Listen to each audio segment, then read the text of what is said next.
It's time for the match game. Hollywood Square. Our quiz from Hill Street Blues. James B. Sicking.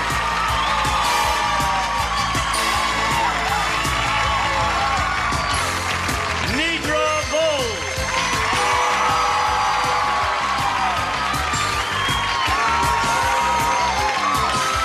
Leonard Fry.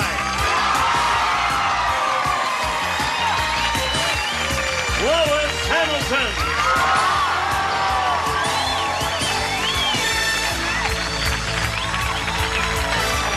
Annie Flagg.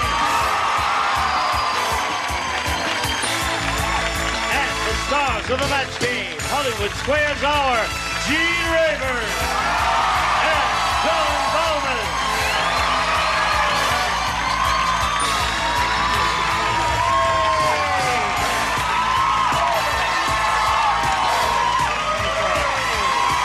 Welcome. Start clapping, buddy.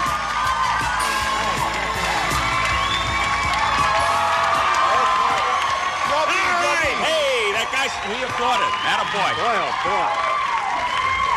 Hey, we must be terrific. You are terrific. Terrific. Haven't even said anything yet. Welcome, one and all. Join us here. We have some new bodies here today. Yes. Yes, sir. Hello there. I thought you'd find that one, Gene. Nice to have you with us. Always a pleasure. Yes. You're going to be able to see Lois soon in a movie of the week called, what's it called, The Club? The Club. Yeah, and who'd you do that with? I co-starred with Robert York. Robert York. All right, we'll look forward to seeing you in that. Now, this is your first time around. Usually... No, it's not my first time around. It's my first time on this show. Oh, all right. That's different. Right. I usually like to welcome the newcomers with a nice kiss on the lips.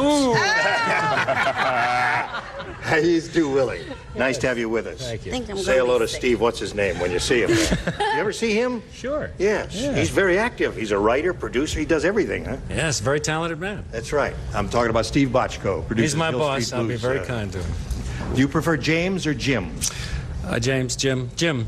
Okay. Jim. Everybody got that? Everybody say Jim together. Jim. Very good. Now, would you join me in a brisk round of applause for our two players, Ron Ostorello and Sherry Wright? This is yours. Okay. Welcome. Let's find out about you, Ron. Well, Gene, What's your rank? I'm a petty officer second class, which is middle enlisted. That's an E5, pay grade of an E5. Same thing as a sergeant in the Army, sergeant in the Air Force, sergeant in the Corps. Well, in town for long, sailor? I'm currently stationed at the Armed Forces Radio and Television Service headquarters in downtown Hollywood, and we do satellite broadcasting of television shows overseas to our over 1 million servicemen and women and their dependents. Have we got 1 million men stationed around the world? Yes, we no sure wonder do. our taxes are so high. No, only kidding. All right, Ron, good luck to you. Nice to have you with us. Sherry, Thank you. tell us about you, please. I'm from Los Angeles, and I do public relations for a very wild Italian company. And in my spare time, What? Boy. I like the Italians. I like to shop.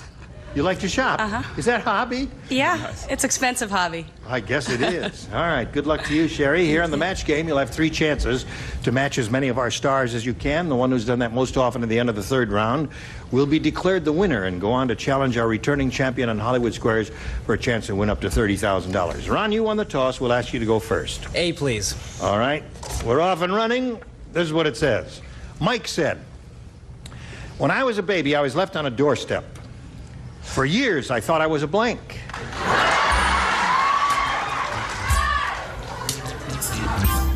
You like my answer. You like her? Lois loves my answer. Good. But he's jealous of my answer. I covet your answer. Ready, Nidra? Yep. All right, Ron. Mike said, when I was a baby, I was left on a doorstep. For years, I thought I was a blank. A doormat. Doormat is one possibility. That's okay. As usual, in round 1 questions, there are 2 or 3 good possibilities. Do you have one of them? Doormat. She does indeed. One for you, Ron. Thank you. Yes, sir? As I say to Ron, as I used to say in the USO, donut sailor.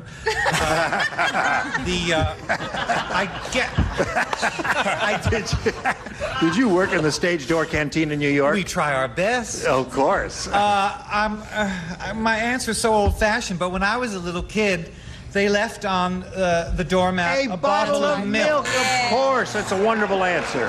Don't get carried away. That's good. Hold everything. You're too young to remember the old days when they delivered milk in They're not that young. real glass bottles. It's just that the shots are working. I don't either. And in the wintertime, when the milk would freeze, it would shove its way up to the top, and the cream would be on top. You could Certainly eat. would. Oh, it was wonderful. I thought you were giving me a hint when you said we all homogenous Yes. about this. I thought that was. Oh, no. I that just put it in wondered my if they head. were all together. That's all. What Well, do you we're say? not. Hello there. How are you, sweetheart? I'm wonderful. Hey, listen, you're going to be opening in the not-too-distant future Yes, at I'm the going to be Jupiter at the Theater. Burt Reynolds Dinner Theater. Now, what's the name of the play again? Supporting cast. Supporting Cast. Yes, thank you. All right. Thank you. And I even know my words. Right. Okay, I think, you know what? I put welcome mat. Welcome, Matt. That's it. Very good, Sandy. I'm the only. Yeah. All right, let's come down here. For years, I thought I was a... I'm too young to remember the bottle of milk, so welcome to the Matt Club. 3 for Ron. You're too young to Okay, Jim, this is your first time up. What have you got for us? I copied everybody else. Welcome, man. Smart cookie. Okay, Nidra. I had two answers. I had bottled milk and doormat, and I threw the other one down in the hole here, so I still have doormat. Okay. I'm the only one that didn't. No, there. You did very well for a round one question. Usually it doesn't work out that well, but now let's see if you can catch up. Linda said, if you ever go to the Swami's house, you better be careful. Not only does he have a bed of nails, he also has a blank of nails. Very easy. For me, it's easy. Can they peek over our shoulders? When we come to Lois, Leonard, I'll let her use you my mic. give it her mic. I'll It hold seems it to be for her. all right. Good. You can even slide it out of that gadget there if you like. All right. Everybody ready? Lois, did you put it in the slot? Thank you. All right, Sherry.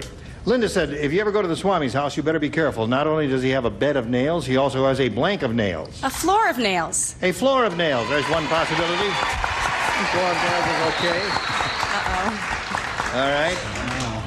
You're going to love my answer. I love your answer. It's brilliant. It's brilliant.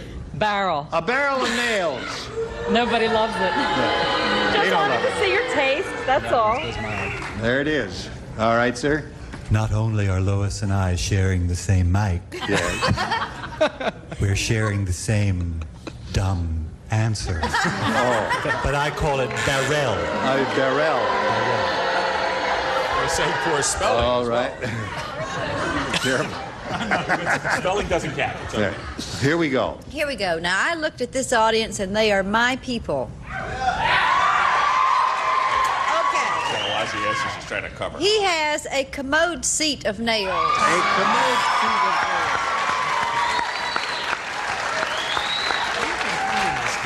Sherry is looking for a floor of nails. A floor of nails. What do you offer? Well, you know, I always like to elevate the quality and sensibility of our program, Gene. So I said toilet seat. Yeah. There. James. Same people. A what of nails? I can't believe it. A finger of nails. A finger of nails.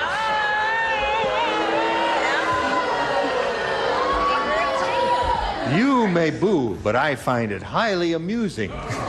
He's great on that other show, Right. though. He's terrific, really. Nidra, You want to guess what I said? should we guess what you said? You want to? I assume it was not floor of nails. No. How about a chair of nails? No. A rocker of nails? No. Or its initials TS. Toilet of nails. Yeah. A toilet of nails. So you meant toilet seat. It still doesn't matter. So there we are at the end of round one, 5-0 Ron's favor. Round two coming up right after this. Hurry back. Round two coming up. Here we go. Now, Ron, you're ahead. You have to go first, if you would, please. A again, please. All right. One person plays, and that is you, Leonard. Mr. Dodo. In the dopey corner now, Leonard writes his. The princess said, I've been dating this shining knight in armor for a month, and he still won't take off his suit of armor.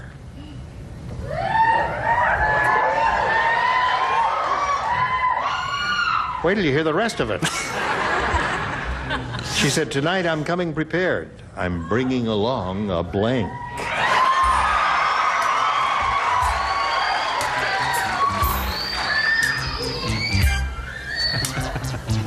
I have 7 for that. All right, Ron. Princess said, I've been dating this shining knight for a month, and he still won't take off his suit of armor. Tonight I'm coming prepared. I'm bringing along a blank. Can opener. Can opener. Pretty good to me. Seems to be the answer. Sounds good to me. It did sound good to me. It did? Sailor, would you like the cream in your coffee or is it black? Oh, no, no, no. I got... Can opener. All right. Genius. Now, hold everything. Came up with 1, we did that. 2, we did that.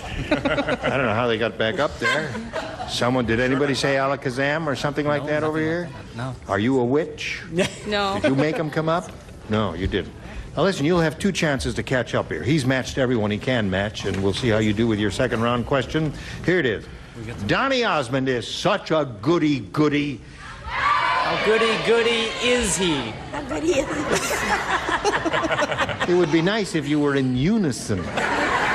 Better than that. Yes. He's such a goody-goody, he thinks blank is a loose woman.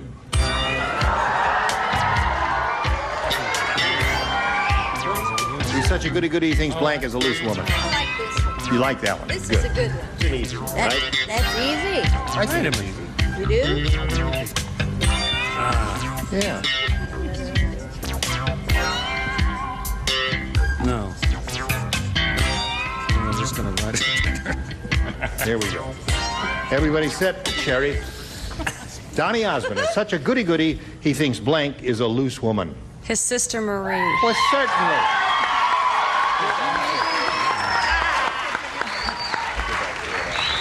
I assume everyone over here has said Sister Marie. Never assume. Never Never assume makes an We are ass out of serious you and me. artistes. Did you ever see how it was spelled? A-S-S-U-M-E. Right. Never assume. All right. That's your That means you pearl don't of have wisdom. it. Yes. Abroad. A broad. A broad. A broad is a loose woman. Yeah, well, it was a nice reference to that Okay. sailor over there. A broad. Good. Leonard? I went for an older nice lady when I was just a little girl. Doris Day, I yeah. asked my mother, what will it be? Will I be pregnant? Miss Pure. All right, Miss Pure. Fanny. I love Doris Day. Hello, Dodie, wherever you are. Right. No, I thought Mother Cabrini. Mother Cabrini. Don't boo that. That's a funny answer. We're so stupid. All right, go, John. You're going to get booed no matter what you say. Yeah. I went for another mother. Teresa. Mother Teresa! An infinitely more popular mother. Why does Mother I don't Teresa get more understand than you. Mother Cabrini? Why would you boo Mother Cabrini and applaud Mother Teresa? Really? Why? They Jim? know her? They don't know what Cabrini is. What have you got for us? Why does it have to be mother? I said Minnie Mouse. Minnie Mouse. All right. Watch Hill Street Blues, Thursday night. Marie Osmond is what Sherry's looking Get for, your Nidra. boo and pucker all puckered up here. This is really gross.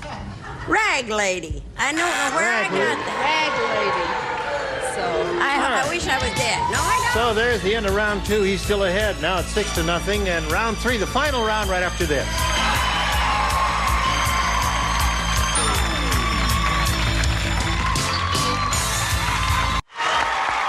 Third and final round. Here we go.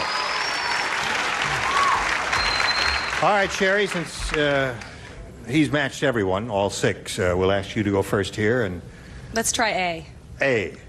All right. This is your last chance at it. Not only is Fat Frida fat, but she's lazy, too. Her idea... lay out, will you? Her idea of exercise is to blink faster. Fat Frida's fat.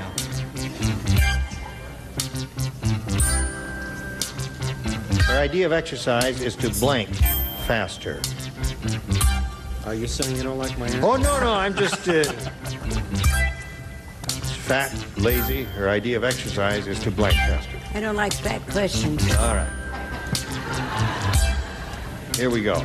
Put it in the slot, Jim. All right. Sherry, not only is Fat Frida fat, but she's lazy, too. Her idea of exercise is to blank faster. To eat faster. Well, certainly. Very good.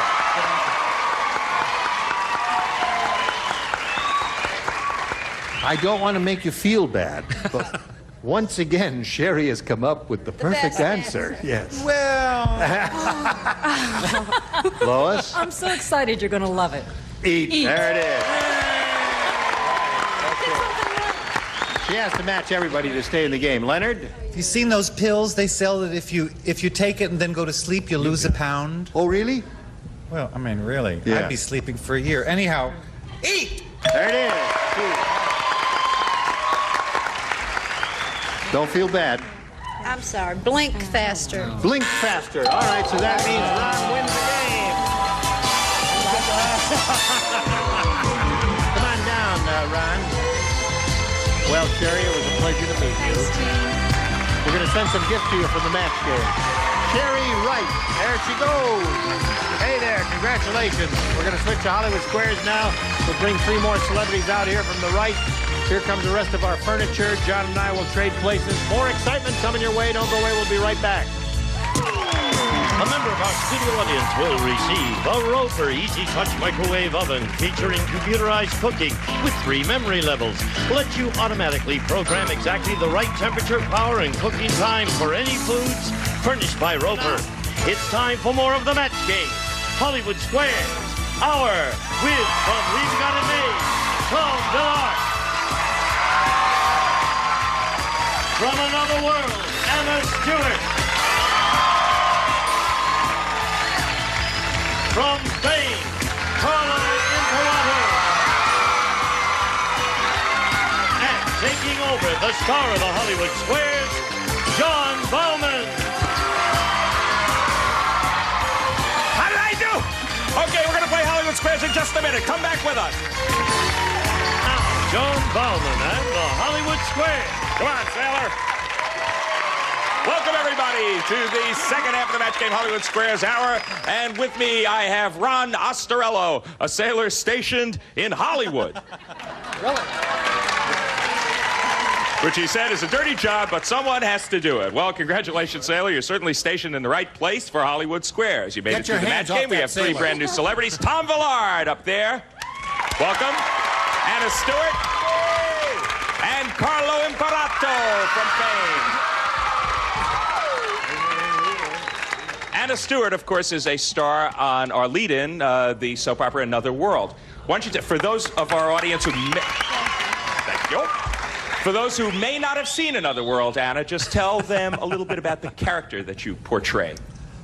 Well, the most important part about the character that I portray is that she's very uptight and she's very straight to the people that know her, but they don't know that she's really in the stables all the time in the hay with her stable boy, who's about 20 years younger than she is, and that's her secret. Would Mother Teresa and Marie Osmond like Another World? We'll find out and find out how you're going to do on Hollywood Squares right now. Here we go. Before we find out much of anything, we're going to reacquaint ourselves with our defending champion. She's back for her 4th day, which is pretty good. Her name is Sam Metcalf Moore. Her total is $4,625.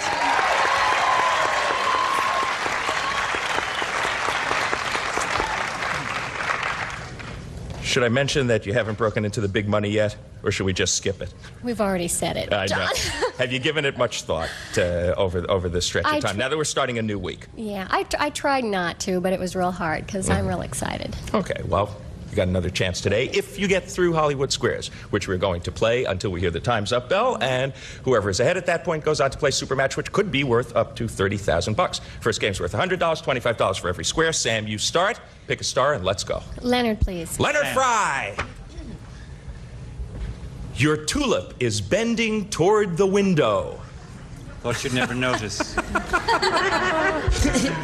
What should you put in its water to make it stand straight up again? Hans Brinker. A couple of Alka-Seltzer tablets or a couple of copper pennies? Oh, this is difficult because I had a trick of putting some Clorox in... Don't laugh, it works. I thought it would just bleach them and put them on the rinse cycle, but... What was the first thing that put it in? A couple of Alka-Seltzer tablets or a couple of copper pennies to make your tulip stand straight up. I'm going to, not this decisively, as you can tell by my reading, but I'm going to go with the... It's a pick-me-up. It goes in there and fizzies it up, and I think that tulip might say... And it is? Straighten up. Alka-Seltzer. Alka-Seltzer. What do you say, Sam? Agree or disagree? I agree. It is a couple of copper pennies. You should have disagreed with Leonard. Yes, that and 2 cents will make your tulip stand straight up. Okay, your opponent gets the first square. Ron, that's good for you. You're playing O. Pick a star. Gene, please. Gene Rayburn. Ready. Over the past year, what has the U.S. Navy purchased more of? Is this appropriate? Yes. Is it hand grenades or softballs? You tell me, sailor. Hand grenades or softballs? Well, let's see. During one of the commercial breaks, Ron and I were talking. I visited a ship he was stationed on, the Kitty Hawk. And it's an absolutely thrilling experience to be aboard one of those large ones. You can't believe something that large will float. They're large enough to certainly have several baseball fields on them at one time. Someone's banging his microphone. Would you please stop that? Thank you. Did you see more hand grenades or softballs? Yes. Softballs. Okay, what do you say, Ron? Agree or disagree? I agree with that. There are more hand grenades. No, sailor, you should have disagreed. Your opponent gets that square. It's not even that close. 12,000 grenades and 4,800 softballs. Okay, it's even up, Sam, and you are playing X. Pick a star. James, please. James Sicking from Hill Street Blues. I'm ready. I'm ready. Hand grenades, I'm ready. Do mother sharks breastfeed their young, or do they avoid those sharp little teeth? Oh, I have so many friends who are sharks, too. I should know this answer. I think I would avoid those sharp little teeth. What do you think, Sam? Agree or disagree? I agree. They do not breastfeed. Yes, you're right to agree. You get the square. Smart sharks. All right, Ron Ostarello. Pick a star for me. Nidra to block, please. You missed this one. The first game goes to Sam Metcalf-Moore. Nidra. Yes. Congratulations. Thanks. You are the proud parent of a 9-pound baby boy. I am? How did that happen? The usual way. Now, if he's normal, will he begin gaining weight immediately, or will he lose weight first? Well, I probably wouldn't have one that was normal to begin with. But I would imagine, and this is odd that you asked me this question, isn't it? Because I have adopted children.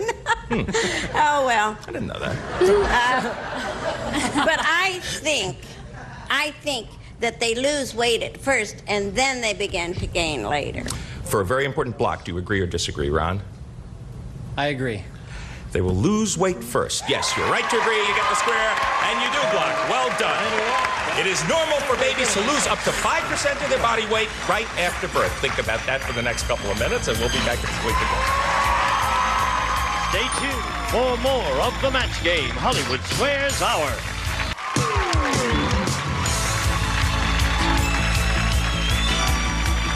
Now back to John Bauman and the Hollywood Square. Okay, it's 50-50. Sam, it's your move. You are playing X. Pick a star. Tom to block. Okay, you missed this one, then the first game belongs to the challenger. Tom Villard. Yes. You're having a sex change operation. Right now?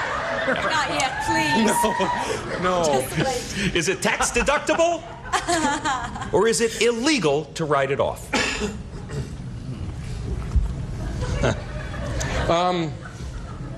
I know a lot about this. No, I would have to guess that it would... How could you make that a deduction? I would think that it would be really impossible to deduct that, and you'd get in a heck of a lot of trouble. To block, he says you can't write that off. Agree or disagree, Sam? I disagree. It is tax deductible. That is good playing. Very well done. You get the square and you do block. Good go. Okay, it's tax deductible, so run right out. Take advantage of it. Ron, you're playing go. Pick a star. Lois to block, please. All right. Lois Hamilton. Yes. You've got high blood pressure. Can you lower it by hanging upside down? Or will that make it worse? Oh, hanging upside down would make it worse. That would definitely make it worse. No doubt about it. Agree or disagree to block, Ron? I agree.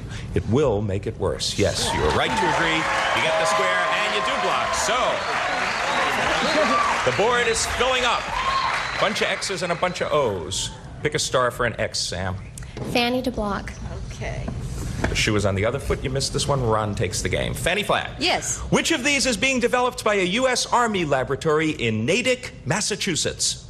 Is it nuclear-powered toilets? Or air-conditioned jumpsuits?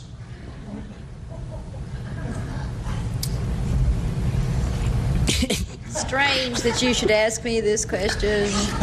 Because, actually, you know what it is? We are doing a lot of research out in the desert, and we need to keep cool, so they are air conditioning jumpsuits. What do you say for a block, Sam? Agree or disagree? I disagree. They are air conditioning jumpsuits. No, you should have agreed with Fanny. Your opponent gets the square, and your opponent wins the game. Both kind of far-fetched, but they are air conditioning jumpsuits. That was good for you, Ron Astorello.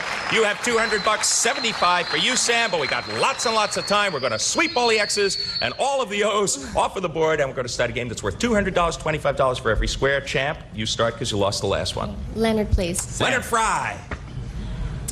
In California, is it still possible for a doctor to treat your pain with cocaine, or is that illegal? It is, truth is stranger than fiction, legal. You can. Doctor can treat you with cocaine. Agree or disagree, Sam? I agree. Doctors can treat you with cocaine. Yes. Right to agree. You get the square, and you're off to a good start in this game. A single X up there. You're playing O, Ron. Make your move. Tom, please. Tom Villard. I'm ready. You have just seen your new bride without her makeup, Tom. Now your stomach is a little queasy. How can you get rid of that feeling? Is it by pressing your wrist or by sucking your thumb?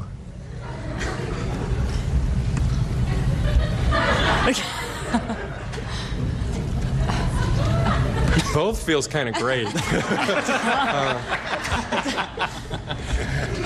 I think acupressurally speaking, that if you pressed the right point, probably you could cure anything in your entire body. So probably that. Okay, pressing your wrist, he says. Yes. What do you say, Ron? Agree or disagree? I agree. It is by pressing your wrist. Yes. You're right to agree. You get the square. There are tiny points on the inside of the wrist that relieve nausea. Okay, he got that last square. Sam, you're pressing your wrist over there. Pick a star. Fanny, please. All right. Okay. Fanny Flagg. All right.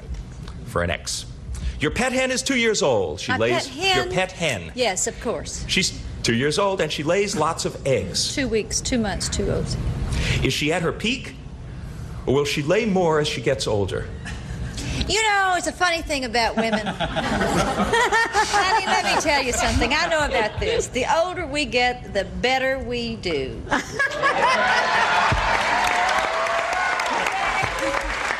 ready for that. Fanny says your pet hen will lay more as she gets older. Agree or disagree, Sam? I'll agree. She is at her peak at 2 years old. No, you should have disagreed with Fanny's very convincing answer. But your opponent gets that square, and we're going to break for a commercial. We're going to come back and complete the $200 game. Don't miss it. Well, the older they get, the better they get, but not with hens. Ron Ostorello, you are playing O, and it's your move. Carlo. Thank you. Carlo Imperato. Your grandpa Guido. Guido? The garlic farmer. He's just stopped breathing. And you start to give him mouth-to-mouth resuscitation, but his breath drives you away. Can you give him mouth-to-nose resuscitation? Or is Grandpa Guido a goner? I get my grandmother.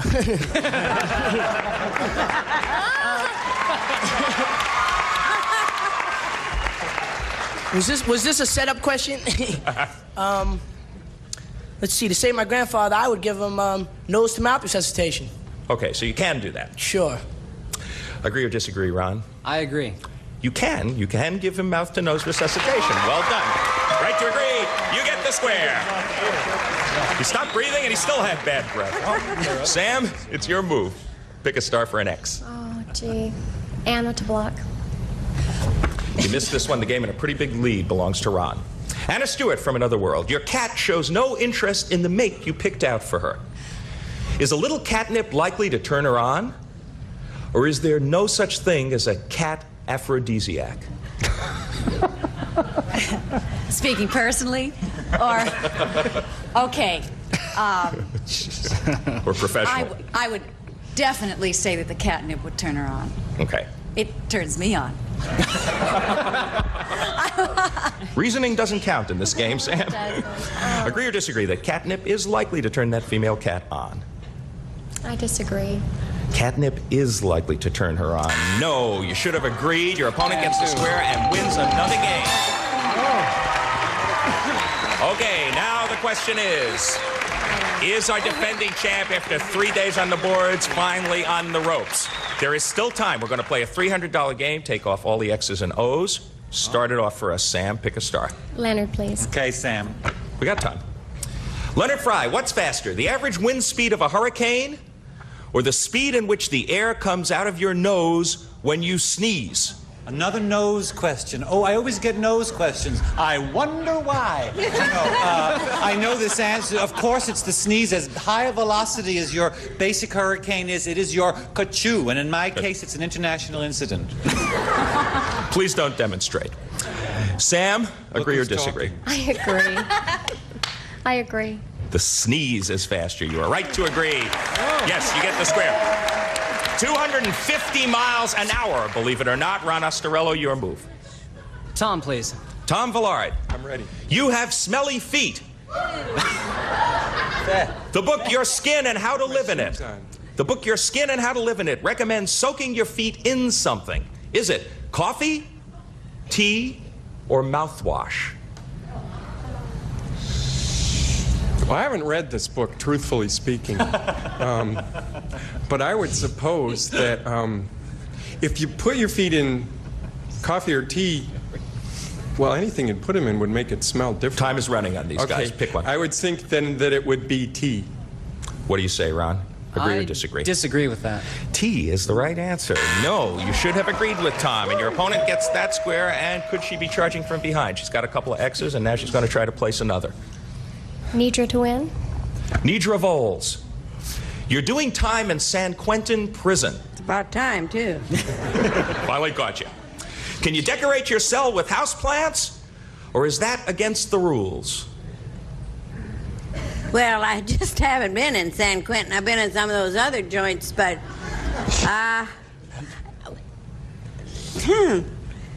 well, houseplants are supposed to have a lot of oxygen and all that good stuff. So maybe I think they'd let you put plants in your cell. What do you think for the game, Sam? Agree or disagree? I agree. You can have houseplants in San Quentin. Yes, you're right to agree. You get the square, and you win the game. And you might call them big houseplants. All right, $475 for the champ, $500 for Ron Ostorello. Clear the X's off of the board. Right on to the next game. Every $25 counts. Ron, you get to start. Leonard, please. Leonard Fry. Leonard Fry. Every $25 is important. When snails shoot tiny darts at each other, Leonard, is it fighting or foreplay? Snails? Snails. It's foreplay. Agree or disagree, Ron? I disagree. It is foreplay. No, you should have agreed. And your opponent gets that square. We have a flat-footed tie. Pick a star, Sam. Gene, please. Gene Rayburn. Ready. What has more ears, the average bee or the average corn plant? The average corn plant would have probably a half a dozen ears. So therefore, I'd say the corn plant. What do you say, Sam? Agree or disagree? I disagree. The corn plant does have more ears. No, you should have agreed with Gene. The corn plant has 2, bees have no ears. And the bell means the time is up. By the narrowest of margins, $525. New champion, Ron Ostorello. Attaboy. Woo! Congratulations. You did it, sailor. Okay, now just troop right over there. Join Mr. Rayburn. You'll still be in Hollywood. It's okay. Get set for your shot at the big money. Well, as you know from having defeated many opponents, it usually does come down to one pivotal question. In this case, it was the absolute last one in the game. Corn and ears are probably going to haunt you for a while, but you had a very nice run. $5,125. Congratulations, Sam Metcalf for it. She's great. Gene, take it away. Okay, here we are. We congratulate our new champ. We'll be back with him and our 9 stars for Go Into Big Money right after this.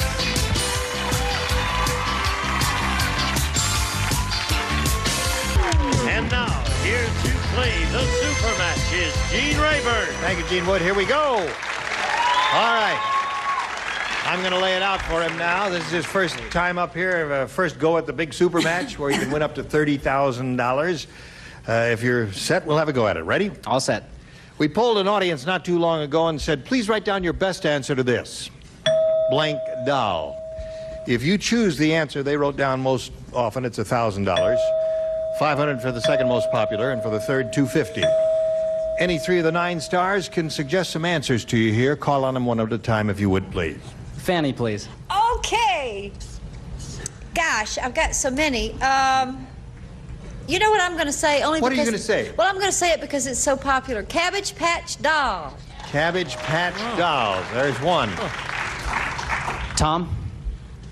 Barbie, I was going to say. Barbie. You're going to say Barbie doll. Anna. Baby doll. Baby doll.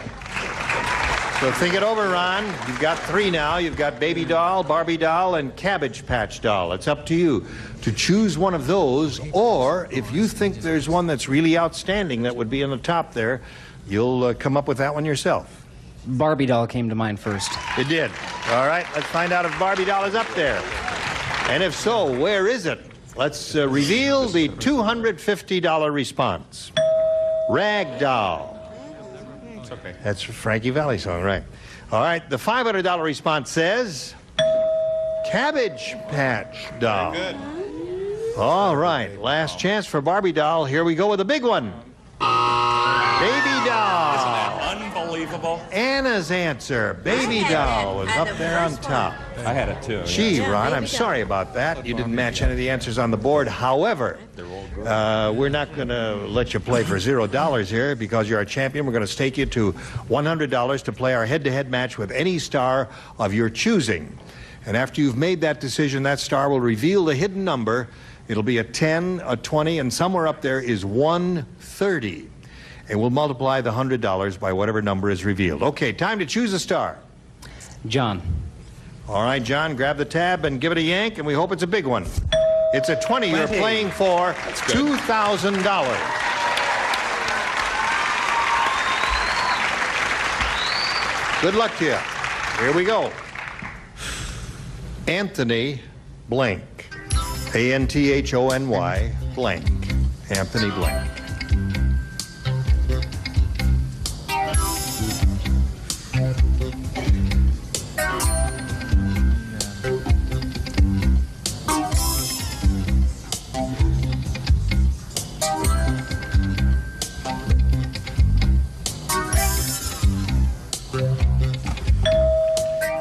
John has made up his mind.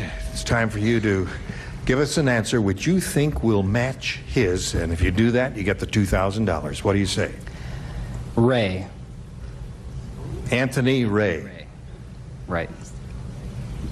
You say? I don't know. It just came to mind. I don't know. Just came to your mind. Anthony Ray, yeah. Who is that person? I'm not sure. All right. I believe Anthony Ray is a musician. I think he's thinking of Ray Yes. Anthony. What? Ray Anthony? He's thinking of Ray maybe so. Anthony. Oh, you were thinking of Ray Anthony? Yeah, maybe. All right. Well, James Anthony Ray is on Fame. Maybe that's who he was thinking of. Could be. Or Anthony Ray might be a sailor in Hollywood. I don't know. But I said Anthony Quinn. Anthony Quinn is a good answer. Quinn. Well, listen, you didn't win the big money here, but you do have $625, and you do have another shot at it tomorrow. Okay? We'll be back with our champ here in the 9 Stars right after this. Okay, now we want to reveal the big 3-0 here. Would all of you please grab the tabs? Ready, set, go. Nidra had the big 30 again. Nidra. Sitting right next to James there of NBC's big hit show, Hill Street Blues. It's a pleasure to have you here with us, sir. It's a pleasure to be had. Good. Stars, you were wonderful, and we'll look forward to seeing all of your bodies here tomorrow, okay? All right. Thank you. Tough question for you. Blank doll. All of us had it, I think. Had Barbie. Just didn't work out. Yeah. Another shot tomorrow. All right. Gene Rayburn inviting you to join us tomorrow. John Bauman saying so long for the Match Game Hollywood Squares Hour. See you Goodbye, then. friends. A member of our studio audience will receive Quasar. Combines a miniaturized radio cassette unit with a compact headphone stereo. The result is the stylish and versatile double play furnished by Quasar.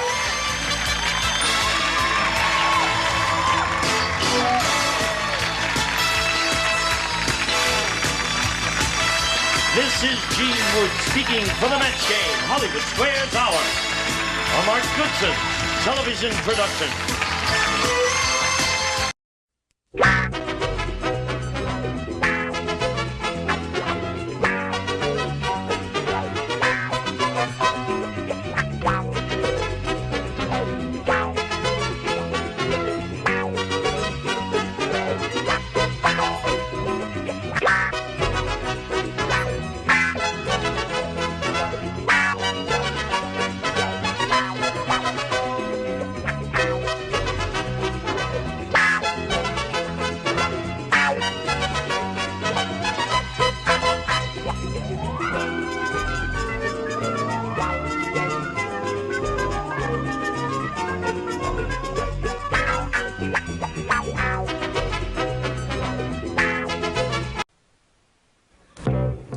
Get ready to match the stars.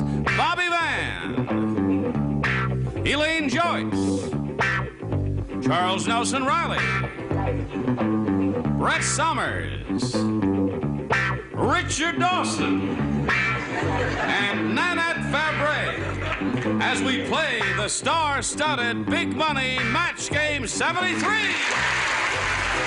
And here's the host of Match Game 73, Gene Rayburn. Hello there. Hello there. How you doing?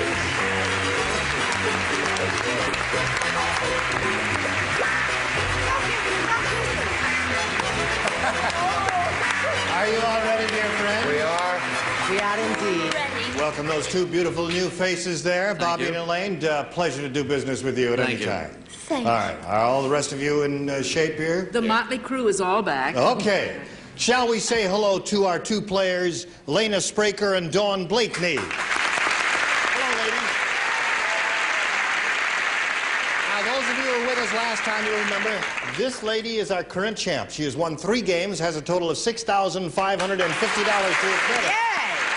Right. And we had just finished a super match as time expired last time, and we didn't have a chance to bring our player, but let's find out who she is now. Lena, do you want to tell us a little bit about yourself? Okay. I'm from Santa Monica, and I'm a dance therapist, and I teach Tai Chi Chuan. You teach what? Chinese dancing. You teach Chinese dancing? Yeah. Tai Chi Chuan, it's called. I see. Well, we want to hear more about Is that the thing that has those little bells like That's that? it. No. No. That's not it.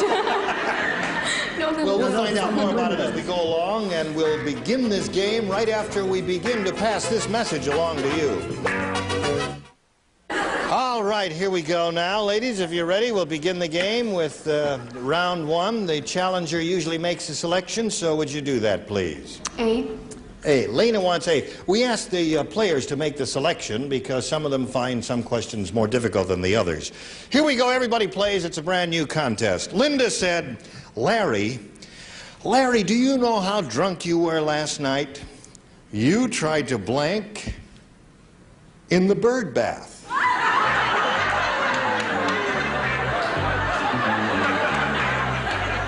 that what it says here? Are you sure?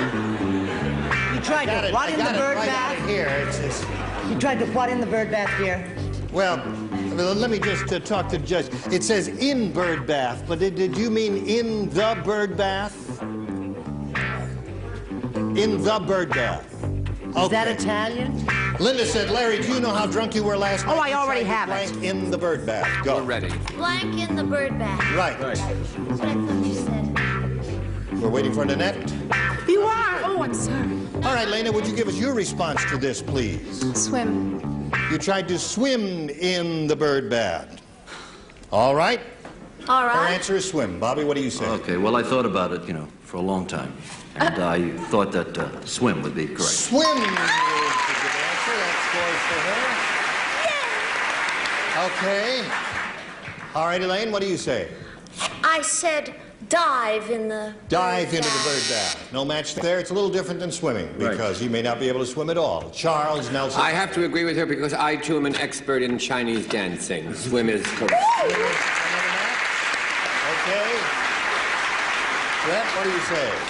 Well, I started to put something that you only do in the bathroom. So I put jump. Jump in the bird bath. Okay. Richard, may we have a response? Keep taking the tablets, Brett. Sit in the bird bath. Tried to sit in the bird bath, the way a bird would do. Well, I figured it was nighttime. Yes. And he might be wanting to brush his teeth. Yeah. But that's too much to put on it. So I just said to wash up, wash up. To wash. Yes. Wash and swim do not match, so you scored twice, Lena. And now we go to Dawn's end of the round. And here we go, Dawn. Just as the lion tamer put his head in the lion's mouth, the lion blanked. Oh. Everybody plays. Are you thinking about that? Okay, yes. Dawn is thinking about her answer, and you're thinking about yours.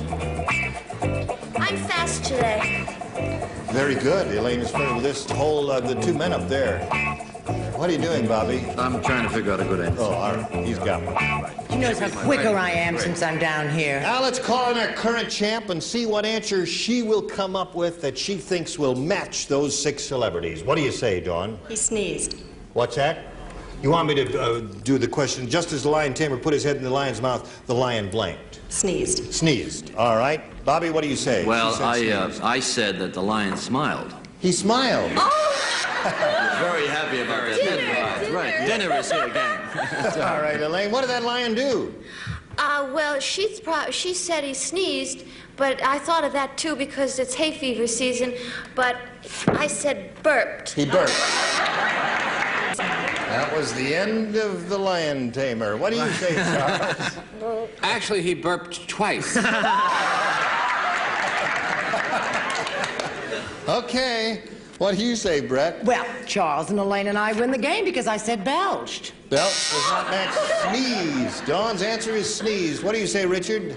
Well, all I know is that the lion was a very heavy drinker, and he went. That's 2 lion tamers we've lost so far in the last 3 minutes. And Nanette? Apparently, we've all been busy with lions, and they don't do exactly what she'd like them to do, but I said he belched too. Okay. Well, Dawn, there it is. You didn't score at all with that. At the end of round 1, the score is 2-0 in favor of Lena. And now we'll go to round 2 and ask Lena to make a selection. B. She wants B. Last time around, Lena, you matched Bobby and Charles, so you 2 will not play now. Okay. This is for the rest of them. Ready? Here we go. Sam said, I'm sorry I'm late for the party, folks, but my blank got stuck.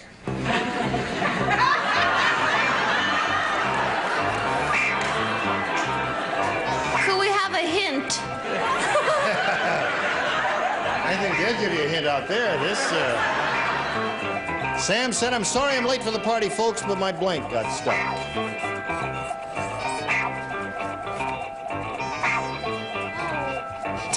All right, Elaine is just about ready. There she is. Oh.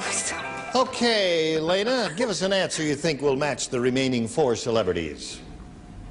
My car. Car got stuck. Okay, that's Lena's answer. So we will call on you first, Elaine. What do you say? Wonderful. Car. There's another match for you, Lena. Sam said, I'm sorry I'm late for the party, folks, but my blank got stuck. What got stuck, Brett? Well, you know I'm originally from Maine, Gene. Yeah. You know that, Parker Fenley and I said car. Cars get used to There's lots of snow up there. Well, lots of snow, they get stuck, so her answer is car. There's another match. Richard, what got stuck? Yes. Well, I'm a little embarrassed. I've missed more parties because my zipper got... In the car, of course. Gonna have to change tailors. Nanette? Thank you. Have a He was garage door. He was riding with me, and I can vouch for it. His zipper got There's stuck. another match. Okay, Lena, you're up to 5. As we go to the second half of our final round here, Dawn, I point out to you, you must match 5 celebrities to achieve a tie and stay in the running. If you match all 6 celebrities, however, you will win the game. This is it. Marcia said, it'll be a long time before I have another blank. Marcia said it'll be a long time before I ever have another blank. Are you thinking about that? Marcia said it'll be a long time before I ever have another blank.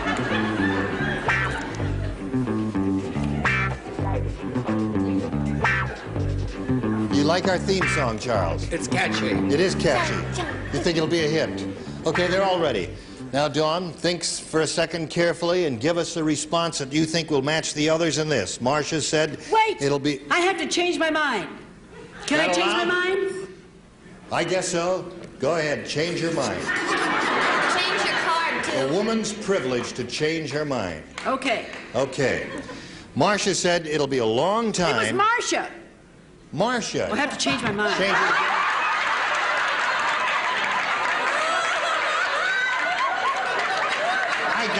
It's filling up in there. I want to see those. Okay, all right. I'm settled down now. Marcia said, John, it'll be a long time before I ever have another blank. Dawn? Baby. Baby is her answer. Remember, you need 5 to tie, 6 to win. Okay, Bobby, what do you say? Well, I said vacation because she's tired of having babies and she needs a holiday. All right, now you must match all the other remaining 5. Let's see if it happens. The word is baby. She's looking for Elaine. Well, I thought Marcia was single. Oh. So I said drink. Another drink. Not a bad answer. Lena is our new champion. Congratulations to you. You come around. And if we'll stand right here. Oh, where you going? Wait a minute. Hold everything.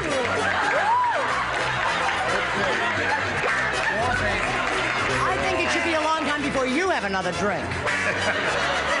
I see the bottom tier had all baby. I really never had a chance to say goodbye, so I'll say goodbye. Dawn Blakeney, wherever you are, we're going to send you the $6,550. Goodbye, Dawn!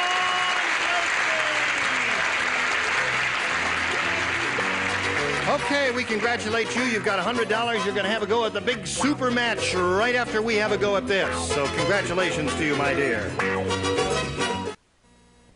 Okay, here we go. This lady has won her first game, and I guess it's an exciting moment for you, right? Yes.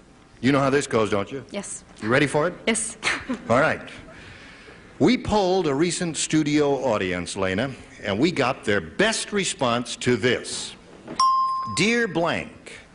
Dear blank. Now, the answer they gave most often is worth $500 to you if you can match it. The second most frequent response, $250, and the third, $100. Now, you may elicit the help of 3 celebrities in deciding on what the answers you think are worthwhile of that studio audience, so choose one now. Bobby? Okay. Should I say it? Dear John. Dear John. Okay. I think so, too. Dear John, famous phrase, Dear John letters and so forth. Okay, there's one, another one. Brett? Well, I had Dear John, but I guess I'll have to go to my second choice. Dear Heart? Dear Heart. That's a song title, isn't it? You put a lot of thought into these. Sing it for you. You put a lot of thought into these, don't you? Yeah, well, I do my best. Okay. All right, one more, Lena. Nanette. Well, I thought of both Dear Heart and Dear John, and I came up with Dear Friend or Friends. Dear Friend or Friends? Well, I guess either one will match, right? No, the audience moaned. The audience moaned? I'll bet it's up there someplace. You let them They moaned at your delivery. The audience is in pain. That's why they're moaning there. All right, now, Lena, you've got Dear John, Dear Heart, Dear Friend. You may choose one of those or think up one of your own and give it to us, but we need an answer now. John. Dear John. Okay. John it is. She says, Dear John. Shall we all reveal these answers together? We're looking for Dear John. May we see the $100 response? Dear Sir. Hey, that's a good one, isn't it? No one thought of that, did we? That's right. Okay, we're looking for Dear John. May we see the $250 response? Dear Abby. Did you think of that? Ho, ho, ho. Last chance to find Dear John. Where are you, Dear John? May we see the $500 response? Dear John!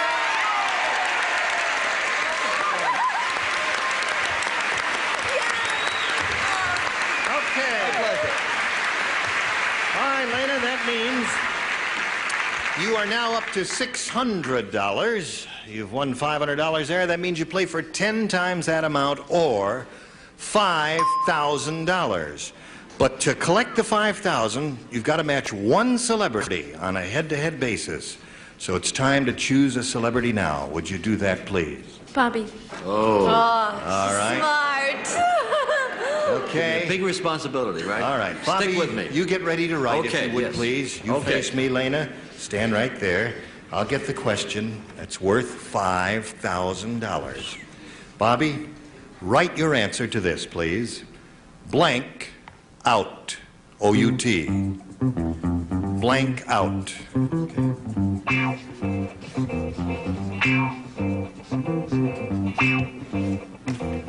All right, Bobby is finished, Lena.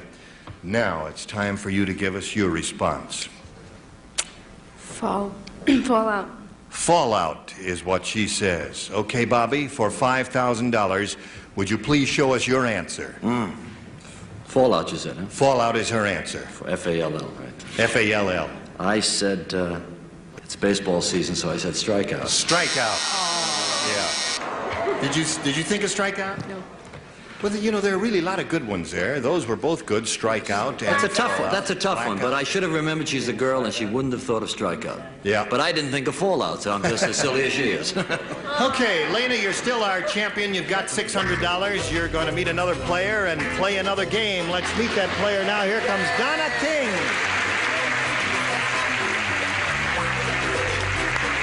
Hi, Donna. Hi. You know Lena Spraker? Ladies, say hello to each other. We greet you, Donna. Thank you for joining us and ask you to tell us a little about yourself, if you would, please. Okay, I just graduated from Penn State in June and moved here from Pittsburgh a little over a month ago. Okay, Donna, you know that you and Lena will be answering questions, trying to match our 6 celebrities. You'll have 2 chances at that. The one who's done it most often at the end of the second round wins and gets $100 for doing that, and then goes on to the super match where you can win $5,000, and as Lena had a shot at it just now. Now, the challenger makes a selection, Donna, so would you please do that? B. B it is, a brand new game everyone plays. Here it is. Ta-da. Sir Galahad said, "The trouble with wearing armor is that it makes it hard to blank." Why are you doing it? Oh, no. Makes it hard I remember to... Sir Galahad so well. Oh, okay. Sir Galahad makes it hard. Bobby, to... first one finished. I go right. I know. Really? Of course. He was around when Sir Galahad. That's right. Can you write a dances lot? about time. Write anything you think will match. Oh, are we all through? Not quite. Oh, good. You and Elaine are still writing. Now Elena's finished. I'm here. Okay. Annette is changing her mind. Are you? Oh, well. Oh. There. All right. It's only a paragraph or 2. Don't worry about it. Okay. Donna, you come up with an answer now to this. Sir Galahad said the trouble with wearing armor is that it makes it hard to... Walk. Walk. Okay, that's her answer. She says it makes it hard to walk. Yep. Now, we've got to get your answer. Right. What do you I got say, A in Bobby? spelling, and this is my answer. Sit. To sit. Okay. Elaine? And I got A in spelling also, and I said hug. To hug. Okay. Well, I mean, it's cold. I got a C in spelling, and I said sit. Okay. All right, we've got 2 sits and 1 hug, but we have no walks yet. Trouble with wearing armor is that it makes it hard to, she says, walk. What do you say? Well, don't look at me. It makes it hard to go to the bathroom. Oh.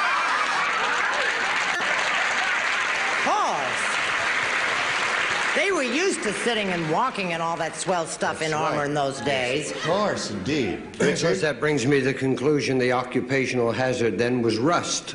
I said sit down. Sit down. Haven't got to walk yet, Donna. What do you say, Nana? Well, it was hard for him to walk because he had to go to the potty. Okay, so Donna, you didn't match with that. And so we'll get to your half of the round, Lena, right after we get to this. So don't go away. Okay, we're in the middle of round 1. We've finished Donna's assignment. She did not score. Now we go to Lena's question. You ready, Lena? This is what we've got for you. Did you hear about the new life-size Raquel doll? Push a button and she blinks.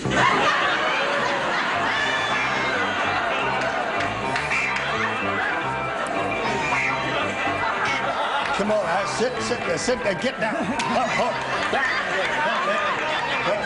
It's just a doll. It's not Might be real. a doll to you, it's life and death to some of us. The new life-size Raquel doll. Everybody got the picture there? All right. Okay, here we go. Now, Lena, here it is. Did you hear about the new life-size Raquel doll? Push a button and she blanks. What answer do you think will match our celebrities? Don't be shy, dear. No clues. Say the first thing you thought of, because that's probably what we thought of, too. Well, we ask you to trust your first You impulse left the here. You've room. got to give us an answer All right. soon. She makes love. Makes love. Okay, that's her answer. Makes love. All right. Yeah, that's it, Bobby. Let me How see much your card. is the doll? Moment or two. That's nothing, right?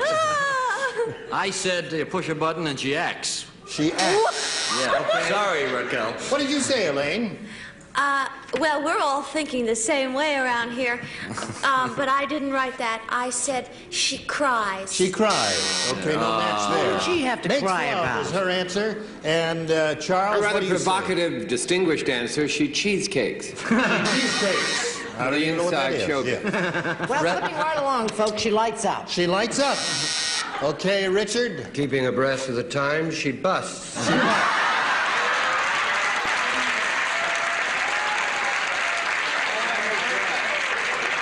Nanette, may we see yours? Well, Makes mine love is just hers. a little bit more specific. She busts out. All right, we're going to bust out with a commercial here, and then we'll come right back to round 2. Okay, we hope you'll all be able to join us tomorrow. Thank you, one and all. Bye. Today's consolation prizes are Charm Go Wet, the completely portable gas grill that goes anywhere. Instant flame without starter fluids or charcoal. Charm Glow products of Antioch, Illinois. And an assortment of fine Clairol products featuring Born Blonde Lightener and Toner. The toner with no peroxide. Born Blonde is real blonde. And a generous supply of Frosty Root Beer. It has a delightfully refreshing taste. It's cold brewed. That's Frosty.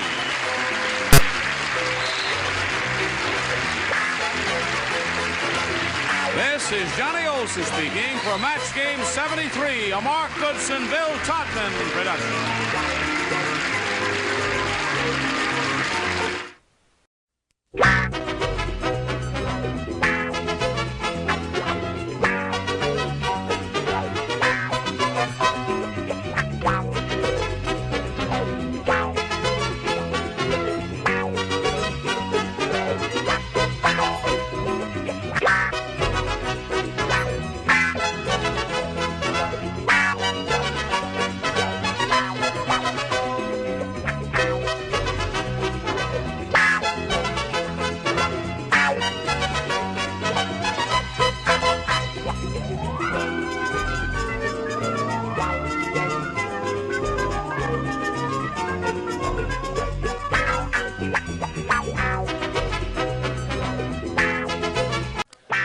Get ready to match the stars from Hollywood Squares. Peter Marshall, Brett Summers, Dick Martin. From One Day at a Time, Bonnie Franklin, Bill Daly, and Marcia Wallace as we play the star-studded Big Money Match Game. And now, here's the star of Match Game, Gene Rayburn.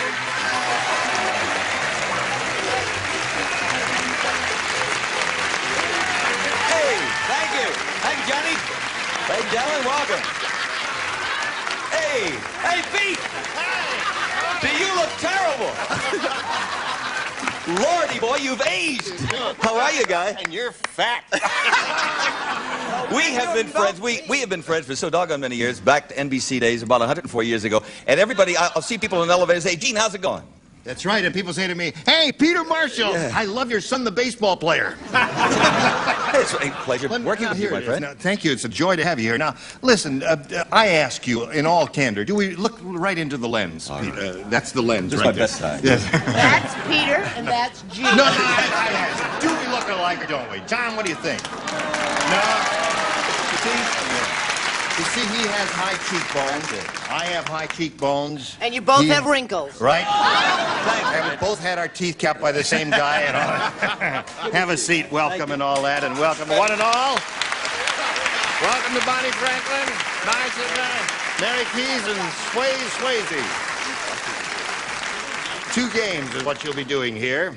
And I must repeat the name in case you didn't hear his name. We're going to find out a little bit about each of them. His name is Swayze. Tell us about that. Well, that's just kind of my nickname, Swayze, you know. Oh, Swayze is a nickname? Yeah. Oh, for Swayze. I see, yeah, Swayze. that's what they call me. What's your real name? Edward, really. Edward Swayze. Trying to live that down, you know. All right. Where are you from, Edward? I'm from Maine, where I like hunting and fishing, and Brett's also from Maine. Where in Maine, dear? Bucksport. Right Where? down Bucksport. Oh, right. I know Bucksport. The Currys used to live in Bucksport. Yeah. They were awful And nice people. The I Currys think- died, you know. Oh, The Currys died. We night in Pittsburgh, as I recall. I don't interrupt Swayze over here. Oh, got you, dear. I'm Swayze. sorry. And Cameron Swayze. I came to California 5 months ago and got a job as a diaper inspector. A diaper inspector? Yeah. Now, wait a minute. I want to know how you get a job as a diaper inspector. Well, you know, they asked me. They asked me what my qualifications Listen, were. when you say that word, say asked. Don't say they asked me. It's bad when you say that. When I'm a diaper inspector, they asked me to speak up clearly there. They asked me. That's right. What my qualifications were to be a diaper inspector, and I said, well, I started out in diapers over 20 years ago. But aren't we Funny cute rascal, for isn't Maine? he? Got that Maine humor. That was a real thigh slapper, right, John? Okay, welcome and good luck. Anything else you want to say? No, that's about it. I guess. Okay, that's about it. All right. Mary Keys. Yes. Thought they'd never get to you, Oh, didn't I you? thought we would. I come from St. Charles, Missouri, and I'm a widow and have 6 children, 4 of whom are married. I still have 2 rehearsal dinners to go, but I think we'll make that. Oh, that's wonderful. Yes. I have 7 grandchildren, and I like to do a lot of volunteer work. And, Well, that's very how I fine. Good spend luck my to you, time. too. Thank you. All right, let's begin. That's our show, everybody. Hold on. Sit down. All right, Swayze, A or B? I'll pick B, I guess. B? Yeah. Sure you want B? B for Maine, dear. Can everybody do Maine? Can you all do Maine? Let's all do the whole show in Maine. It's the hardest accent It's to hard, do, isn't yes, it, sweetheart? very hard. The only man who The knows how to say Hollywood inspector. producer said there's something wrong with the casting of this movie. It's the life story of Donny Osmond, and in the starring role, they've got Blank. And the what? In the starring role. Yeah. I will read the question slowly to Swayze. The Hollywood... I haven't got one. Whoa, I don't have mine yet. No, I'm just reading it for him. He's not going to answer. He'll never answer. I'll just read it to him. The Hollywood producer said, there's something wrong with the casting of this movie. It's the life story of Donny Osmond. You know who she is, don't you? Yeah, yes, I do. And in the starring role, they've got... Now, don't say it yet. Okay. Ready? Oh, Bill. All right. Now you can answer. In the starring role, they've got... George Burns. George Burns. That's a good answer. That's not bad at all. Donny Osmond is one of the youngest performers around, and he named one of the oldest performers around. All right, Peter. Yeah, hi, Walter Brennan. Walter Brennan. Another old one, yeah. All right, we got 2 good responses Speaking so of another old one. You found another Betty White. Oh, I'll go home and dye your roots. We're friends about you, Peter. You can say. I guess she told me. What? Oh, I feel awful bad, Swayze, because I always shoots a button. I said Donnie Rickles. Donnie Rickles? Oh, little Donnie, yeah. Little play. Don Rickles, Donnie Rickles, yes. I don't think you understand this game. It was played by Cher. Oh, Cher.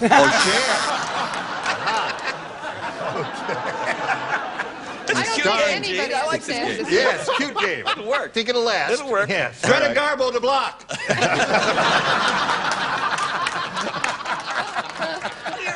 All right. Hi there. Hello, darling. How are you? Would you like my answer? Did you forget how to do this? You haven't been around here in a while. I have really forgotten, yes, and this answer is going to show that I forgot how Listen, to do this can I thing. say something just before, you're a big star in nighttime television. Your show is an enormous hit. And I think what happens to us a lot of people come here, and then they can become very successful, and then we never see them again. But it's sweet of you to keep coming back Oh, to I us. enjoy it.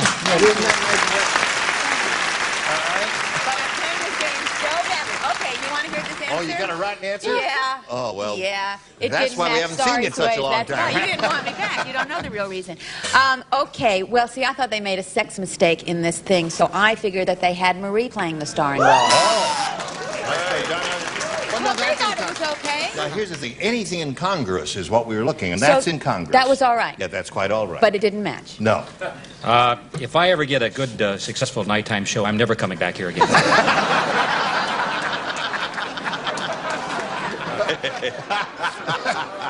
Get me out of the show. I also don't understand the show. I said Al Pacino. Al Pacino. Hello, darling. Hello, sweetheart. How are you? Really adequate, thank you. And yourself? More than adequate, thank you. Well, I had Marie also. Oh, Marie. good. Yes. All right. Well, Yes, that's I did. good. Good You're idea. welcome, Bonnie. I personally didn't think it was that rotten an answer, but... No, I thought it was quite good. Thank you. Are you ready, Mary? Here it is. Glenn is a gourmet through and through. Before he bites his nails, he puts blank on them. Glenn the gourmet. A gourmet through and through. All right, Mary. Glenn is a gourmet through and through. Before he bites his nails, he puts blank on them. Hollandaise sauce. Hollandaise sauce. That would be fancy. Now, It's the first time I've ever played this First game. time you've ever now, there played was this. ketchup and there was hollandaise sauce. So I didn't want to be specific. So I just said sauce. That should get a thing, huh? sauce. No. Sauce. Yeah. Oh. Good. I'm shocked. It's rough, Pete. It's rough. It's a jungle. Rough at the top. It's a jungle up there. Up here, Certainly is. yes. See, he doesn't have his own show. He can't have it his own way, can he? You tell him, hon. No, we don't take sauce. No, I said béarnaise sauce. Béarnaise. Any Which is fancy close. sauce Well, that gourmets use would be good. Actually, I have caviar helper. Caviar helper. I gotta see that. You get that in Jurgensen's or Gelson's? You get One that of at the AMP. Oh, at the AMP. Hello there. Hello there. Another winner for us? As a matter of fact, I honestly felt that Peter's answer should have been accepted. Thank you. I was very nervous about specifying. Is that the right word? Yes. Being What specific. Kind of, being specific about what kind of sauce, but I was anyway, so I said hollandaise sauce. Hollandaise. Welcome, Mary. All right. From one gourmet to another hollandaise sauce. Aha. His brain started working. He matched. Yes, he did. Oh, my God. This isn't a trend, is it? Trend match. This may be why my social life isn't all that hot these days. Garlic salt. You're right. So it's 2-0 at round one. Round two coming up in a moment or so, but right now this for you, if you please. Here we go to round two. Final round of this game, game number one. And Mary, since you're ahead, we'll ask you to go first. I'll take B. B. Here it is. because it's Charles. Sorry to interrupt, but we've got to go on with it. Yeah. We were just talking Is it all right? Gene, Yes. I was listening, Gene. You were listening. Yeah. Good. Sorry. Thank Yes, you. but don't, what? Oh, I'm sorry. Shall I go on? Please. Oh, of course, yes. The coach said, that baseball player used to be a plumber. He's the only guy I know who catches fly balls in a blink. You don't play? You don't play. Here we go, Mary. The coach said, that baseball player used to be a plumber. He's the only guy I know who catches fly balls in a blink. They call that a plumber's helper? The plunger? Yes, the plunger is a plumber's helper.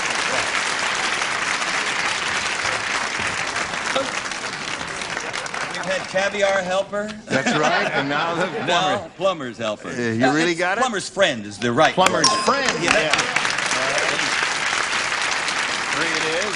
What is that? That. Now, wait a minute. Holy mackerel. What do you... I think It's a mirror. It's a spur. Yeah, It's a mirror, spur from a right. saddle, right. No, It's a what? It's a side view of a plunger. Oh, really? Oh, God, Brett. Don't No give up kidding. your day job. Yeah. Plunger. Yeah, that's it. Plunger. All right. Plunger it is. There's another one.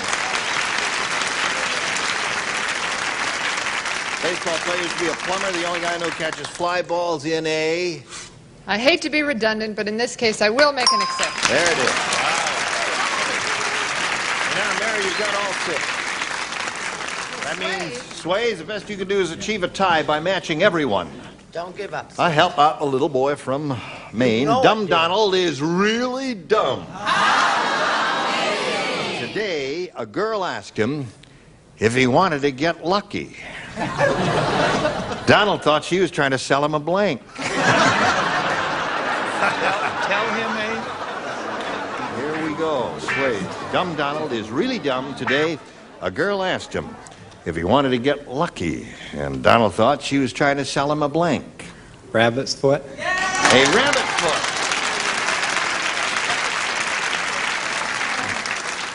A rabbit's foot is a traditional good luck charm, isn't it? There are a lot of them. There are four-leaf clovers. Right. And there are also horseshoes. Horseshoes. All right, so that means Mary wins the game. What do the rest of you have? Hold them up there if you would, please. Football card, lottery ticket, four-leaf clover, and there we go.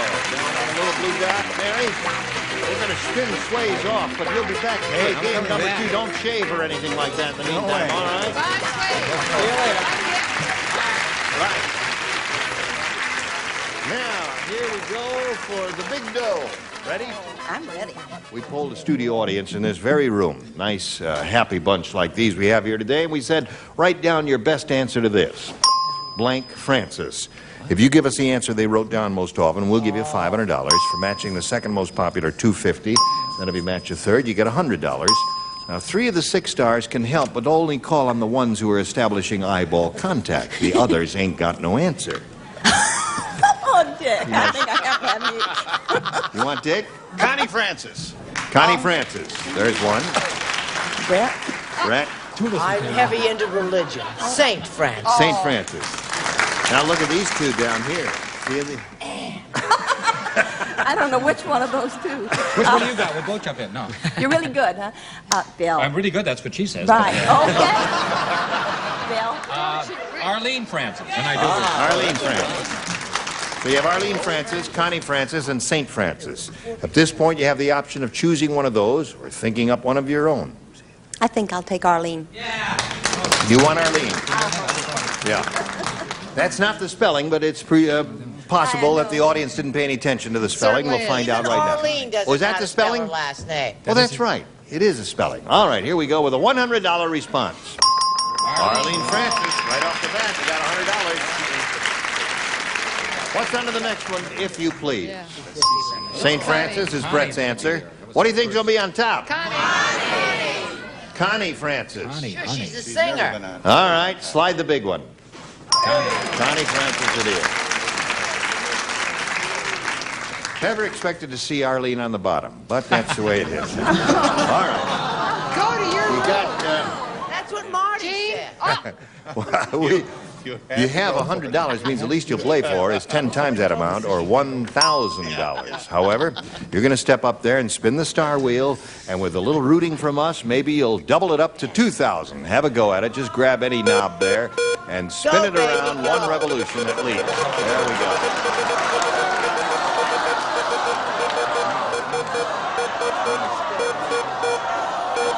Gonna be Bonnie.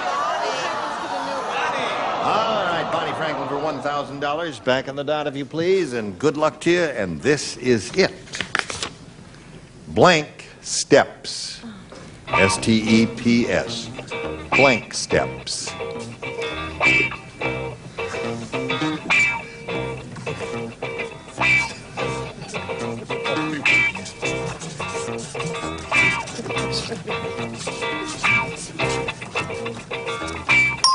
Now, Bonnie's finished. If you give us the answer that she has on the card, we give you the $1,000.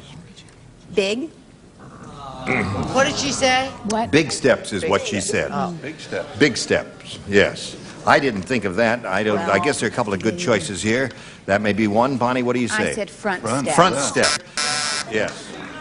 And footsteps would be another good possibility. Bill was thinking 39 of the steps. famous movie, Yeah. only he's put down 99. I'm sold the 49 steps. I'm sold. 49 steps. 99 He saw it twice. You saw it twice.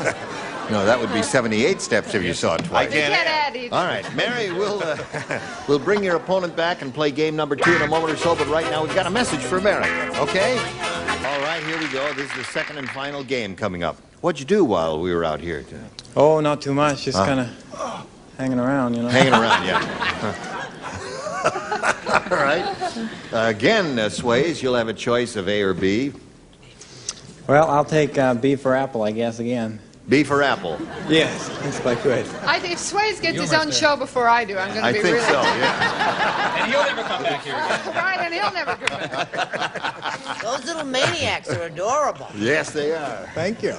The beard keeps them warm, you see, in the winter. Well, you It's need cold. it up there, don't you, dear? Didn't have much snow this winter, did you? No, not too much. It's Not too much? kind of bare ground right now. Bare ground? Yeah. Really?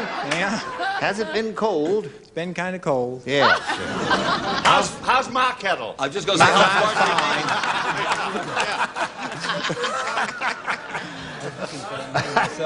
Neil said. Neil? Neil said, I've been in this gas line so long, I've blanked twice. I've been in this gas line so long, Yeah. I've He's blanked attempting twice. to purchase gasoline.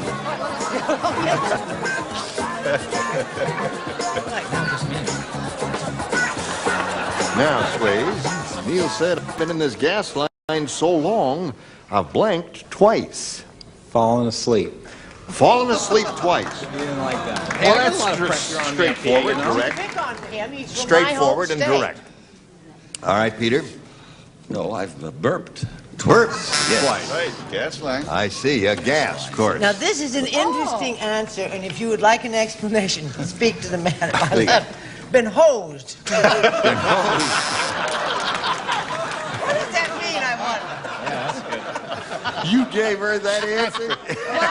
He didn't I want want a good one, a perfectly good one. Oh, I kept looking at him and I figured that he had to say shaved twice. Shaved, yes. That's a good one. That would be a long gas line if you had necessary to shave twice there. What'd you say, Bonnie? Well, Sways, I got to tell you, my first response was the one that you had thought of. And then Sure, rub it in his face, Bonnie. I said burp. Burped. All right, been in gas line so long, I've blanked twice, Bill. You know I was in a little trouble there when I took me Yes, an hour I and a know, half to when you get were there, and I screaming came and up with this. He hollering. ran out of gas twice, you see. You ran out of gas. Has he done the show before, Gene? Yes, he has. Many times. And he's But not coming back. No, he's not. He doesn't show. He doesn't have his own show. You got to be quick today, Gene. I'm not. God, I'm exhausted. Oh, you are quick. Oh, now we're talking long. Long. He voted twice. Ha! That's it. Very good. Right. Very good. Very good. So, that's your first round question, but Have don't I give... gotten any points today at all? No.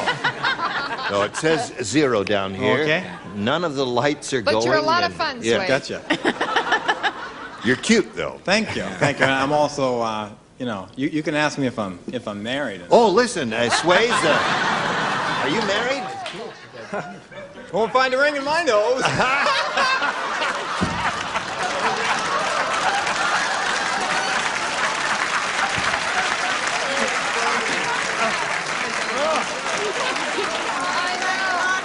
You know, I'm glad we did that now because the way he's playing the game, he might not be around here long enough. I didn't say that. All right, we've got to do a little business with America here, so both of you hang around and we'll do this for you. Hello. No, time to say goodbye. Say goodbye. Goodbye. Bye. You were all splendid. Oh, thanks. Just wonderful. I'm Gene Rayburn. No, and I'm Gene Rayburn. No, that's right. He's Gene Rayburn. I'm Peter Marshall saying, join us next time for the match game. Goodbye. Bye, stars. Today's consolation prizes are Oleg Cassini's World, a world of uncompromising elegance and style expressed in these, the signature fragrances of Oleg Cassini, brought to you by Jovan. And a selection of Castle and Cook products, including delicious Dole bananas, fresh and canned pineapple, fresh mushrooms, and Bumblebee seafoods. And a paper-made family of products, including freezer wrap to protect the foods you freeze, baking cups, coffee filters, and paper-made plastic cups for all occasions. And like Mads the manicure says, try my Palmolive dishwashing liquid. Palmolive softens hands while you do dishes, and it makes loads of thick, long-lasting suds. And delicious pork products, roasts and ribs, steaks and chops, tender, love and fair from the national pork producers.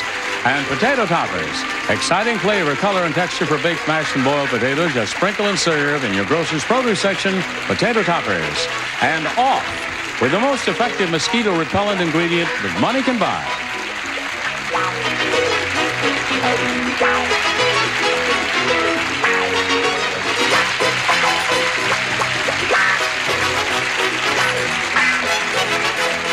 This is Johnny Olson speaking for Match Game, a Mark Goodson, Bill Todman production. This program is edited for broadcast.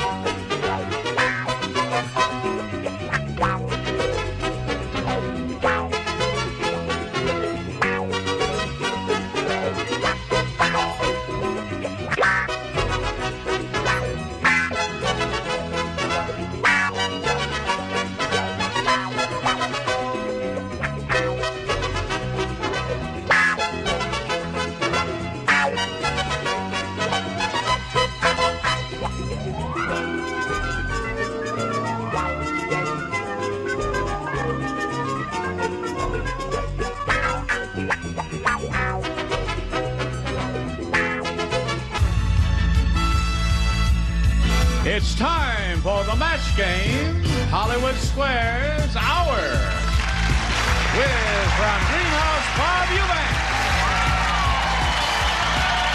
from Scarecrow and Mrs. King, Martha Smith,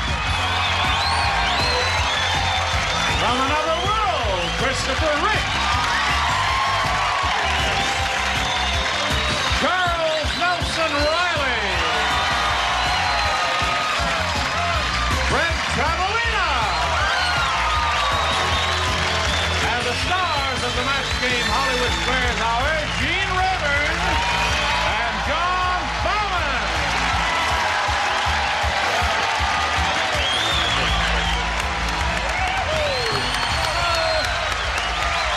Thank you.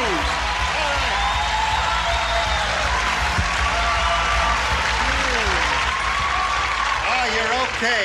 You're okay. Thanks for showing up. And I thank you for showing up because we couldn't do it without you. Okay? Ready? Ready. Yes. Ready. Good afternoon. Good afternoon to you. Well, you and I started to talk about something backstage a moment ago, and we got interrupted by this show. Well, I was hoping to see one day Robert De Niro come on to Match Game Hollywood Squares and do one of those poems, you know. Good idea. Yeah, imagine Robert De Niro on Hollywood. And my name is Robert De Niro, an actor, that's what I am. I made lots of pictures like Raging Bull where I hit people wham. But the thing that got me the most, the thing that got most of the stares was the week that I was a guest on the Match Game Hollywood Squares. Very good.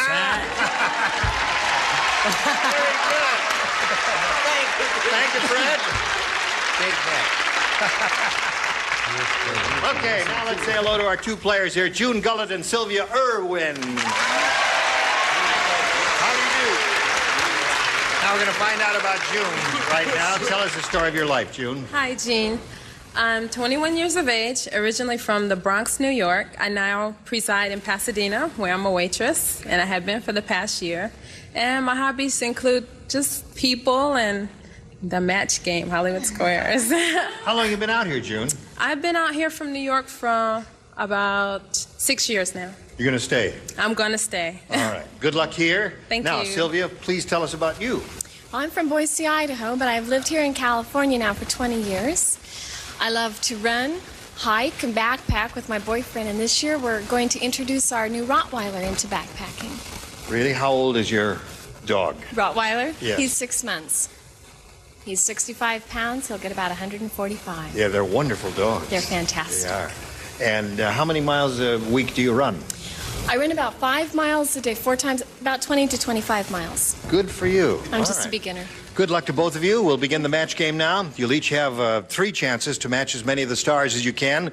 The one who's done that most often will be the winner and go on to meet our returning champion on Hollywood Squares for a chance to win up to $30,000. June, you won the toss. Would you go first, please? A, please. A it is for you. Here we go. At the restaurant, Harry said to the waiter, "This dessert is terrible. Since when does Jell-O have blank?"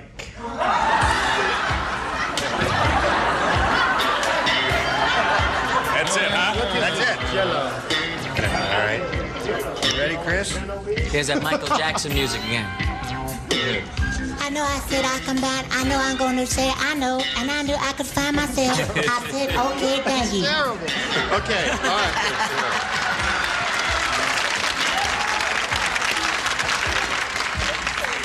All right, I'm going. You are. Okay, I'm with now, you. this is your last chance, Chris. Okay. They're all bad, folks. I promise. June. They had trouble over there. I hope you don't. At the restaurant, Harry said to the waiter, "This dessert is terrible. Since when does Jell-O have blank?" Mold? Mold. You had trouble with it also. They couldn't think of anything. You couldn't think of anything. There's one really obvious, wonderful answer to this. As soon as I come to it from one of you, I will let you know. Chris. Tap shoes, right? Since when does it have tap? No, I tried all of them. You know, I went skin, bones, scales? I don't know. Now, wait a minute. Did you say scales, skin, and you said bones? Yeah, bones was another one. Bones is a terrific answer. Why didn't you write that, dummy? Bones and dessert? Yeah, well, that's why I do a soap instead of a... Jell-O doesn't have bones, does it? I don't know if it's terrific. Hello, Charles. I don't speak English, but I know to play the game. Bones. Bones. She's looking for mold. Not that we're going to find it, but we have to keep Well, going. she's a anyway. waitress. She probably hears that all the time. But Right. I put seeds. Seeds. Oh, I know what she was thinking of. A customer will come up to her and say, "Where'd you get this moldy Jell-O? Send it back to the kitchen." All right, John. Hey, you know, June, you're from the Bronx and I'm from Brooklyn, and we all should know that the answer to this is the pits. There's another good one. Pits. They don't have that either. Right. Jell-O don't have pits. Okay. I don't feel so bad anymore. Bob? Oh, the Jell-O nor the waitress. Lumps. Lumps is another good one. Fred? I said the one thing that vampires never like to find in their Jell-O: garlic. Well, we all agree with Thank you very much. Now, Sylvia, let's see what we have for you. Yours Okay. is the B-side here. Brian said, at the movies last night, they showed a Clint Eastwood film and a Disney film at the same time. It was a shock. At the end of the show, Clint gunned down blank. Right.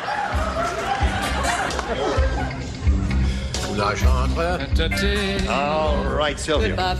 Brian said at the movie last night they showed a Clint Eastwood film and a Disney film at the same time. It was a shock. At the end of the show, Clint gunned down blank. Mickey Mouse. Mickey Mouse would be one possibility.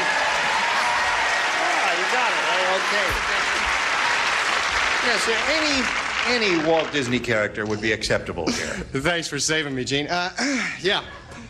I said Snow White and the Seven Little Guys. That's very good. So, we're looking for Mickey Mouse. He only had one bullet. Snow White. Martha? Bambi. Bambi. That's terrible. I'm sorry. Really is sad. Sylvia's looking for Mickey Mouse. I'd like to explain to my 3.5-year-old daughter, Nora, that it's only a game and that Clint really didn't shoot Mickey Mouse. Right. One for Sylvia? Bob? I thought I saw a movie called Bambi Goes All the Way for a Buck, so I said Bambi.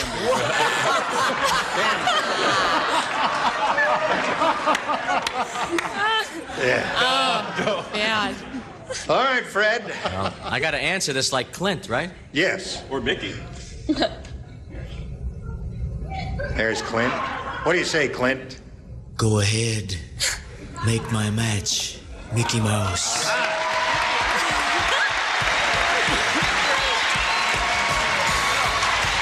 You're ahead 2-0 at the end of round one. Round two coming up right after this.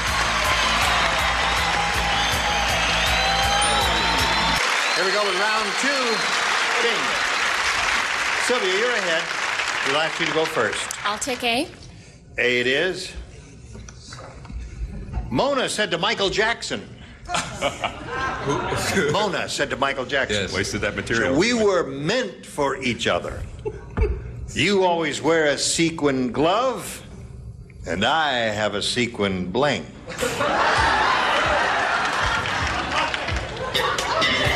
Oh, boy. That's all right. Yeah. That's in my head, right? When are you going back to New York? Probably after this answer. Oh, I see. Should take a message to the producer. We've had everyone except the cameraman. Oh, he's coming. Oh, all right. Brought him with me. Quid pro quo. Yeah, ergo procto dictum. Right. Yeah. You know what I mean? No idea. Oh, I'll write your note. What'd you say? Sylvia, you ready? Here we go. Mona said to Michael Jackson, we were meant for each other. You always wear a sequin glove, and I have a sequin blank. Bra. Bra's good.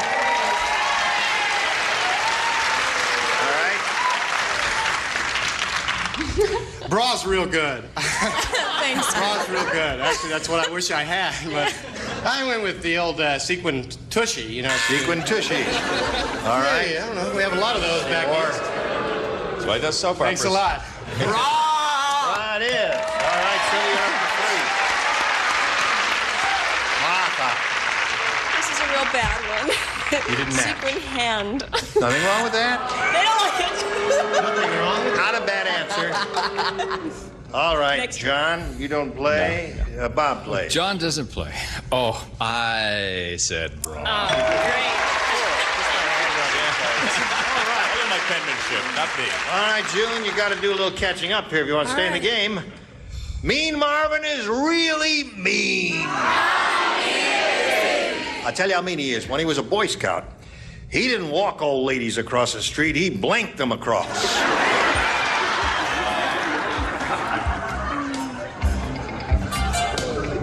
Anytime. I'll go over here and see what's going on in the canal while we're waiting for you. Also, those gondoliers have deep voices, don't they? Who was that? That was with a gondolier on the canal. No. I meant it. All right, June, here we go. Mean Marvin is really mean. When he was a Boy Scout, he didn't walk old ladies across the street, he blanked them across. I said that he would always drag them across. Drag them across the street is a pretty good answer, June. Not bad. She said drag, Chris. Drag. Very good answer. Yeah, Here we go again. see, I've kind of got a tradition going here, and I didn't want to blow it. I said he threw him across. That's all right. Anything mean is all right here. Charles? Well, this is mean to me. Jog them across. Jogged them across, made them run across instead of walking. That's mean to you. My mean Marvin's real mean. He kicked the old ladies across. Very difficult. Yeah, it's not bad. All right. He didn't walk old ladies across the street, he blanked them across, John. I was thinking of a little old lady from Pasadena who was a rocker, and he rolled her across the street. Rolled. What do you So know? far, we don't have anybody dragging the ladies across the street, June. Bob, here we go with you. Well, I was with you that time, my dear.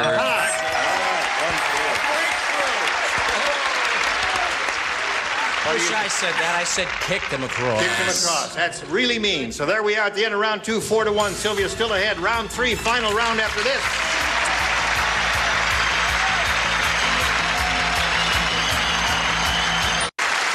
All right, here we go. Round three. Have you ever done this, John? It's happened to me. Not with that finger, however. Can you imagine what people are thinking just tuning in? Yeah, that's... Can you hear that? Maybe you can work that out at the improv Okay. and then bring it back in. Now, where do we... Oh, Round 3, coming up right now. There they are. Sylvia, you're still ahead. Rules say you go first when you're ahead. I'll take A again. You will. Okay, 2 people play. I know I'm one of them. Chris and Martha. Jimmy, Chris, follow it. Okay. Here we go. The doctor said to Pinocchio, I have good news and I have bad news. The good news is you don't have dandruff. The bad news is you have blank.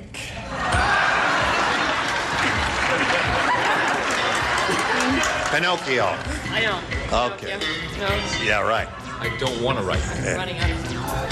You don't have dandruff, you have... Pray for me, folks. It's too late. Charles, what do you think it is? I'm going to surprise you. Oh, all right. You surprise me. I won't peek. Okay. All right, Sylvia. The doctor said to Pinocchio, I have good news and I have bad news. The good news is you don't have dandruff. The bad news is you have blank. Sawdust. What? Sawdust. You know, when you whittle wood, you get sawdust. When you what? Whittle wood, you get sawdust. Oh, And sawdust. Sawdust. Sawdust. It's okay. You don't talk funny. I don't listen too good. Sawdust. All right, she said sawdust, which is a pretty good answer. Yeah, this one had me stumped for a little bit, but don't worry, don't worry. I got it wrong again. I said he had a cold, you know. They're moving toward I'm sorry, were you guys booing? I didn't quite... They are not easy to please, this No, audience. they're not. But Sylvia, you and I are way above them. Sawdust. Thank you. Who is Sylvia? Sylvia's hair is like the night. Ready, June? Ready. You need 4 to tie, 5 to win. Ready? Here we go. Otherwise, it's back to the Bronx. Rodney Dangerfield. Oh, you do Rodney Dangerfield. Not really, but I'll... Not really. Eubanks can tackle. I'll give it a shot. Whatever you do, it'll be better than my Rodney Dangerfield. I don't get no respect. I don't know. Rodney Dangerfield said... I don't get no respect. I left my heart in San Francisco and somebody blanked it. That's good. That's good. First time, not bad. All right. I mean, very good. Thank you.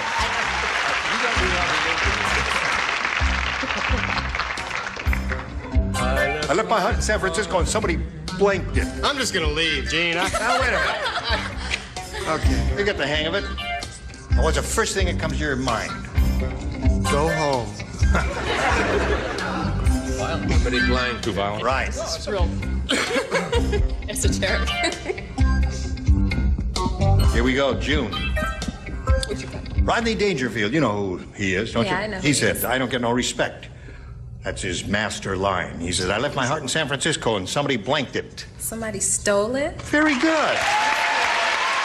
Simple, straightforward, direct answer. Isn't that a good answer? It's a great answer. Good. Great answer. Boy, that's a good answer. Yeah. This one, however...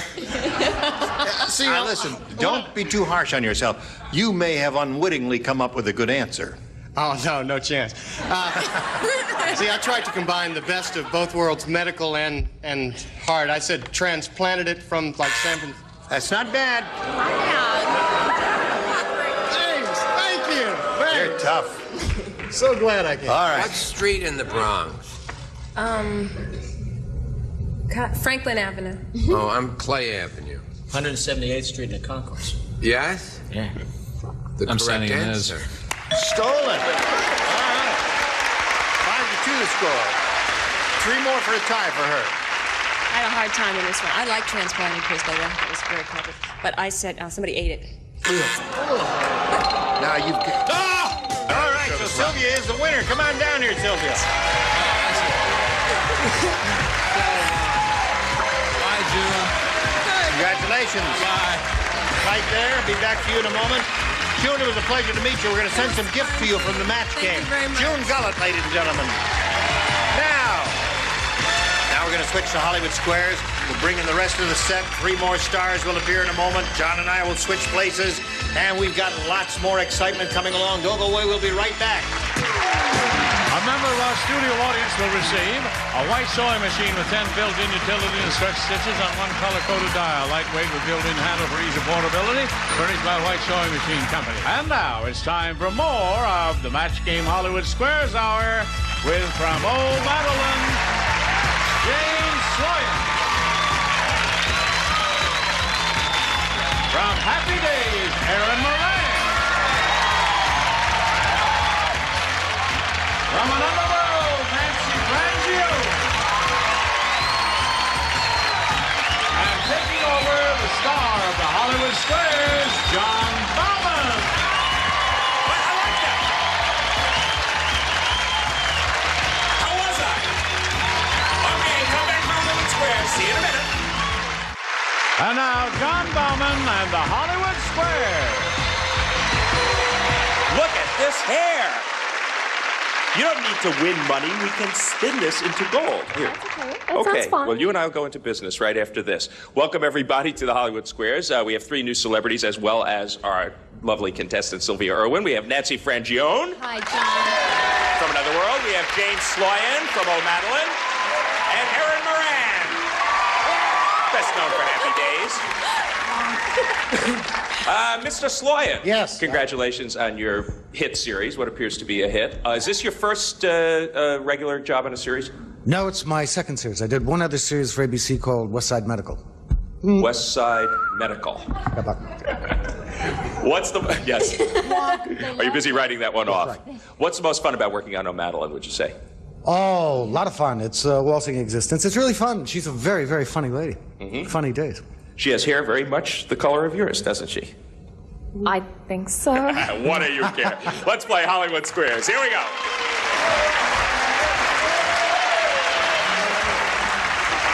Okay, we're going to reintroduce our defending champ. She was here yesterday. She had a nice day, wouldn't you say? Her name is Charlotte Turk. Her returning total, $21,775. And she's still wearing what has become her lucky eyeshadow. That's right. Just remind us a little bit about your life, as much as you think we can bear. I'm from Texas. I've been in California for almost 9 months, and I work and go to school here. Okay, terrific. Great to have you back. And we're going to play Hollywood Squares. You're going to play it at least one more time. Whoever wins goes on to Supermatch. That's worth up to $30,000. And yesterday, you and I hooked up on 20. Yes. Nice going. First game is worth $100, $25 for every square. You get to start because you are a defending champ. Pick a star and let's go. Charles, please. West Side Medical. What a show that was. Hey. You have a long memory, Charles. West Side Medical. Did you see both episodes? No, I was sick that first I was the week. one watching. It was on at night. I was the one. Charles. Yes, sir. You're getting married tomorrow. Oh. And you want I your better dog... make some calls. Can you hang on just half a second till we finish? You're getting married tomorrow and you want your dog, Ralph, to attend. He's one of the calls.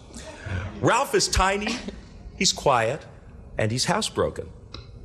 Now, according to the book, Checklist for a Perfect Wedding, should you let Ralph attend, or would that be a mistake?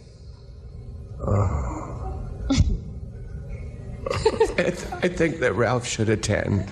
It would be sweet. He's church broken. Yes, you've read this book, haven't you, Okay. children? Checklist for a Perfect Wedding. He says Ralph should attend. Agree or disagree, Charlotte? I will disagree. It would be a mistake for Ralph to attend. Good play. You were right to disagree, and you get the first square. Well done. Okay, Sylvia Irwin, you're playing O. Pick a star. Aaron, please. Aaron Moran. Yes? Oh, thanks. Can a sleepwalker really do things like walk down the street and mail a letter? Or is that something they just make up on TV shows? No, they can. What do you say, Sylvia? I agree. Sleepwalkers can really walk down the street and mail a letter. Yeah. Like to agree? You get the square. Well done. In fact, several of these celebrities are asleep right now. Charlotte, you're playing X. Make your move. I'll go with Chris, please. Okay. Oh, no. Chris Rich. No problem. I have credentials. This is punishment in a new game, Chris. Oh, good. Which of these important events of the 1960s came first, Chris? The debut of the Match Game or the debut of Hollywood Squares? Well, I don't mean to choose sides, John, but actually it was Hollywood Squares that came first. Agree or disagree, Charlotte? I'll disagree. He has done it again. He has bridged the gap from Match Game to Hollywood Squares. The Match Game came first. You're right to disagree. You get the square. We show these shows in order of their appearance. The Match Game 1962, Hollywood Squares 1966. Thank you. Okay, well, at least your consistency is a virtue. Yeah, you Chris. know which way to go now, right? Yeah. Sylvia, you're playing O. Pick a star. Martha DeBlock, please. Yeah, Chris is taken. Okay. You missed this one. Charlotte wins the first game. Martha Smith from Scarecrow and Mrs. King. Former President Lyndon B. Johnson kept a box containing these on top of his refrigerator. Were they handmade cigars or the ashes of one of his dogs?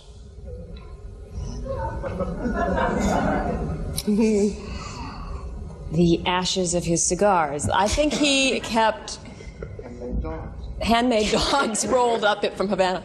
No, he kept the ashes of his dog. He was a very sentimental man. Excuse me. There's one. Fell off the mantle. That's the dog. Of the refrigerator. Okay, she says the dog's ashes were what Lyndon Johnson kept on top of his refrigerator.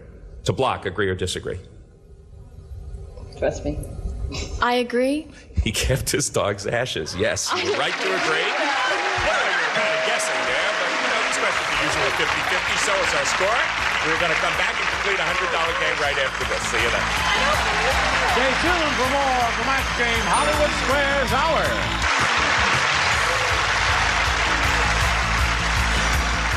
And now back to John Bowman and the Hollywood Squares.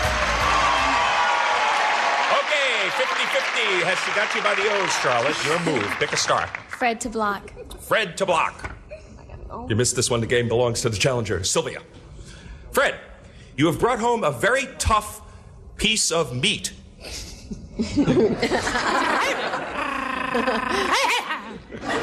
Down, Ralph. Back in the refrigerator. According to household hints expert Mary Ellen, should you rub it with baking soda or poke it with an ice pick? Rub it with baking soda or poke it with an ice pick. I don't know who to do an impression of on this rub one. it with an ice pick. Julia Child, poke it with an ice pick. Yes. I would say poke it with an ice pick. He says you should poke that tough piece of meat with an ice pick. Agree or disagree, Charlotte? I will agree. You should rub it with baking soda. No, you should have disagreed. Your opponent gets the square, and your opponent wins the first game. 3 O's in a row down the side. Okay.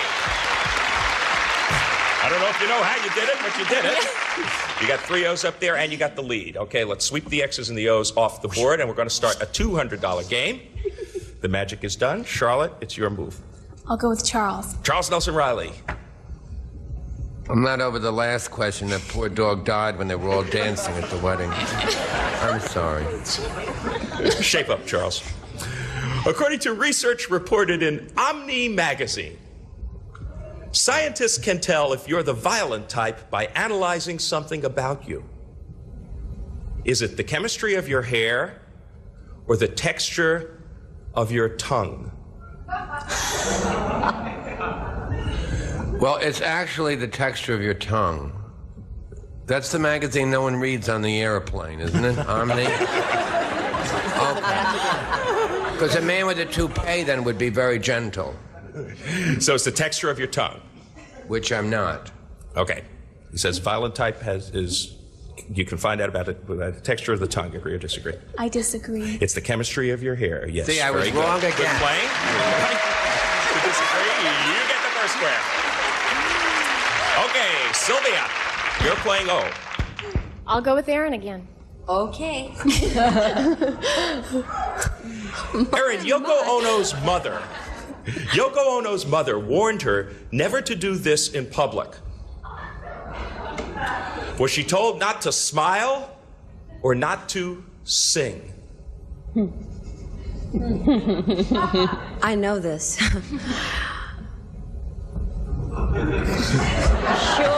Would you care to tell us? Yeah, I'll tell you. Okay, not to smile. Not to smile. Okay, agree or disagree, Sylvia?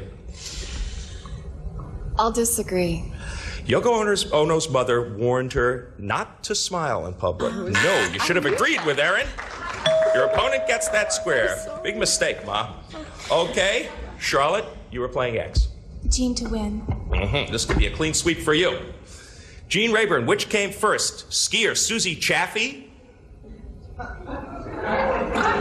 chapstick? Susie Chaffee. Let's see now. I know exactly the year she was born. I'm not going to say it on the air because gentlemen do not tell. 41. What year was it? I would say that Chapstick was on this planet before Susie was, who's a wonderful skier and a terrific lady.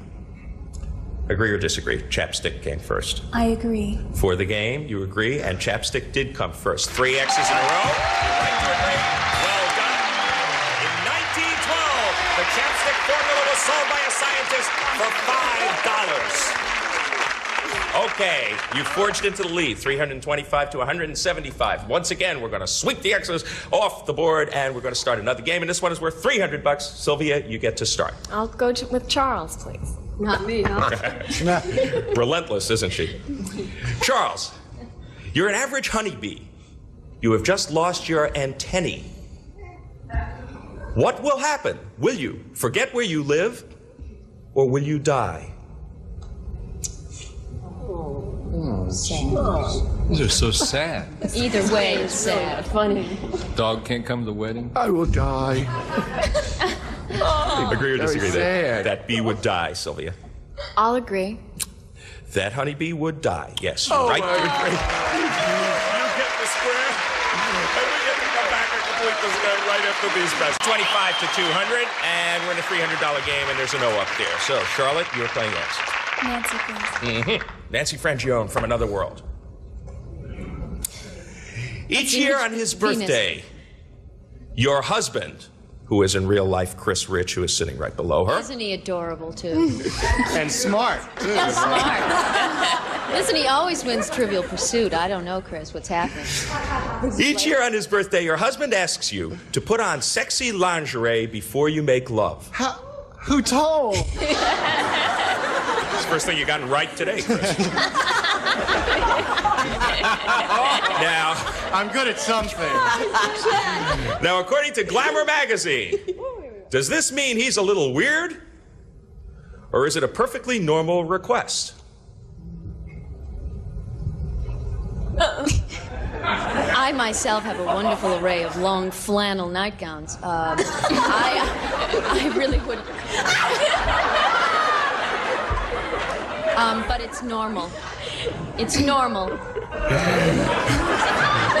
Charlotte, she says that it's perfectly normal that her husband asks her to put on sexy lingerie before they make love.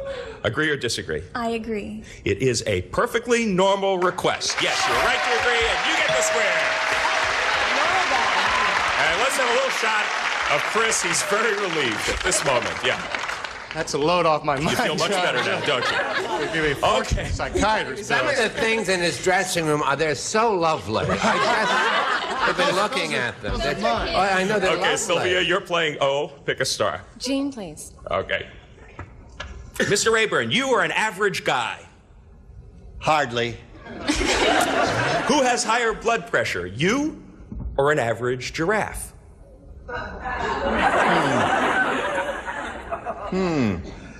Well, logic prevails here.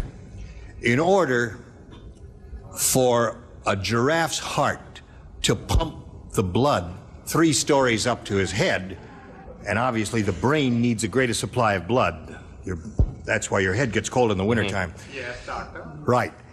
A heart of a giraffe would have to have higher blood pressure because it has to go up so high. Gotcha. Okay. Sylvia, agree or disagree? They're worshiping at my feet. My students gather around like this quite frequently. Sylvia, on the other hand, is trying to win this game. Do you agree or disagree that the giraffe has higher blood pressure? I'll agree. Observe. Okay, she agrees. Yes, a giraffe does have higher blood pressure. Watch up there as the O blood pressure, you're exactly right. Extra pressure is needed to push the blood up his long neck. Okay, Charlotte, you're playing X. Make your move. Aaron to block. All right, you missed this one. We got a tight game here, because if you miss this one, your opponent wins and forges into the lead. Erin Moran, according to a recent Brides magazine survey, are the majority of today's brides virgins when they take their vows?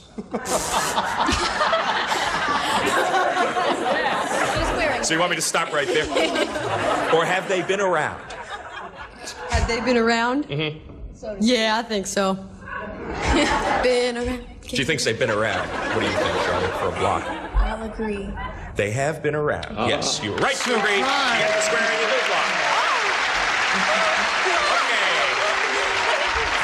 So she thwarted you there, Sylvia, but you're still in the game. You're playing up. James to block. You missed this one. That's a pretty big lead for Charlotte. You're on, James. Is the typical gander always on the lookout for a new goose to mate with? Or does he prefer to do it with the same old goose? Well, Cash Cow. Yeah, I would say that he's on the lookout. This is for you to block, Sylvia. Agree or disagree? Oh, golly, this is a guess. I'll disagree. The typical gander prefers the same old goose. You're right to disagree. You'll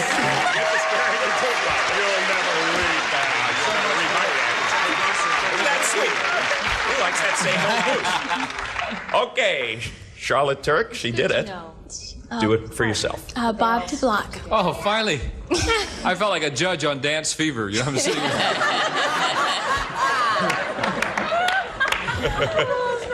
Bob, you're a male goat. Oh, come on. Will you always smell bad? Or can you have an operation to make you smell better?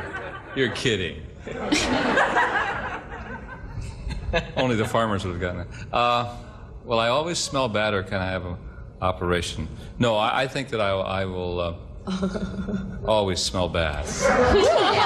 Bob says he'll always smell bad. What about the goat, though, Bob? He says that the male goat... He's the butt of the joke, John. He's the butt of the joke. He says the male goat will always smell bad. Okay, do you agree or disagree to block? I'm going to disagree. You can have an operation if you're a male goat to make you smell better. Good play. You get the square and you do block. I don't know what that is. A goatectomy, I suppose. I couldn't tell you. All right, now we have reached an interesting phase of the game. Sylvia Irwin, you're playing O. Martha, please. Martha Smith, we got a very tight game here. Yeah. Your cat is stuck in a tree, Martha. According to Cat Catalog, should you throw ping pong balls at her? Good idea. Or should you just leave her up there? The animal guessing game we have today. Yeah, the cat is alive and stuck in the tree. Yes. I want to make sure a lot of dead animals. Good thinking, Martha. Okay, John, now I'm really... You nailed that Hold one. on, I've got this. I've got this, Charlotte. The cat isn't the ping pong balls, or I'll leave her up there? I think definitely throw the ping pong balls. Get them out, throw the balls. She says throw ping pong balls at the cat. Put the ashes on top of the refrigerator. Sylvia? I'll agree. You should just leave the cat up there. No, you should have I'm sorry, I don't disagreed, have and your opponent gets that square, and X goes up. If the cat can get up on her own, she can get down on her own. Thank you. Thank you. You have won once again. Time is up. $425. Charlotte Turk, you did it.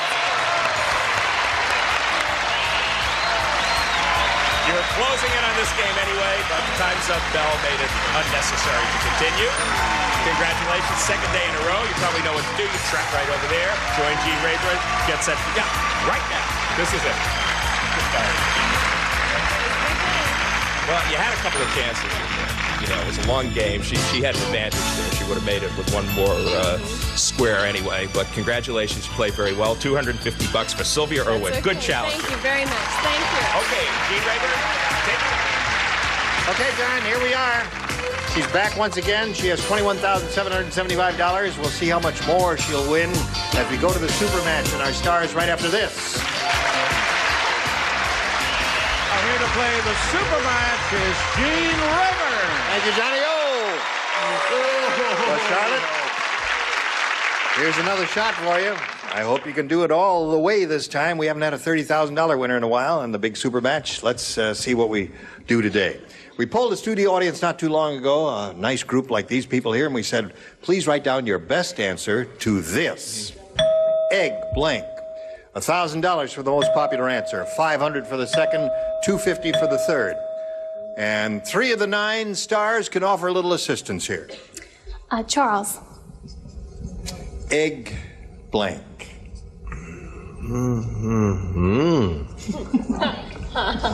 Steal one from him, Charles. Well, it's old. Egg and I.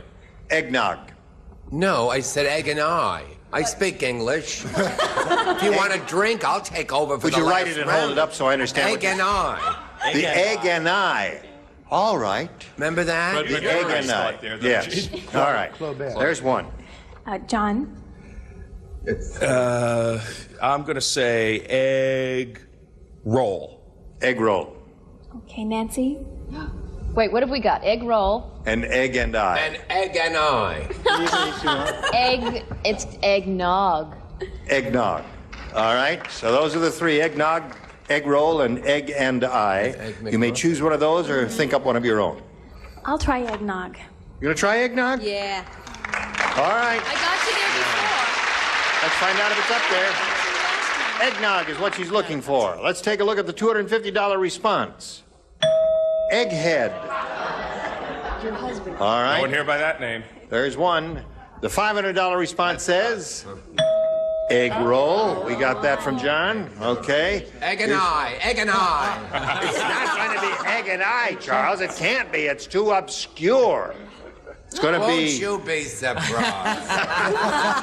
Charles, I personally will give you $100 And if the it's set? egg and I. And I'll give you the light board. I'll throw that in, too. Because Christmas Tired is of it. coming. Anyway, here we go with a $1,000 response. Go!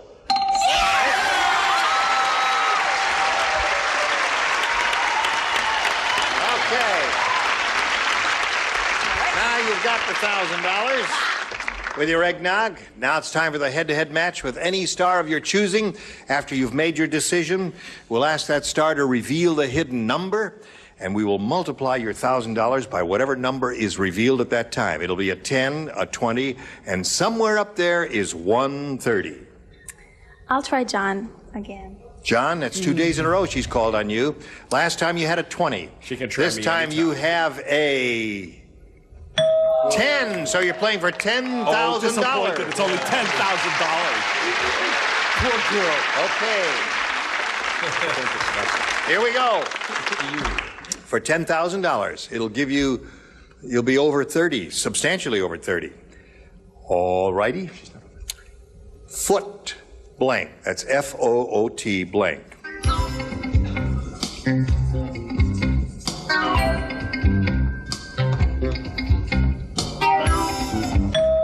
All right. Your job is to match Charles. If you do, you collect the $10,000. Foot blank. Football. Football. All right. Now, John, she says football will match you for the $10,000. What do you say to that? I was really going to say the egg and I. Footloose? I didn't think it went with foot, so I said ball instead. We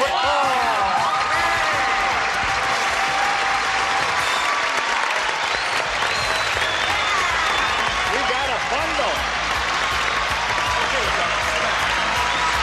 Very good, Charlotte. At this moment, you have $33,200. Good for you. We'll be back with Charlotte and our stars right after this. Right now, we want to find out which one of the stars had the big 3-0. Would you all grab the tabs, give it a yank? 1, 2, 3, go. Aaron, we didn't call on you. All right, Charlotte, we'll see you tomorrow. And stars, we'll see you tomorrow. Gene Rayburn inviting you to join us tomorrow. How do I do my eyes like this? John Bauman saying so long for the match game. Hollywood Squares, Harris. A member of our studio audience will receive a KitchenAid mixer with attachments that can handle most every task from a single egg white to kneading yeast doughs. A complete food preparer furnished by KitchenAid.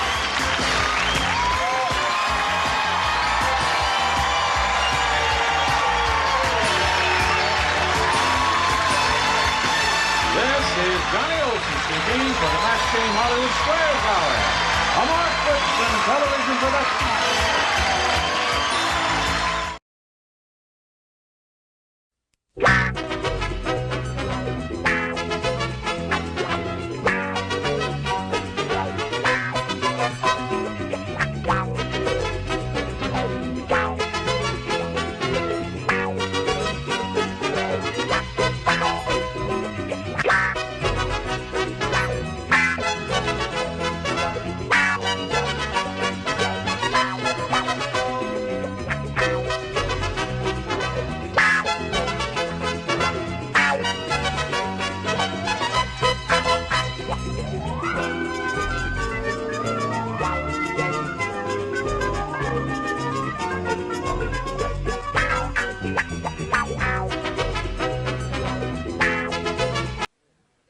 Match Game 74, production number 0233, and it's take one.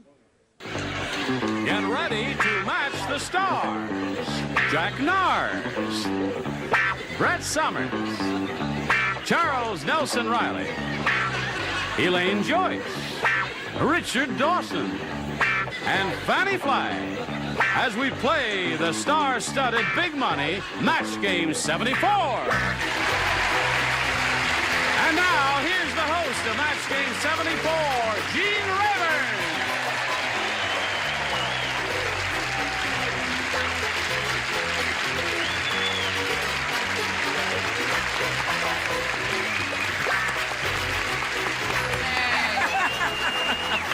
Thank you, one and all, for joining us here. Thank you, Johnny Olson. Nice to have you here on Match Game 74, and nice to have all of you here because you're terrific. Yeah. Terrific. So are you. Well, I thank Are you sure we are? Yes. Okay. No, you're splendid so far. I'd like to say something. You'd like to say something? What would you like to say, Brett? I'm wearing my own hair, and you haven't said one word. How do you think I feel? Brett has worn her own hair. Everything you've seen up until today was a wig. Yes. Oh, True. no. Which belonged to Charles Nelson Riley. It was Charles Nelson Riley's An wig. old Yeah. wig. Our own wig and my beads. No. That's right. Yes, I'm Her wearing my own beads? hair and Fanny's beads. Yeah, well, my beads. I don't think we ought to inquire any further about Well, these are mine. Whatever's there, honey, belongs to me. Okay, now let's say hello to our two players, Lee Conan and Nancy Palangi. Hello there, Lee and Nancy. Are you ready? Lee's the current champ. He's won one game, and he went all the way with that game. He won the $500 in the first part of the super match, and then he won the $5,000. He and Richard Dawson teamed up on that one. So he has a total of $5,600 now. And at our last meeting, we had just introduced Nancy, and she told us she was married, and she had 2 children. Did you tell us that? I told you that. That's true. What else did you tell us, Nancy? I manage a resort hotel in Dillon, Colorado. Oh, and you're here on vacation? Right. And we were lucky right. enough to get you. Oh, thank you. All right. Good luck to both of you. We'll begin this game right after we finish this message. Shirley. We're all set to go here, and I'll push the button and reveal our first round questions and ask Nancy to make a decision. B, please.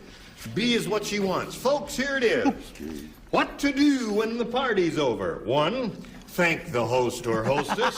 2, take the lampshade off your head. 3, get your blank out of the punch bowl. Oh, come on. Did you hear all that, Nancy? Okay. What to do when the party's over? 1, thank the host or hostess. 2, take a lampshade off your head. 3, get your blank out of the punch bowl. Charles, you're a famous Hollywood host. This should be no problem for you at all. Thank you, Gene. I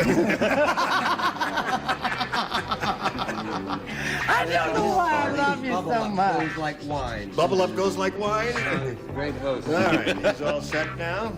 We'll just put it in the slot there. We'll call on Nancy for her response. 1, thank the host or hostess. 2, take the lampshade off your head. 3, get your blank out of the punch bowl. What do you put in that blank? Your bottom. Really? Solid? You think these dignified, shy, retiring dingbats are going to say that? I hope so. You hope so? I hope so. How dare you take my How first name dare in you vain? say that? All right, Jack, what did you say? Oh, I never end up that way. I usually end up with my... Take your face, get your face out of the punch bowl. Okay. Oh, yeah. Get the new See what kid. kind of group we got here today, Brett. Well, you know Fanny's a little top-heavy, so she always ends up with her front in the punch bowl. But then there are those of us who end up with our behind.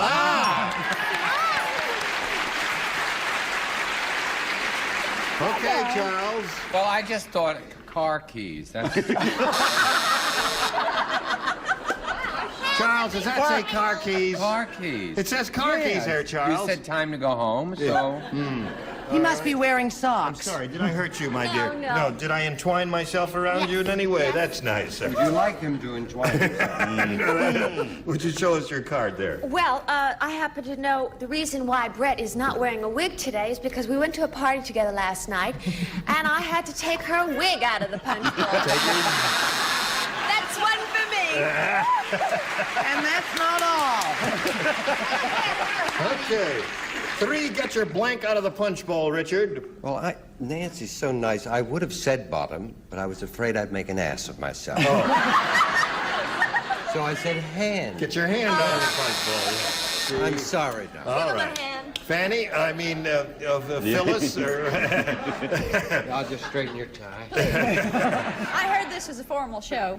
No, now listen, I have been to parties with Brett, and her husband has to get his mate out of the punch bowl. Get your mate out of the punch bowl. So that's 1 for you, and now let's see how Lee does with his half of round number 1. The psychiatrist said, Mrs. Harris, I have good news and bad news. Uh-oh. Oh, my. The bad news is your husband still thinks he's a dog. The good news is I've taught him how to blink.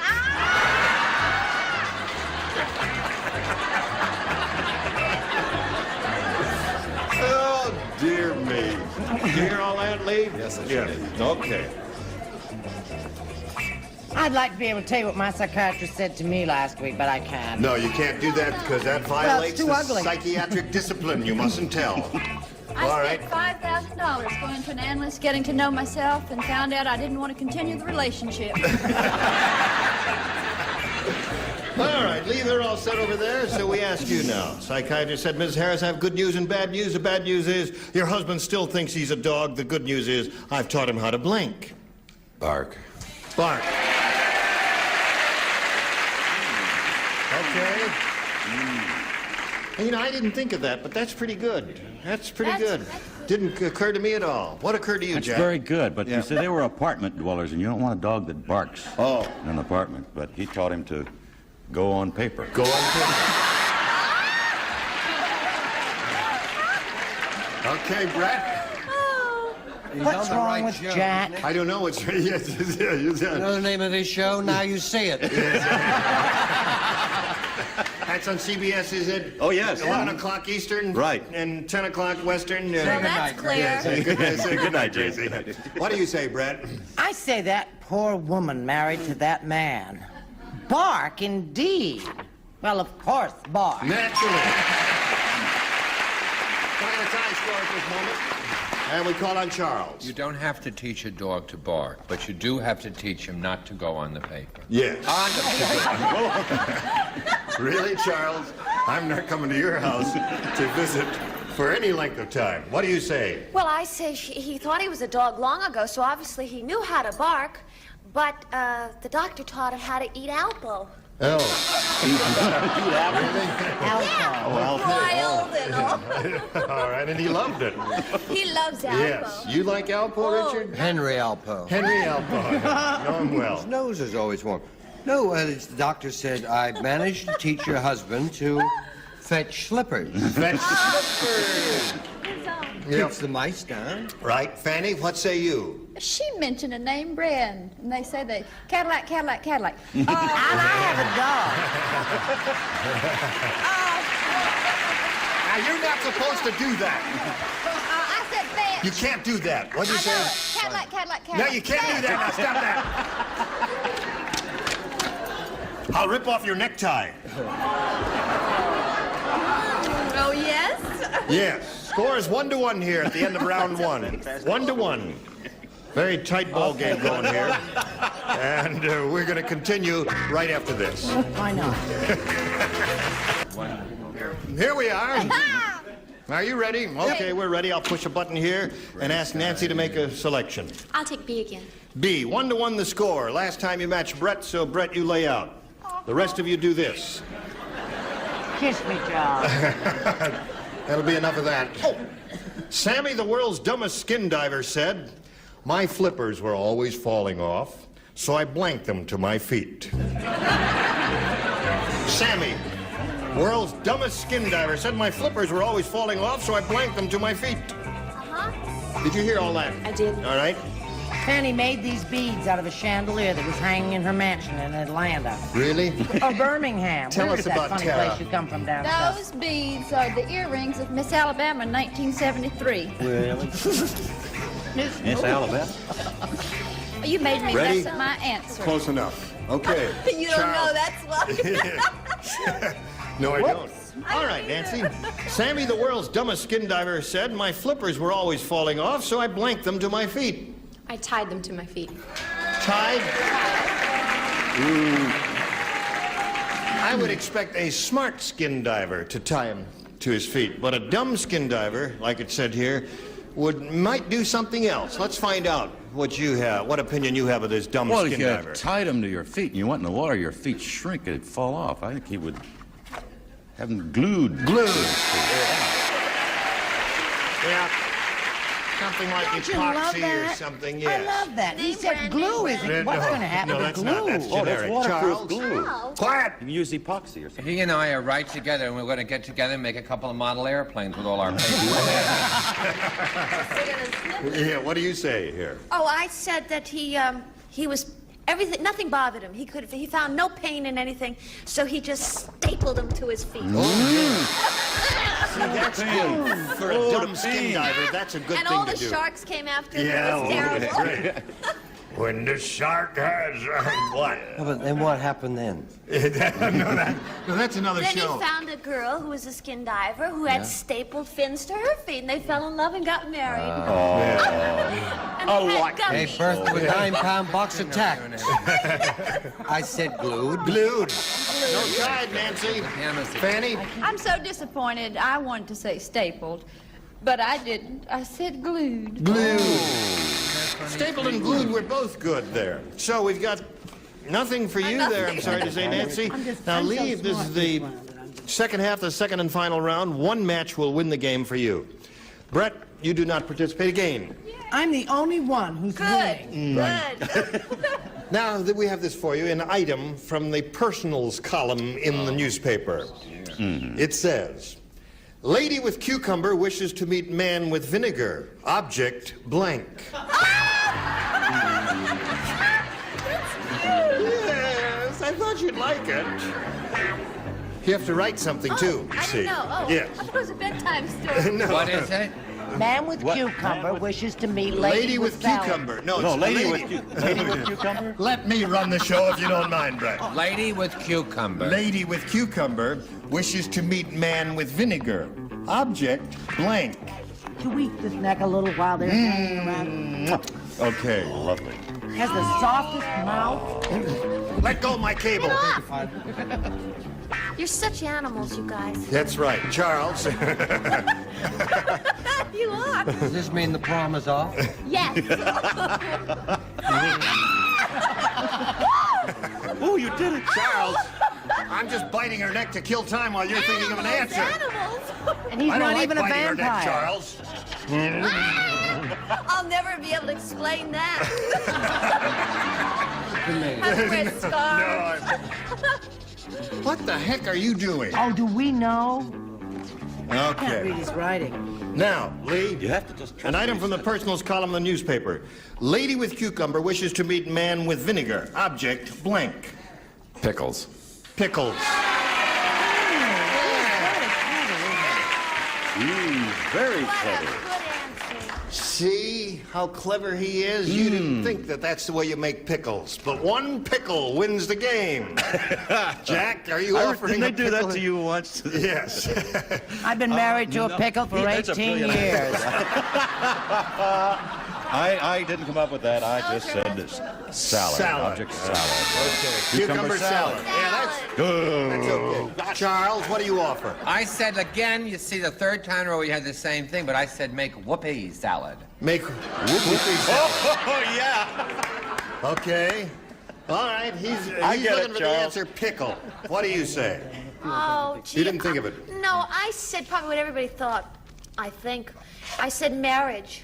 Object marriage. Well, that's the way the old line goes, yeah. See, I All thought right. straight and I just Yes. nothing, right? Okay, Richard. He's smart. I read a personal column said pigeon flying north would take 2 sparrows, share expenses. And then I wrote dill pickle.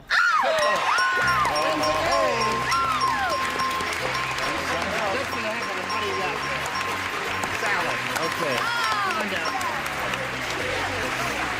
Okay, we congratulate Lee, and unfortunately, we've got to say goodbye to Nancy.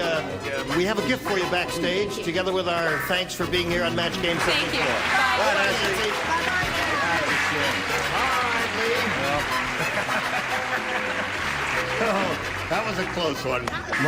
They're laughing there. My mic cable was stuck on the hook on the thing, and the thing started to go around, and I grabbed it just in time. Listen, you stick around. You're going to do the big money super match here, but first we got a little message for all of you, and then you come right back. Here we go. All right. Are you ready? I think so. Okay. This is his second go at it. He's up to 5,700, remember now, because he just won 100 for winning the game, and now he's going to have a go at over $5,000 here. And let's go. We polled a recent studio audience, and we got their best response to this. Birth blank. Now, the answer they gave most often is worth $500 if you match that top one, and then if you match a middle one, it's $250. If you match a bottom one, it's $100. Which celebrities would you like a little assist from? I'm going to go with Richard first. Richard first. Richard the First. Birthday. Richard the First says birthday. Okay. Charles. And Charles. Birthmark. Birthmark, he said. I got a good one. Okay. Fanny. Fanny, what do you say? Birth control.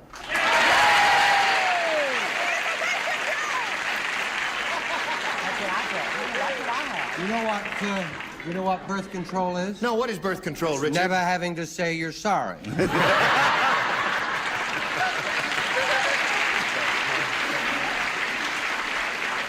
Okay, now you've got birthmark, birthday, and birth control. You may choose one of those, Lee, or give us an answer of your own.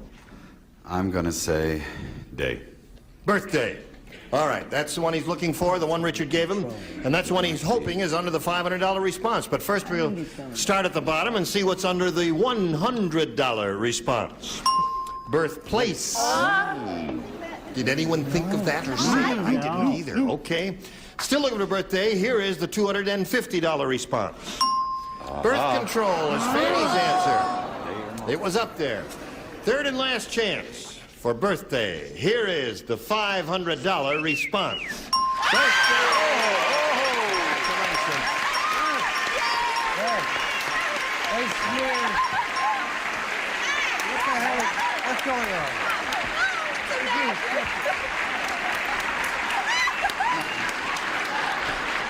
Oh, I got...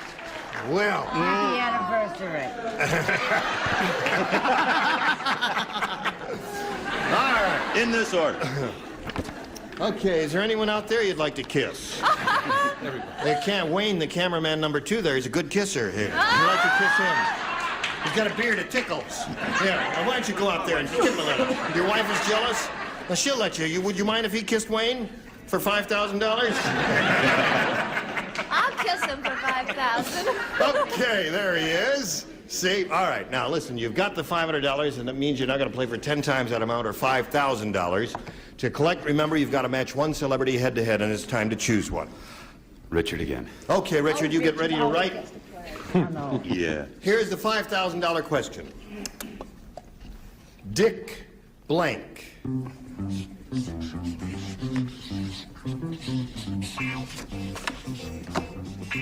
All right. Did the dinger ding?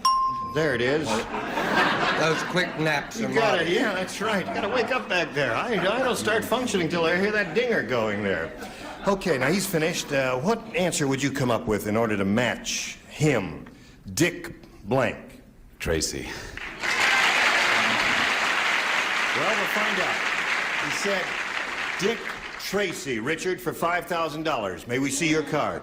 I don't even know who that is. Who's that? Well, the English, what do you see? It's Well, no, hold, yeah, what English. is it? What, a comic strip? Comic strip. Dick Tracy with he invented the wrist radio. Listen, you all sneered when I wrote birthday, folks. I didn't forget that. We came up with 500, right? And that'll give him another 5.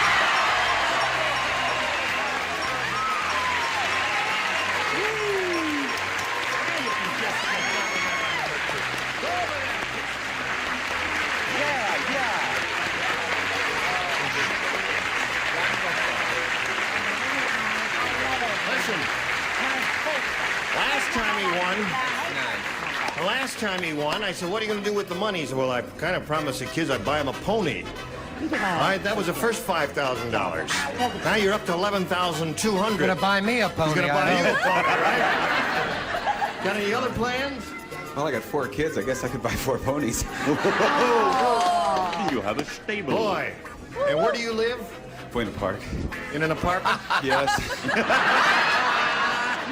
Where did he used to sell that? Yes. Okay. Your neighbors are going to love you, Lee. Oh, boy. 4 ponies and keeping in an apartment there. And I just hope his landlord isn't Well, there's a listening. winning card. You got to save that. This card is worth $5,000 for Lee. All right, we congratulate you, and you got to plow on ahead here and meet another contestant. Here comes Annette Hall.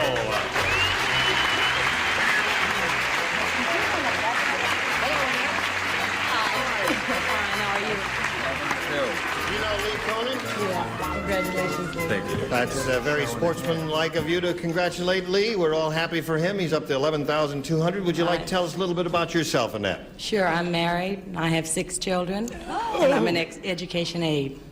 You're in education aid. Right. Okay. All right, Annette, we'll start this game right after we start this message for you. We just have time to thank all of these lovely people here and say goodbye to them. Goodbye, all. Goodbye, Gene. And say goodbye to you. And join us next time for Match Game 74. Gene Rayburn here. Goodbye.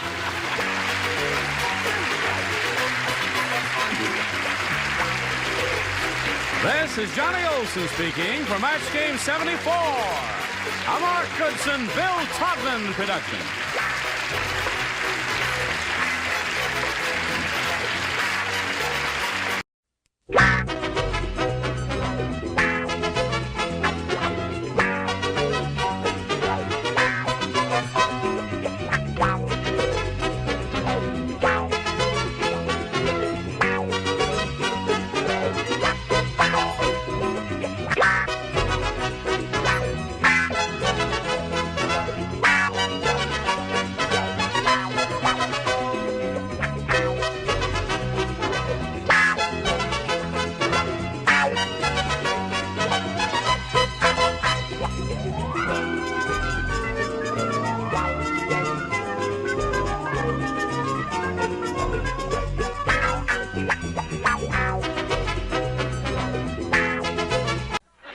Get ready to match the stars. Dick Martin, Brett Summers, Charles Nelson Riley, Vicki Lawrence, Richard Dawson, and Betty White as we play the star-studded Big Money Match Game 78. And now, here's the star of Match Game 78, Gene Rayburn.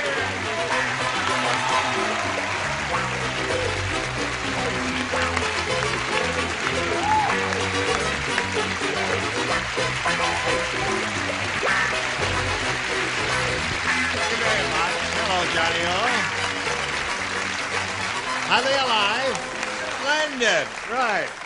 Got a bunch of live ones out there. Aren't they, though? It's a pleasure to see them. Oh, you're wearing your 5th different outfit, aren't you? Or 4th. Fourth. I'm sorry. I have one that I'm going to wear in the next show that's Yeah. very similar. Very similar. All right. It would take a discerning eye to note the difference. Show the elbow patch. You don't, Yeah. That's very smart. And two and three don't have those. 2 out of 3 elbows, too. Right. He loves this outfit so much, he has 5 outfits, so that those of you who've been watching all week, you know that... I think you'll all agree it's That he's a liar. Right. One has a little lipstick on the collar, but I don't want to mention it. Okay. I know. We know how it got there, too. Now let's welcome our 2 players, Patty Wright and Toby Crawford. Yay!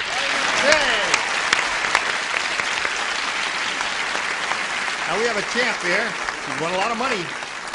Patty has $4,050 to her credit, and she's very happy about that. Right, Patty? Right. What are you going to do with that money? Oh, I don't know. You're going to spend it? Oh, yeah. Just try and hold the Maybe. inflation down, then. Don't create too much demand for goods and services.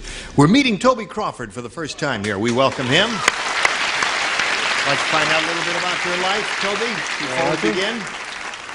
I work for a mortgage banking firm in downtown Los Angeles. Have a 20-year-old daughter, 18-year-old boy, and I'll be married in the next month. No kidding. It's good for the children. That's, yes. It's character building, isn't it? You're right. One day at a time. Would you like to amplify one day at a time? Not putting any money You want in to his amplify bank. on that a little bit there? Well, my fiancée is somewhere in the audience. Oh, is she rooting for you here? I hope so. Would you raise your hand? Not you, sir. No. There she is, right over there. Where? Would you wave a deposit slip? Oh, there she is. Yeah. There she is. She's very attractive. You going to root for him? Good. All right. Good luck to you, Toby. We'll start this game. Good luck to both of you right after we do a little business with America. Here we go. Okay. Bing. Round one. Toby Crawford, A or B? B, please. B. He just made up his mind like that. B for banking. Nothing. B for what? Banking. Oh, banking. That's right. Downtown. Muggsy said, hey, boy, our neighborhood was so tough. You want to know how to... you don't want to know. I can't wait. Yeah. Instead of selling cosmetics, the Avon lady went door to door selling blank. That's how tough the neighborhood was. Oh, boy. That's how tough the neighborhood was. Instead of selling cosmetics, the Avon lady went door to door selling blank. Got it.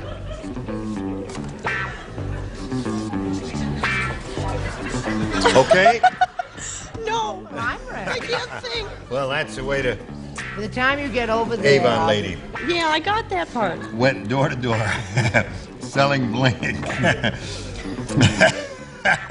How tough was it? I don't know. Oh, boy, I tell you, it was really... That's okay. That's boring. All right.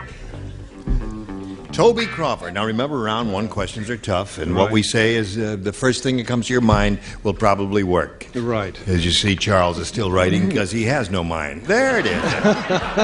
Muggsy said our neighborhood was so tough, instead of selling cosmetics, the Avon lady went door to door selling blank. Band-Aids. That's the first thing that came to your mind.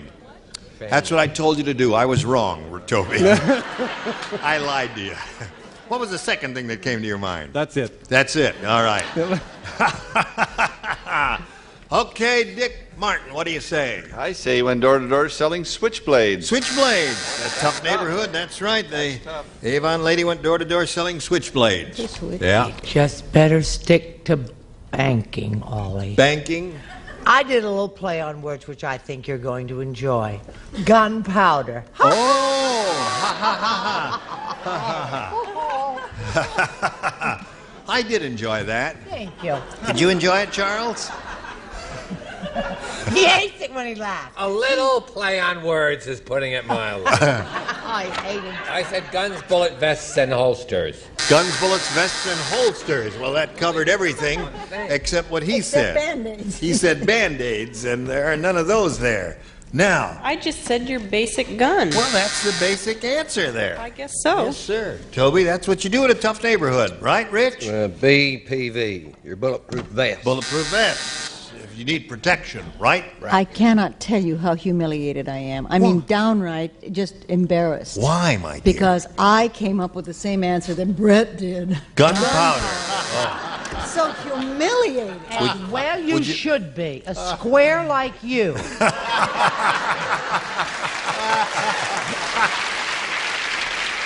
Now, you're not going to do anything, no routine about a play on words or anything like that. No, you just I was straight just gunpowder. I was ashamed enough. I see. Okay. All right. Now we've got this one for Patty Wright. And on this here now card it says, Fred said, I'll never go back to that lousy doctor again. Every time I cough, music comes out. That's because instead of a pacemaker, the doctor installed a blank.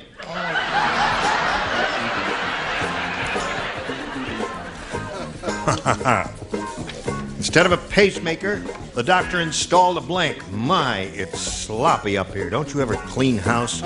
Oh, I'm never coming up here again. I don't blame you, hon. I'm on your side. I'm getting out of here. Show good taste, sir. With such thorough criticism without Okay. Let me look.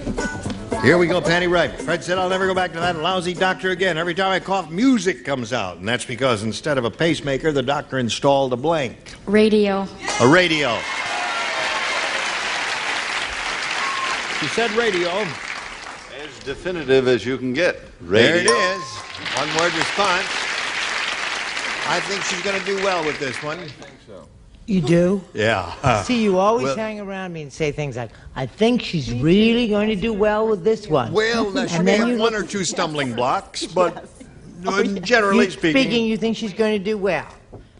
Radio.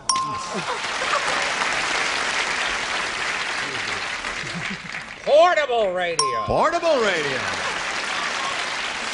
Okay. Patty Wright has 3 so far. This is really terrible. You're going to break the magic spell? Yes, I really screwed up America. You did? Harmonica? I hate that buzzer.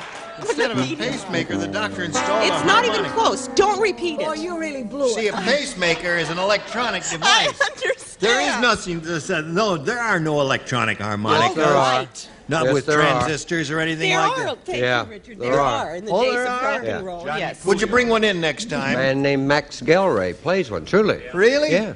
Is that right, John? Goodness for Richard. Yeah. Larry Adler. But I had it, and Larry Adler, too. He plays Max Gelray. That's right. No, he wears high shoes. Well, That's right. I don't. it's easy for him to say. I had a very clever little play on words. I said radio. Oh, yes, of course. That's 4 for that. Here's money in the bank here. Money in the bank. She is as solid as a rock. Let him Leave have her it, alone. Betty. This time I don't Any match. money, but- radio. Listen, Radio. if you had a radio, it's conceivable you could cough and get Walter Cronkite. Think about it that way. That's right. It's true. Sure you this could. way, you always get music on a record player, right? Record player, she Just said. a month. I know. Oh. I deserve it. There's Okay. Turn her. on her. That's what I like to see. America turning on Betty White. It's all right, Martha. She's going to get better as time goes Here on. comes Don't the- worry Not about it. necessarily. All right, so that's 4 for her and none for him, and that's the end of round 1, and round 2 will be along shortly. Now we're ready to carry on here. This is the second and final round. Toby, you got another shot at it here. You want A or B? Try A. A. Right. A. All right, A. Here's banking. A for banking. Rick said, A for bank. my apartment is so small. Okay. Pretty good. My apartment is so small, when I eat chili, my neighbor gets blank.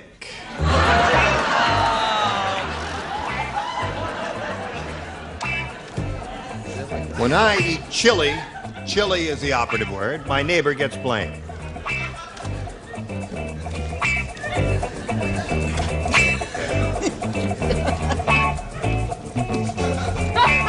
You like that answer? Okay, Toby.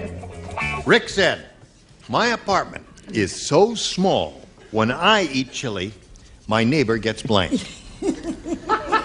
My neighbor gets cold. I'm withdrawing every penny I That's, have. let's not mention the name of his bank, because there'll be a run on it in the morning, I'm sure of that. Everybody taking his money out. That's 2 in a row I don't understand. I would like to question you about that. Chili is a hot dish. Right. Yes. But the apartment was small. Yes. Yeah, Well, well- okay. Do you have a pension Oh, well, plan that with your employer? Yeah, but Yeah. Okay. Well, the bad news is his fiance just walked out. Oh, she left. In a huff. Yeah. 1934. 1934 huff. Heartburn. Heartburn. Chili. Okay, Brett. When his apartment was so small that when he ate chili, his neighbor got the green apple quick step. Aha. Now you must match the remaining ones, Toby, to stay in the game and achieve a tie. Charles, looking for a cold. Gasso. El Gasso. That means Patty Wright wins the game. What you have down here? Gas. Okay. Patty, you know where to go? We'll say goodbye to Toby Grover. Gee, it was a short trip. You It put on a wasn't. clean shirt and everything. You look so neat. I'm sorry you can't hang around a little longer. it's all right. I'll wear it tomorrow. Oh, good. Good, Toby. And we'll send you some gifts. Thank you, Gene. Toby Crawford.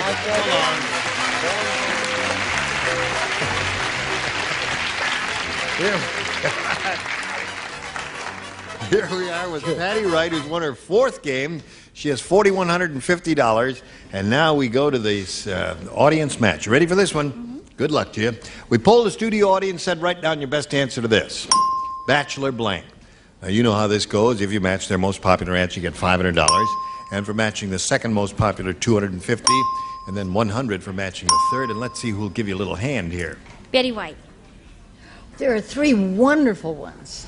So let's start with John Forsythe, bachelor father. Bachelor father, okay? Richard. Bachelor party. Bachelor party. You got 2 now.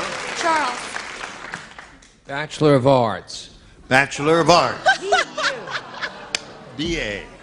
That's a degree that's given in college. Bachelor of Arts degree. BA. Or Bachelor Button. Or Bachelor Button. No, one answer is all that's required of you. Now, Patty, remember you have the option of choosing Bachelor Party, Bachelor Father, Bachelor of Arts, or giving us one of your own. Bachelor Father. Bachelor Father was the answer that Betty White gave you. Let's find out if it's up there, and if so, where. Shall we do that now? Here we go. We'll look at the $100 response. Right off the bat, you pick it up for $100 more. Well, I'm curious to see what's under the 251. Slide that one. Bachelor Pad. Vicky said that? Yeah, but don't tell Not Al. on the air, I didn't. I wasn't asked. Oh, I see. You were a what? I wasn't asked. All right. No one asked you. Isn't that a shame? Not really. Yeah. Go ahead. Will you get on with it? No, I won't. I want the camera to stay You want on to you. humiliate me. Yeah. Hello, America. Just fine, thank you. All right. Leave the camera on her, and I'll... you just leave the camera. I'll reveal the $500 response, and I'll say it verbally there. Okay, Ori, slide it. That's Bachelor Party. Bachelor Party was one that Richard gave you, and you didn't chew on that. Just, isn't she pretty? All right. All right, I'm embarrassed already. No, you're not. What can we do to get that camera off of her? Can I wave my hand there? What would you like?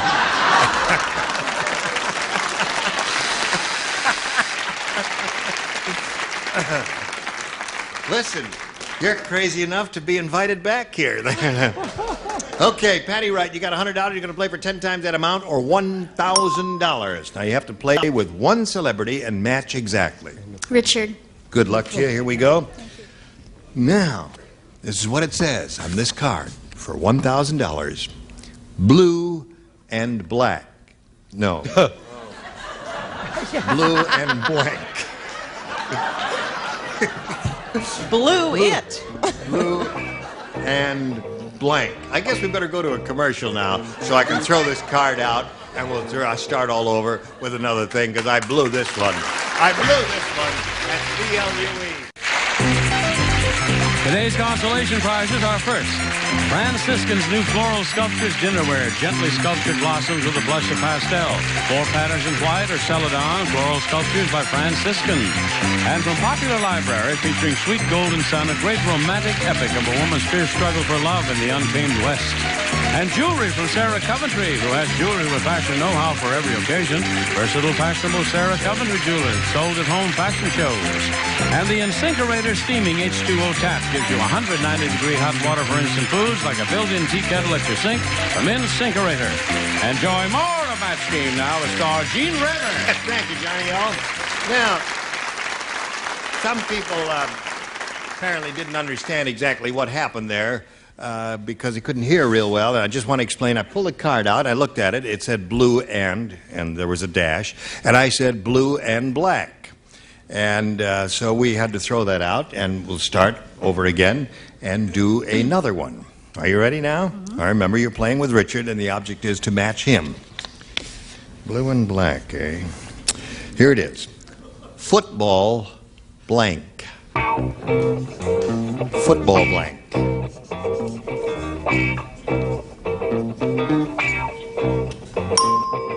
All right.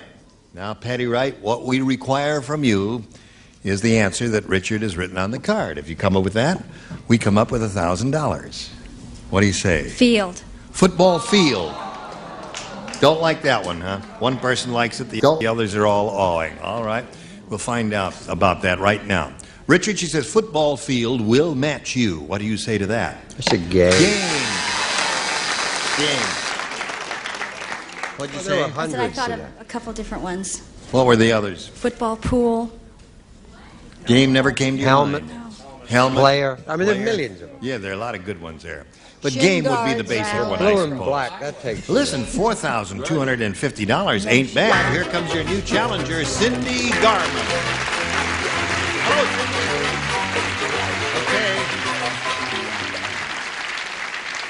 Okay. Welcome to Cindy Garman. Thank Where are you you. from? Orange County. What do you want to tell us about you? Well, I work for an escrow company in Costa Mesa as an assistant and a junior officer. Another banker? No, not banker. Oh. Escrow. Yeah, escrow. Yeah, but that Where you has to sit do with and wait. money, doesn't it? Oh, Putting sure money does. aside for something, yeah. Love it. You do like it? Uh-huh. Been in it 2 years. It's interesting work? Mm-hmm. Uh-huh. And where is this again? Costa Mesa. Costa Mesa. Uh-huh. Charming little community. Charming little girl, isn't she? Well, not a little girl exactly. You ready to play? A, please. A? Anything you say, my dear. A is what she wants. That's what she gets. Weird Wanda is so weird. You need a little rehearsal. Once you went to Central Park and tried to give a hickey to a blank. Weird Wanda is so weird. Once you went to Central Park and tried to give a hickey to a blank. Look at the way she's looking at everyone's car. Now, you lived in New York all those years. You know all about Central Park and New York and all that. You don't have to steal an answer from him. I wasn't stealing an answer. I was just looking around to see what. Come on now, write an answer down with your so-called busted wrist. Oh, America, you'll never know the pain. Are you nervous? No, I just I can't fell think. down and sat All on right, my but wrist. just think about it. Kick in momentarily. Weird Wanda is so weird. Yes, I understand. Once, have you ever been to New York? Yes? Once you went to Central Park, tried to give a hickey to a blank. That's how weird she was. I don't know. Okay. Cindy, here's your round one. Hon. Oh, she's got Okay, it. dear. Weird Wanda is so weird. Once you went to Central Park and tried to give a hickey to a blank. A mugger. A mugger. And that sweet little girl got the idea right off the bat, didn't she, Dick? Came right through. It's the El Mugger. El Muguero. Now, what was so hard about that, Brett? Easy, I was just pretending. I was just funning you. Person who hangs around late at night, a mugger. All Well, right. you made me right to the fact. Okay. That's two for her. Charles? In a simpler, more direct way, mugger. All right. Gotcha. Well, you're doing very well with this one, Cindy. Weird Wanda went to Central Park, tried to give a hickey to a... Oh, I screwed up again. A dog. A dog. I know. Mrs. Wiggins. Well, she was an animal lover. Come in and take a I don't want to talk about it. You don't? Okay. No. You like Great Danes? Okay. How Next great one, side is he? How great is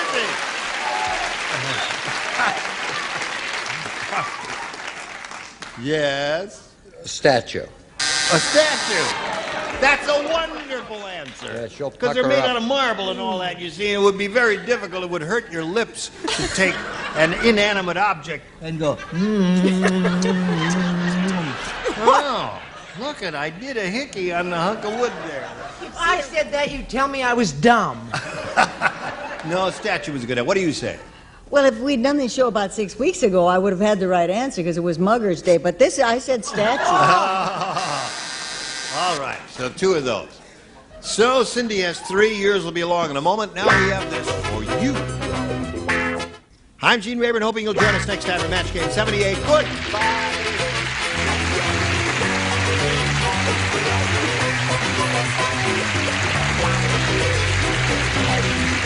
This is Johnny Olson speaking for Match Game 78, a Mark Goodson, Bill Todman production. This program was edited for broadcast.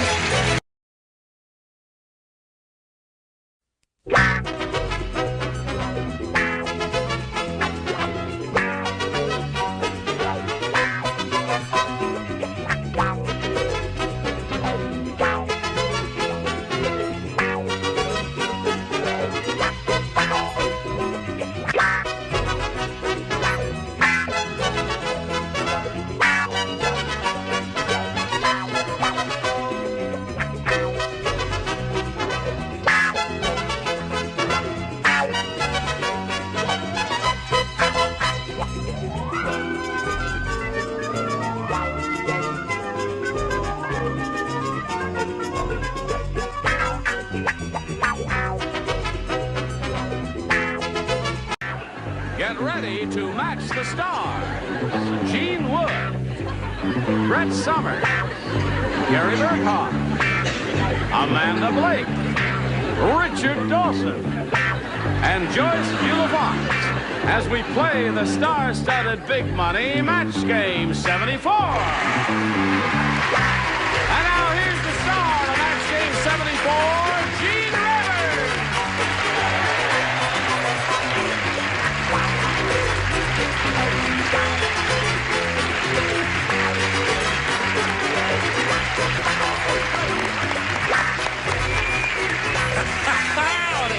Thank you, Johnny Olson, and thank you, dear friends and gentle hearts. Now, listen, all us regulars who've been here time and time and again will welcome the two new kids on the block. If you can't say it, we're not going to do it. Amanda Blake and Gene Wood, we welcome you. We've worked together before.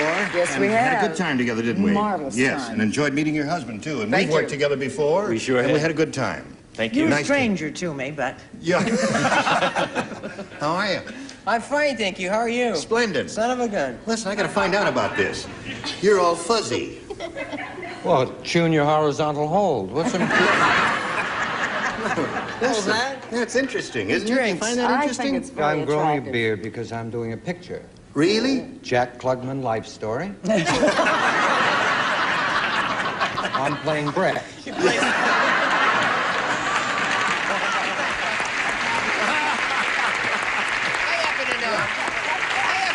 Hold everything now. Gary says what? I happen to know if he's doing Jack Klugman's life story, he's playing the part of a racehorse. I know that for a fact. That's right. We That's could all have we're done going to hear from without you. that, Huh? I think. All right, let's welcome our two players now. Here are Pat Pollard and Judy Tyson. Tyson. How much money have you won, Pat? $600. You've won $600. Yeah. That's right. Now, you've got an eagle on your lapel. Shall I ask about that? Yes, you can. Okay. How about that eagle on your lapel? Listen, Well- look at what he's done to your suit. No.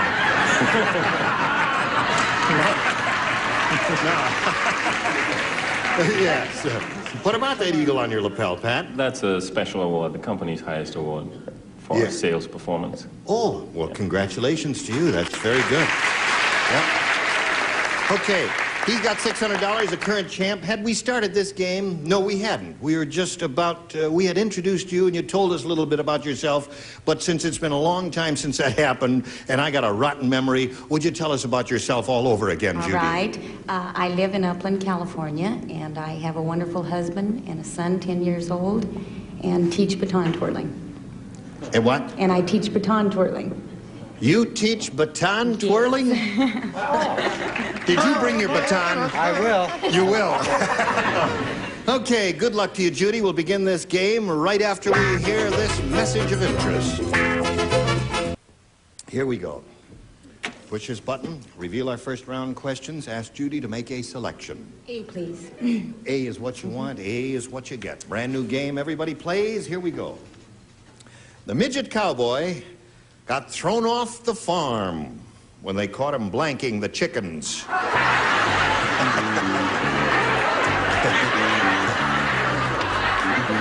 Says it right there. The midget cowboy got thrown off the farm when they caught him blanking the chickens. All right.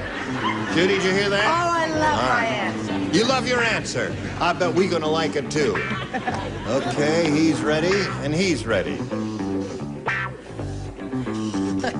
Chicken All blanker. right. Put it in the slot, and away we go. Now, all of our celebrities are ready. We call on Judy Tyson. The midget cowboy got thrown off the farm when they caught him blanking the chickens. Riding. What? Riding. Riding the chickens. All right, we'll find out. Bareback, Judy, or just, did he have a small saddle, or did he ride the chickens Very bareback? small. Small saddle, not bareback. Most All right. midgets do have small saddles. Among other things. Come on, show us your answer there. Oh, well, since it was a midget cowboy, I'll make Yeah. this very short. He was plucking. Plucking the chickens. Yes. That must have hurt. Okay, what did you say, Brett? Well, he killed him first. Oh, And he was an old-fashioned chicken plucker. a chicken plucker. All right, Gary. Oh, just get that answer up there. Kissing the chickens. Well, kissing the chickens. That must be very difficult to do. The midget cowboy got thrown off the farm when they caught him blanking the chickens, and Judy says, riding the chickens, and you say... Well, I don't know anything about midget cowboys. Oh. I'm only used to the big ones. Oh. So I said, loving. Loving the chickens. Oh. Doesn't make him a bad person. That's right. All right. I hope they'll both be very happy. Yes. Okay, oh, Shaggy Well, I knew won. the old rascal, You and did. he was plucking them. He was plucking the chickens. Certainly was. Okay. What do you say? I had the same cowboy on my ranch. He was plucking. All right. Now, we had a lot of chicken plucking, but no chicken riding there, so you didn't score. Judy, let's see how Pat does with his first round question. Let me tell you about Rosalie. Rosalie is such a klutz. How much of a klutz is she? I'll tell you how klutzy she is. Here's how klutzy she is. At the restaurant, she stuck a toothpick in her blank. Yes. I'm shocked. Yes, she did. You've got to swing that rag. Rosalie is such a klutz at the restaurant, she stuck a toothpick in her blank. You have to repeat them for Pete's sake? Well, for her, I do. Once is enough. Let's take it easy. I go with Rosalie. You go with Rosalie? Yeah. Come on. Oh, then I know what the answer is. She stuck a toothpick in her blank. You know what a klutz is, an awkward person. Yes, I know what a klutz is, for heaven's sakes. I was married to one for 18 years.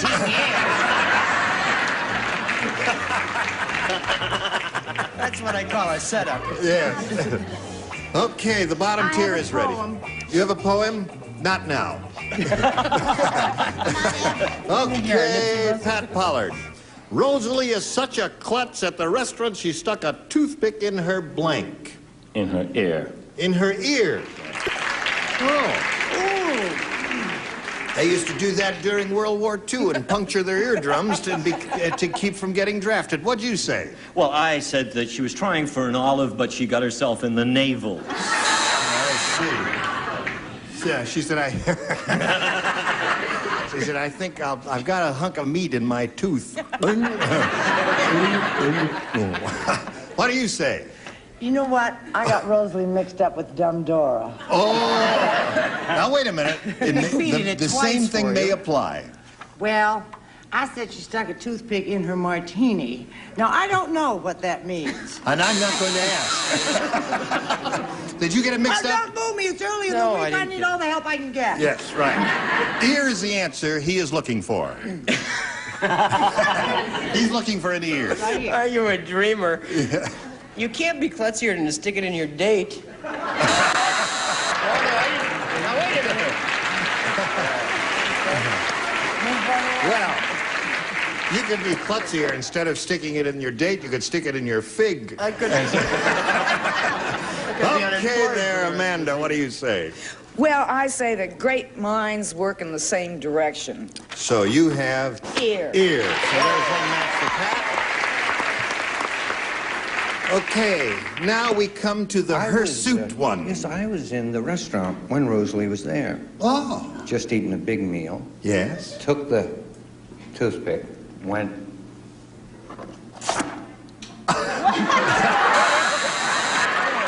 Horrible sight. Oh, dear. It was a nasty sight. Yes.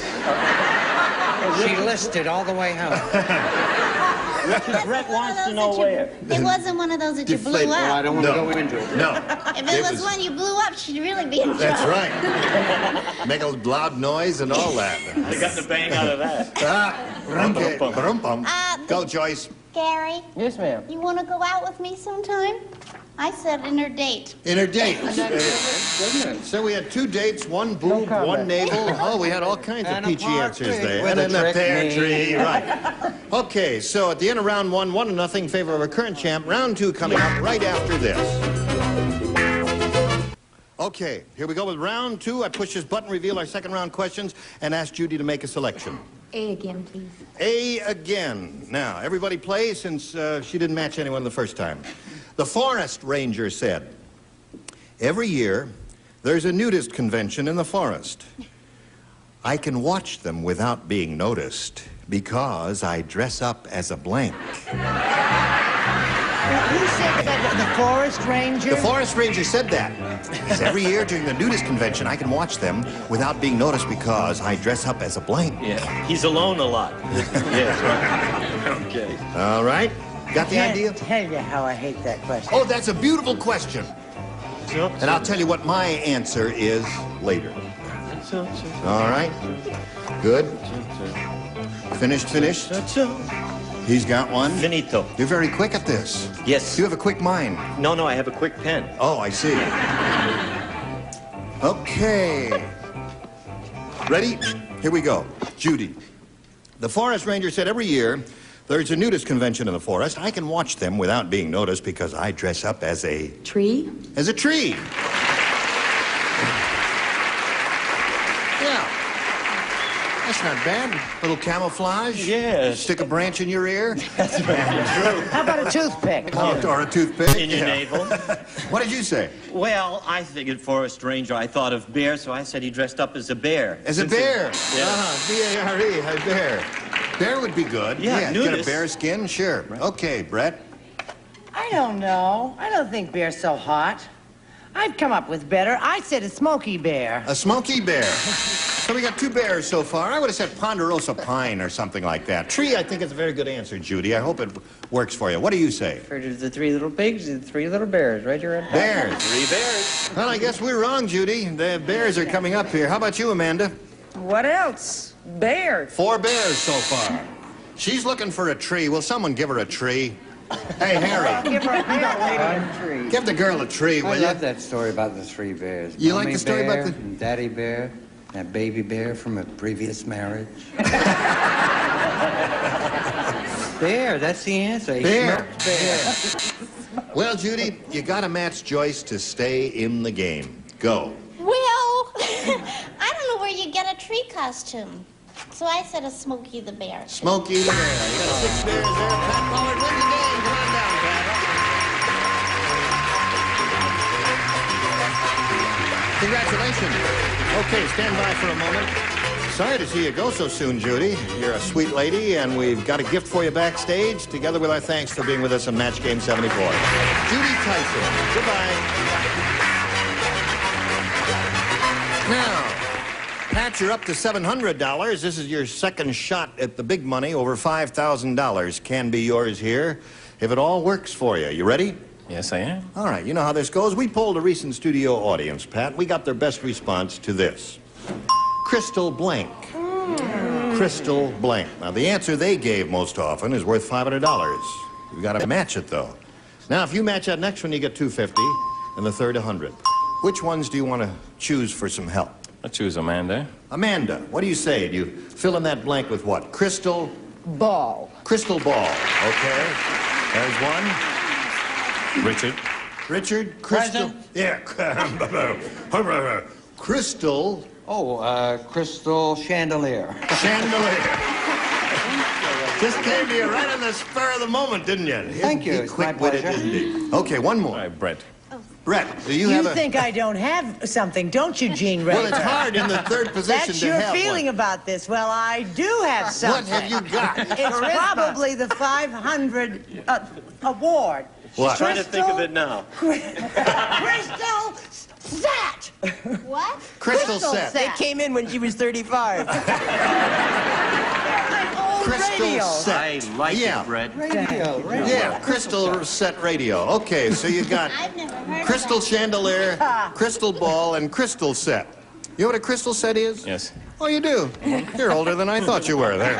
I thought I was the only one who knew what a crystal set was. Us old folks, me and Brett. Okay, now you want to choose one of those or think up one of your own? Me out, Mary. Okay, Betsy, it's just me. What do you want to do here? Crystal ball. You want the crystal ball? That's the one we're looking for. Let's find out if it's up there, and if so, where. First, may we see the $100 response? Crystal chandelier is up there, the one that Richard gave you. Looking for crystal ball, here is a $250 response. Crystal clear. That's a stripper at the Largo. Right.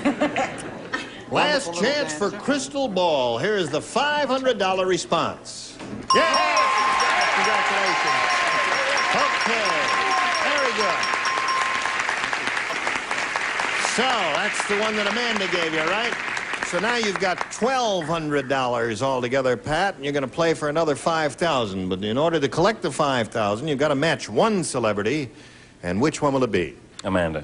Okay, Amanda, you get ready to write. Pat's going to face me.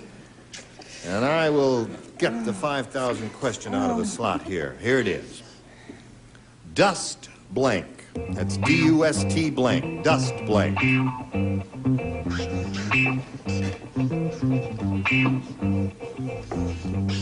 All right, she's writing.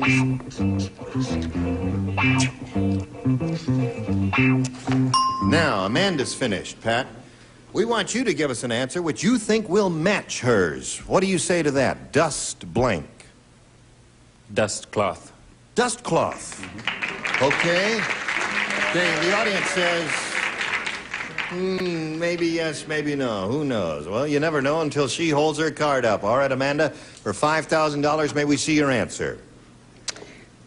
I just, am not very much a homemaker, and I'm kind of the outdoor girl, and I said dust storm. Dust storm is what she said. I'm sorry. Okay, so you get to keep the $1,200, and you get to play another game, and that's going to happen, Pat, right after this message. Here we go. Now, we're ready to start a new game, if you are. Everybody, are you ready, Pat? I am. Okay, yes. He's got it all together. Now, let's introduce a new player. Here is Maureen Thompson. How are you? Fine. You know Pat Pollard? Now, Maureen, would you give us your story, please? Well, I have the most beautiful husband in the world. Yeah, they all say that, but you really believe it, don't you? Yeah, bet, really. Yeah. Is he here? No. Oh. Okay. I have 7 children. You have 7 children? Hey. Yeah, no wonder. Maureen, now I believe you have the most beautiful husband in the world. You got 7 children there. What else you want to tell us about you? Oh, well, I was just going to say my oldest is 13, and I had him when I was 2. Yes, of course. Okay. And my mother loves you, absolutely. Well, I love your mother. Yeah, thank you. Where's your mother live? In Washington. D.C.? No, the state. The state of Washington? Yes. Okay, good luck to you and good luck to Pat. Here we go. Ready? Maureen, would you please make a selection? A. Here we go. New game, folks. Okay. Now, I guess everybody here and everybody in the studio and you at home, you've all seen Gene Wood's commercial. You know the one he does where he holds up 3 spoons of coffee and someone picks the richest one? Are you familiar with that commercial? Anyway, you'll never believe it, but today he gave the 3-spoon test to a lady with 3 blanks. I love it. You do. All right, then write it down there. Just trust your first instinct. If that young woman has Yes, 7 he does it. children... Had 3 spoons of coffee and someone picks the richest one. Well, you'll never believe it. Today he gave the 3-spoon test to a lady with 3 blanks. You like her. Yes. I like it. Are you finished? You? Yeah. And, Just a minute. I'm taking my time. yes. I want to get it right. All right. Here we go. If you're all set over there, we'll call on Maureen. Have you seen Gene Wood's commercial? With Yes. Yeah, you're all right. And you know, today he gave the 3-spoon test to a lady with 3 blanks. Eyes. What? Eyes. 3 eyes. Maureen, they are warming the cockles of your heart, aren't they? Now, in a moment, when we start calling on the ding-a-lings, and you hear possibly that no one says eyes, and says, you'll see why they are awing here. Don't say the answer now. We'll call on this ding-a-ling here to say his answer first. Yeah, 3 spoonfuls. Yes. And that the lady requires, with 3... Yes, right. An A, B, and C, 3 cups. Oh, 3 cups. That's not why they were awing, Maureen. Oh, they turn quick here, don't they? Where'd you... Gary, come back. I'm not sure I can. Yeah. Now, let's find... When the audience applauds real loud, you'll know why they were awing you. All right, Brett, show. What? But don't tell. Did you have a nice time while you were gone? Yes, had a terrific time. Show and tell your answer. So, I thought it was Gene Barry who did that commercial. I said 3 mouths. That's only about 40% of the audience. So we still 40% haven't. of those people What are do you my say, friends. Gary? I say if they get any more hostile, I'm leaving. I said B cups. 3 B cups. Same deal, fella! What do you say, Amanda? Well, I never heard of anybody that tasted with their eyes, so I said 3 mouths. 3 mouths. Okay, Richard. This lady met Rosalie in the restaurant after she... All together now. Boo!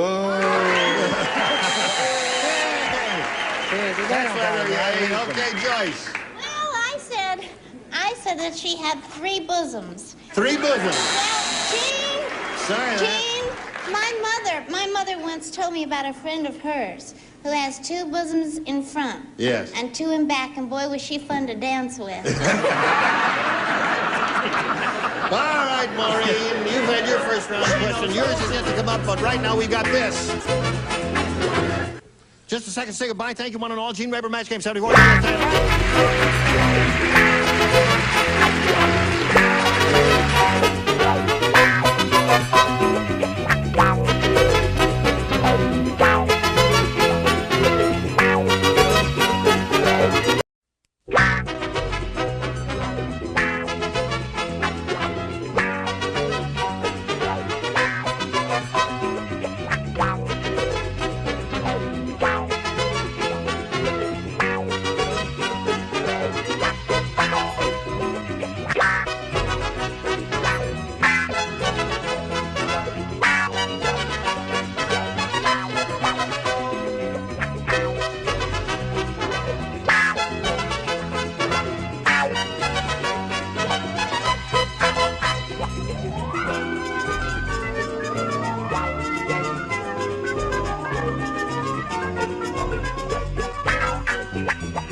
It's time for the match game, Hollywood Squares. Hour with from Scrabble, Chuck Woolery. From Night Court, Paula Kelly. Arsenio Hall. Arlene Francis. McLean Stevenson. And the stars of the match game, Hollywood Squares Hour, Gene Rayburn and John Bowman.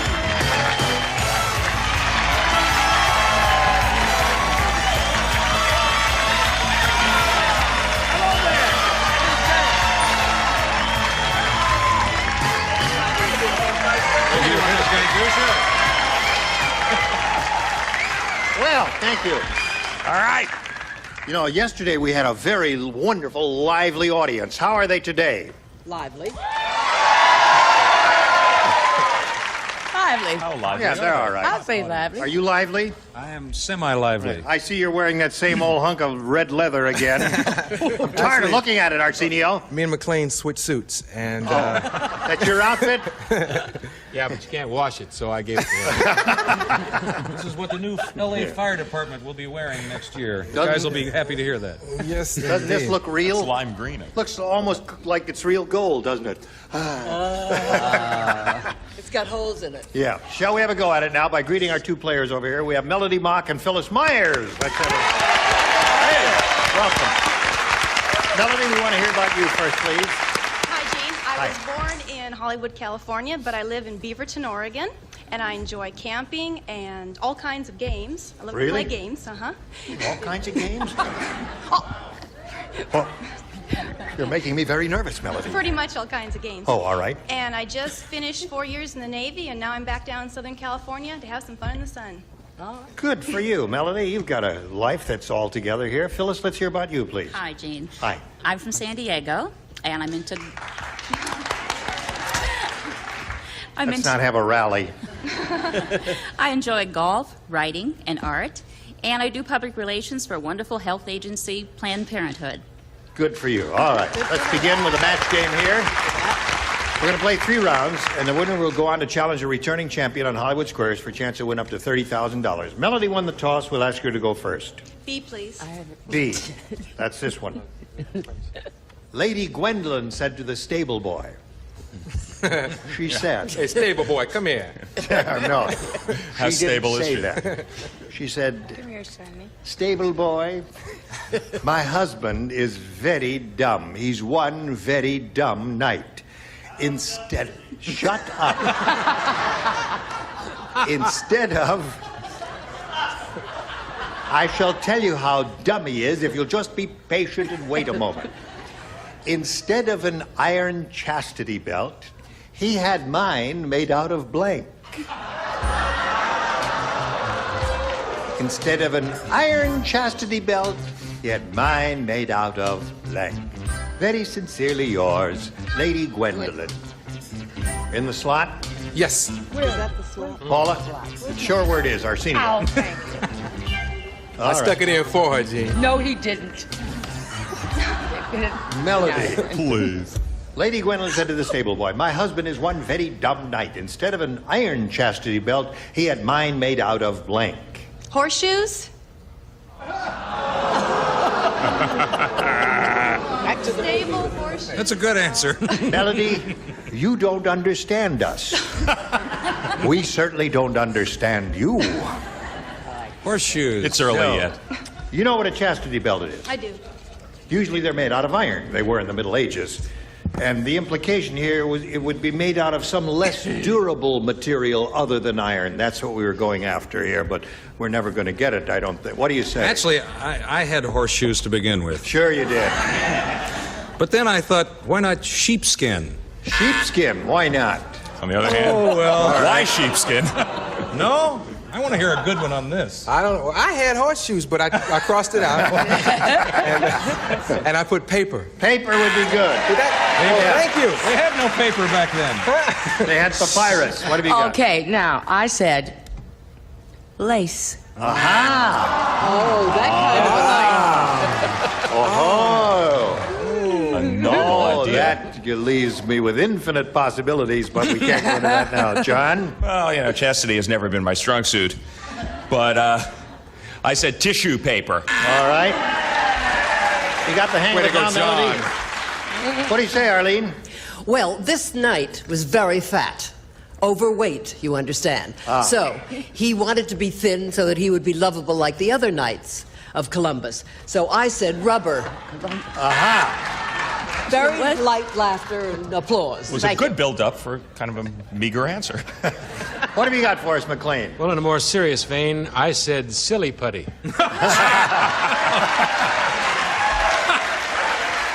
Silly putty. Ready, Philip? That's a cute answer. Silly putty, eh? I'd say. All right. Gina said, that's the last time I'll let Madame Weird Wanda tell my fortune. Instead of a crystal ball, she was gazing into a blank ball. Instead of a crystal ball. Oh, brother. Good. Oh, No, boy. that's fine. You notice I'm trying to set a new trend. 2 gloves. 2 gloves. Just something new. I doubt if it'll catch on. Why but on 2 earth gloves. are you doing that? With no fingers. Huh? Yeah, with no fingers. Good. And I'm also glad you put 2 black people on the show. I really appreciate it. Next to each other. Yeah, Is that a first? Who look alike. Because really, last time I was here, I asked John, I said, why don't you ever have 2 black people on? He said, we had Willie Tyler and Lester. You know, I said, that don't count, man. One is made of wood. You know? Great conversation. One brother made of wood. That counts. You know? It's the closest we came was I'll Willie tell you, Tyler and Lester Arsenio, until this moment. I never noticed. I'm colorblind. Oh, yeah. I'm sure. Here we go. Ready, Phyllis? Gina said, that's the last time I'll let Madame Weird Wanda tell my fortune. Instead of a crystal ball, she was gazing into a blank ball. A basketball. A basketball. Hey, that's not bad. That is a great Yeah, answer. it's That about was the size of a crystal ball, Yeah, isn't it? that's a great answer. Yeah. Gee, Minnie, I wish... Actually, I thought of that. You thought of that? Basketball. Terrific. All right, 1.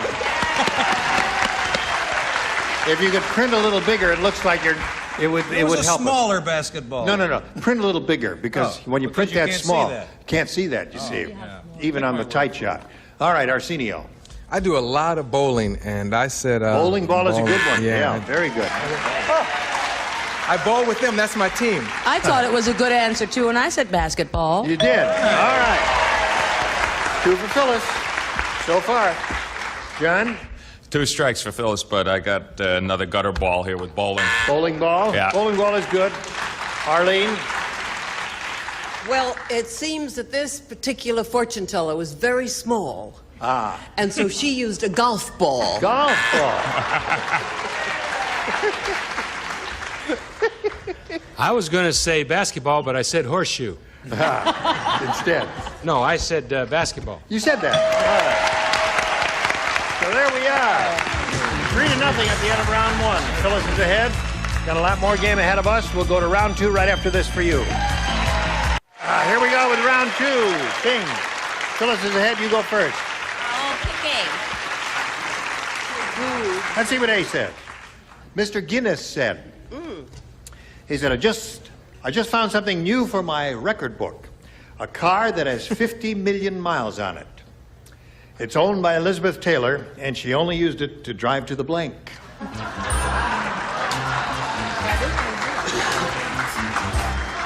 Gene, one more time? One more time. There you go. Mr. Guinness said, I just found a car that's 50 million miles on it. It's owned by Elizabeth Taylor. It's only used to drive. Yes. 3 don't play. You lay out. We don't write, Chuck. Right. Great answer, too. Here we go, Phyllis. Mr. Guinness said, I just found something new for my record book. Arlene does write. Car that has what? Yeah. Oh, Arlene does write. Yeah. You've got it in there. Right. Okay. You do get 2 right. Stick it in there. You said doesn't write. Oh, you see? Sympathy will take All right. care of I everything. just found something new for my record book, a car that has 50 million miles on it. It's owned by Elizabeth Taylor, and she only used it to drive to the blank. Divorce courts. Divorce court. Oh. Yay, Phyllis. Terrific answer. A very hip, wonderful answer. You're first. Yeah, I don't know. I had cellulite on my mind. I said supermarket. Supermarket. I'm thinking... How quickly Okay. those fat people turned on me. What do you got, John? Did you say that was a very hip and wonderful answer? Did I hear think so. Did I hear you say that? Yeah. Oh, well, that's the nicest thing you've ever said to me. Divorce court. That's it. Very good. Yo, John! Show us your divorce court. I'm embarrassed to tell you I haven't got divorce court because I happen to know Elizabeth Taylor, and what she uses her car for is to go to the bank. That's why there's 50 million miles on it. All right. Are we all set? No, okay. Now, you picked up one more, Phyllis. That puts you at 4, and Melody gives you a chance to catch up. Hey, did you hear about nearsighted Norman? No. Want to hear about nearsighted Norman? Well, I'll tell you about Norman whether you want to hear about him or not. Okay. He sprayed blank under his arms.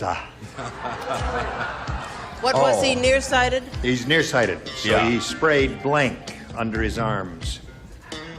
See, he didn't know he was spraying blank under his arms.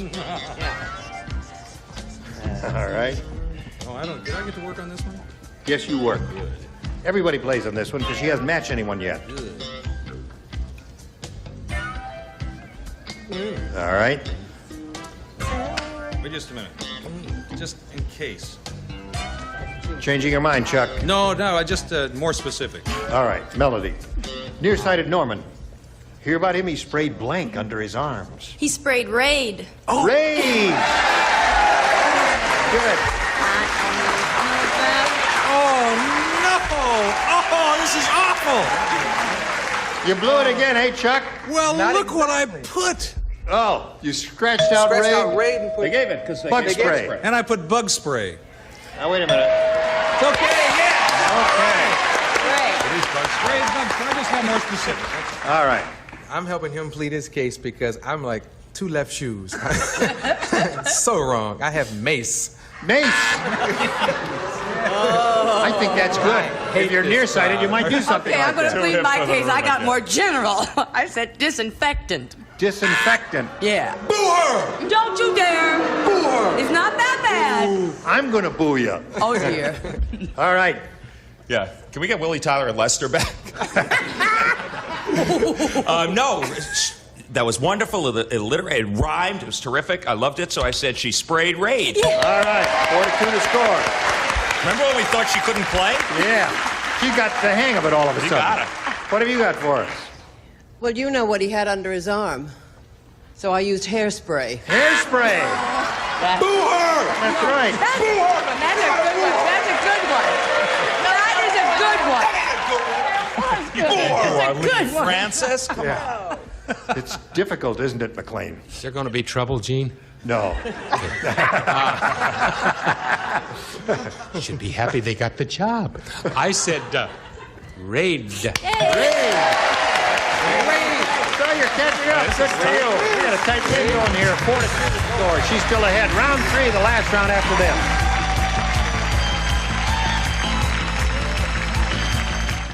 Third and final round coming up. Here it is. Phyllis, you're ahead. You go first. A. All right. The 2 A's. She chose A. Arsenio and Arlene, you're the only 2 who play. Here it is. Fat Frida is so fat. When she puts on a yellow dress, people mistake her for a blank.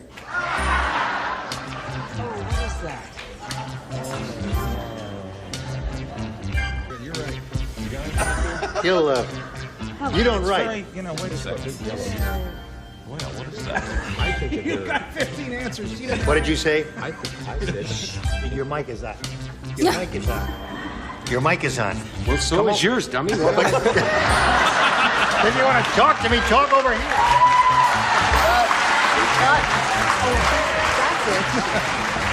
That's, oh, I see, yeah. That's right. Oh, good. That's good. Is that how you spell No. Okay, here we go. Phyllis, they're having trouble. I had to straighten them out. Interesting. Ready.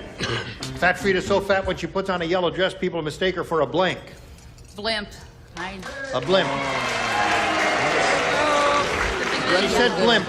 But I've never seen a yellow blimp. They're usually gray or something like that. If you had have said she had Goodyear on her thigh, I would have answered blip or. Yeah. What did you say? I had bus, but I said cab. Cab is perfect. That's a yellow cab. What a crowd! I love this crowd. I'll tell you, I love this crowd. Oh, what happened? Wait a minute. A minute ago, you hated them. That wasn't me. That was Byron Allen from Real People. That wasn't me. Okay? I never thought of it, but you do, you know. Yeah, it's up to you now. Well, she was so big that she looked like a school bus. Right. Bus and cab are the 2 good answers. Well, Chiquita the blimp, though. Chiquita the blimp was yellow. Now, you need 1 to tie and 2 to win, Melody. Here it is. Oh, I don't write. Felicia said. Felicia speaking. See, she said, did you hear what Mr. Whipple did at the wedding? During the ceremony, he squeezed the blank. What was that again? Read that again. Mr. Whipple, What did he do? during the wedding ceremony, he squeezed the blank. Was Mr. Whipple the groom? Why did he do that? No. Oh, was he a friend of the family? Yes, he was. On the bride's side. Oh, he squeezed. Oh. No, he was on the groom's side. This is a frightening Give her a hand, round. would you? Yeah. Melody's still sitting over there saying, horseshoe. I can't believe I said horseshoe. And her husband is at home. Should have married that other girl. Put it in the slot, Arlene. Yes, and away yes, we Dad. go. Melody. Felicia said, did you hear what Mr. Whipple did at the wedding? During the ceremony, he squeezed the blank. The bride. He squeezed the bride. All right. She said he squeezed the bride. You're a very bright woman. There it is. By 4. 1 more bride squeeze, and she your wins the husband's game. going to forgive you.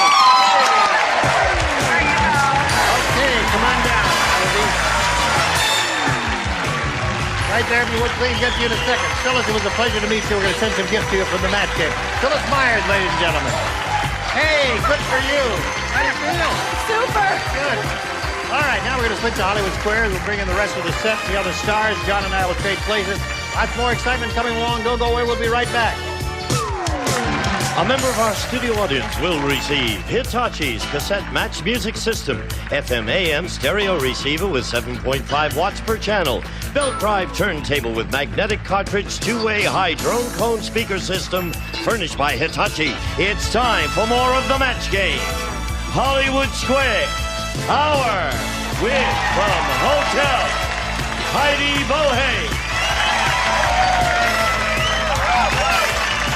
From Aftermath, Jamie Farr.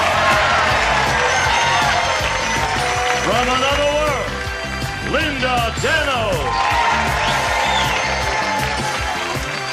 And taking over the star of the Hollywood Squares, John Bowman. And you can bet your lucky horseshoes that we're going to be back in just a minute to play Hollywood Squares. Join us. And now, John Bowman and the Hollywood Squares. Thank you. Welcome, everybody. Welcome back.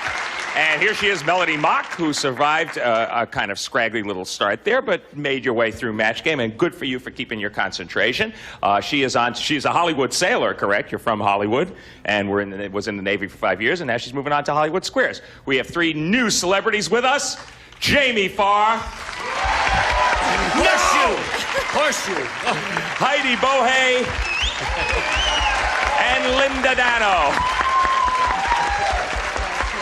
And whoever booked Jamie, thanks a lot, because finally I've got a guy with a bigger nose than I have on the show. Thank you, bookers. Heidi Bohe. Yes. Welcome to you. It's your first time on any game show, you told me. Come on. And You're putting the pressure on now. But you did a great job yesterday. For those of you who haven't seen it, Heidi is a star on really the biggest hit of the previous season.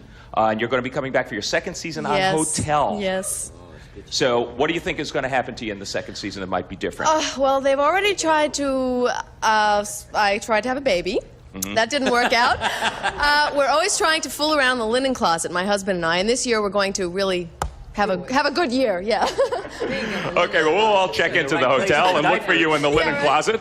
Why don't you and I run over here and check out Hollywood Squares? Here we go, Melody. And your opponent for the day is a lady who's been here for 2 days already. This is her third. Her name is Tamara Allison. Her total is $12,600.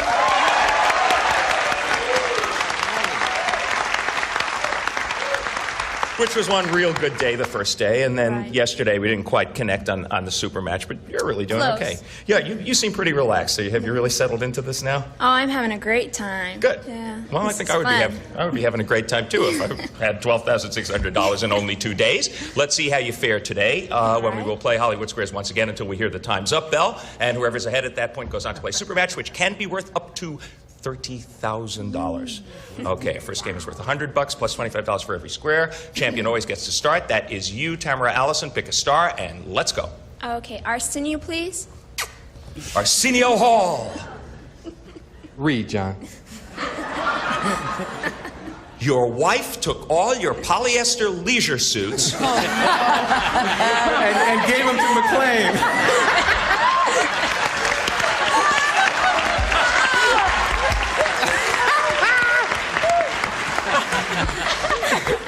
Your wife took all your polyester leisure suits and made them into running suits and gave them to McLean. No.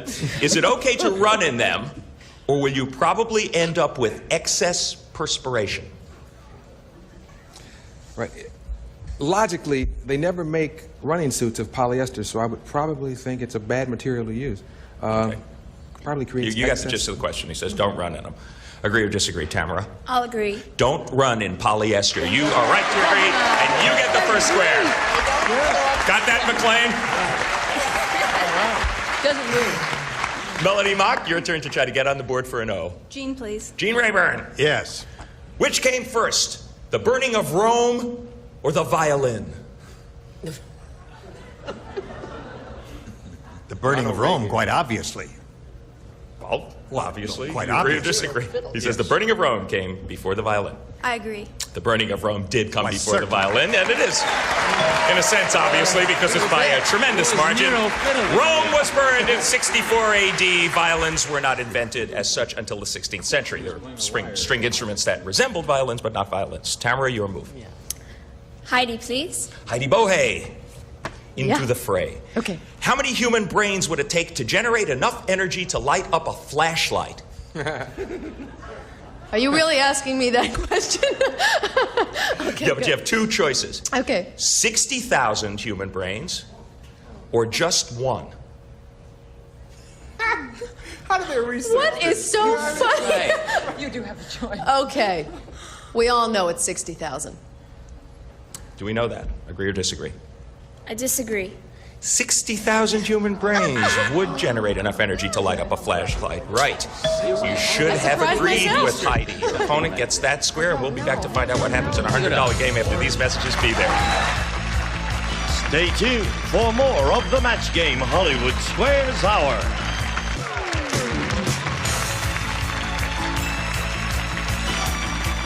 Now back to John Bauman and the Hollywood Square. Arsenio was wondering how we researched the last question, and we surveyed, I believe, 60,000 brains and an innumerable number of flashlights to come to that conclusion, Arsenio. We do a lot of work on You this always show. hit the mic when you lie. Okay, we are in the middle of our $100 game, and Melody is ahead, and it's also her move. Pick a star. Jamie, please. Jamie, please. Jamie Farr. Please. Please. Jamie. Yes. Why don't you have two Lebanese on this show? Omar Sharif, Danny Thomas, Norma Kamali, Khalil Gibran Khalil. They'll even wear a polyester suit the way McClane does. Jamie. Yes. Do you have muscles in your nose? Or is that one place you just won't find any? Actually, sure, I think you definitely have to have muscle in your nose. At least to carry it around you do. It's the size. Yes, you have to have muscle in your nose, of course. Jamie says you have muscles in your nose. Melody, agree or disagree? I disagree. You do have muscles in your nose. You should have disagreed with Jamie, who was clearly an expert on noses. Can you do this? Sure you have muscles in your nose. Jamie and I are getting together and coming out with an exercise book. Tamara, that was good for you. Your move. McClane to win, please. Okay. Dun, dun. The tables have turned in this game a bit, and you have the advantage for the game. Is the average peeping Tom in his 20s? McClane will know this one. Yeah. He'll know His question. Or in his 50s, McClane? He's covered all the ages. He knows when Is he balding? Not only should you not run in a polyester leisure suit, but dancing is also a big no-no. You can dip in a leisure suit and cause great harm to your body. Now, as to the peeping Tom, the voyeur, as it were, the 20-year-olds are far more guilty of that than we 55-year-old guys. Were you when you were 20? Yes. McLean says the average peeping Tom is in his 20s. For the game, agree or disagree, Tamara? I agree. The average peeping Tom is in his 20s. You were right to agree, you get the square, and you win the game. That makes a lot of sense. Okay, congratulations. You have jumped off to a bit of a lead. Tamara, Allison, 175 to 50 for Melody, but we'll sweep the X's and the O's off the board. We'll start a $200 game with you, Melody Mock. Pick a start. Arsenio, please. Arsenio Hall in the center square. Do bats have feathers, or are their wings just covered with skin? I have a real funny answer, but we're running out of time. Cop out. I think their wings are covered with skin. He says bats' wings are just covered with skin, Melody. What do you say? I agree. Bats' wings are just covered with skin. You are right to agree, and you get the first square in the $200 game. She's on the board. Your turn to pick a star for an X, Tamara. Linda, please. Linda Dano, from another world. Oh. According to Billy Graham, is it a... Go on. Have I struck a nerve here, Linda? Yes, you did. According to Billy Graham, is it a sin to be so grossly overweight you cannot move? Or doesn't God care about your weight? You must believe that God does not want you to be fat. You know what? I think he will say, Honestly, because of Deuteronomy. I know this. He will say that it's a sin because it's overindulgent. Okay, she says that Billy Graham would say it's a sin to be so grossly overweight. What do you say, Tamara? I'll agree. It is a sin. Yes, you are right to agree, and you get the square. Thank you, Mother. You got it. You didn't know I was religious, did you? Melody Mock, your move. Arlene, please. Arlene Francis. First time today. Who tend to be heavier drinkers? College in my graduates. College graduates or high school dropouts? High school dropouts. Agree or disagree, Melody? I disagree. College graduates tend to be heavier drinkers. You were right to disagree, and you get the square. Isn't that interesting? College graduates. Oh, I disagree myself, but college graduates. Tamara, pick a star.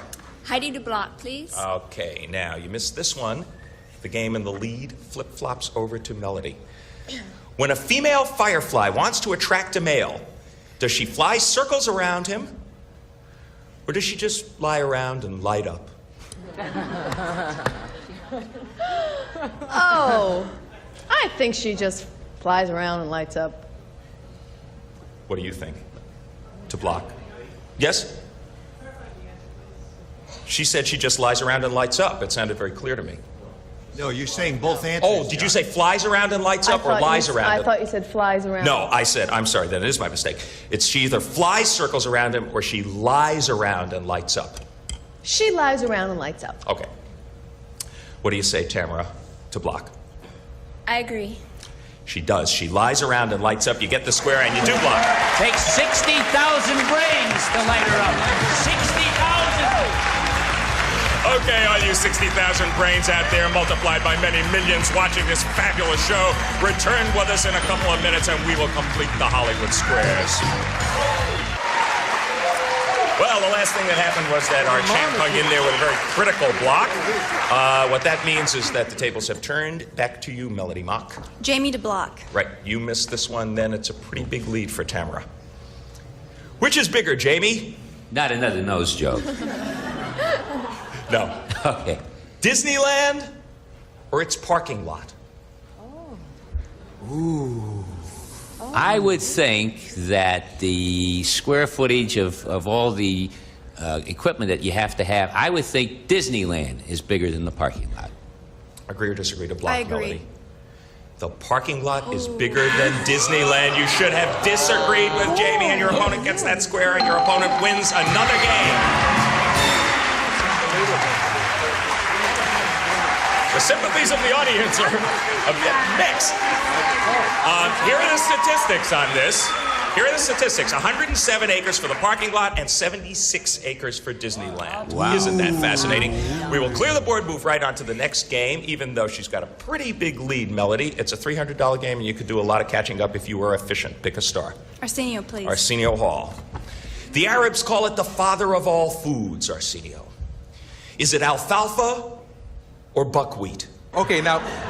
it's either alfalfa or buckwheat, the father of all foods. I'm going to go with alfalfa. You are, huh? Okay, Melody, agree or disagree? He says alfalfa is the father of all foods. I agree. Alfalfa is the father of all foods. You little rascal, you. You get the square. Tamara Allison, pick a star. Jean, please. Gene Rayburn. Yes. You're a 4-star Army general. Naturally. And you're promoted to 5-star general. Will you also get some extra pay, or will you just have to settle for the same old salary? No, I will get a substantial salary increase as a 5-star general, because there are not too many of us. What do you say, Tamara? I agree. You will just have to settle for the same old salary. You should have disagreed with Jean, and your opponent gets that square. So I suggested she might have to be efficient. She has been so far. Melody, make your move. Linda for the win. Okay, you get this one. It is a flat-footed tie game. Oh, no, actually, I think you're a little bit ahead. Linda Danner, just answer the question. Forget what I said. Linda, Yes. Your husband likes to wear your nightgown to bed. Don't look at me! No, you were married to Jamie. Your husband likes to wear your nightgown to bed. According to Woman's Day magazine, should you allow him to act out his fantasies, or is he a sicko? If Frank ever put on my nightgown, I would die. Oh, that's strange. I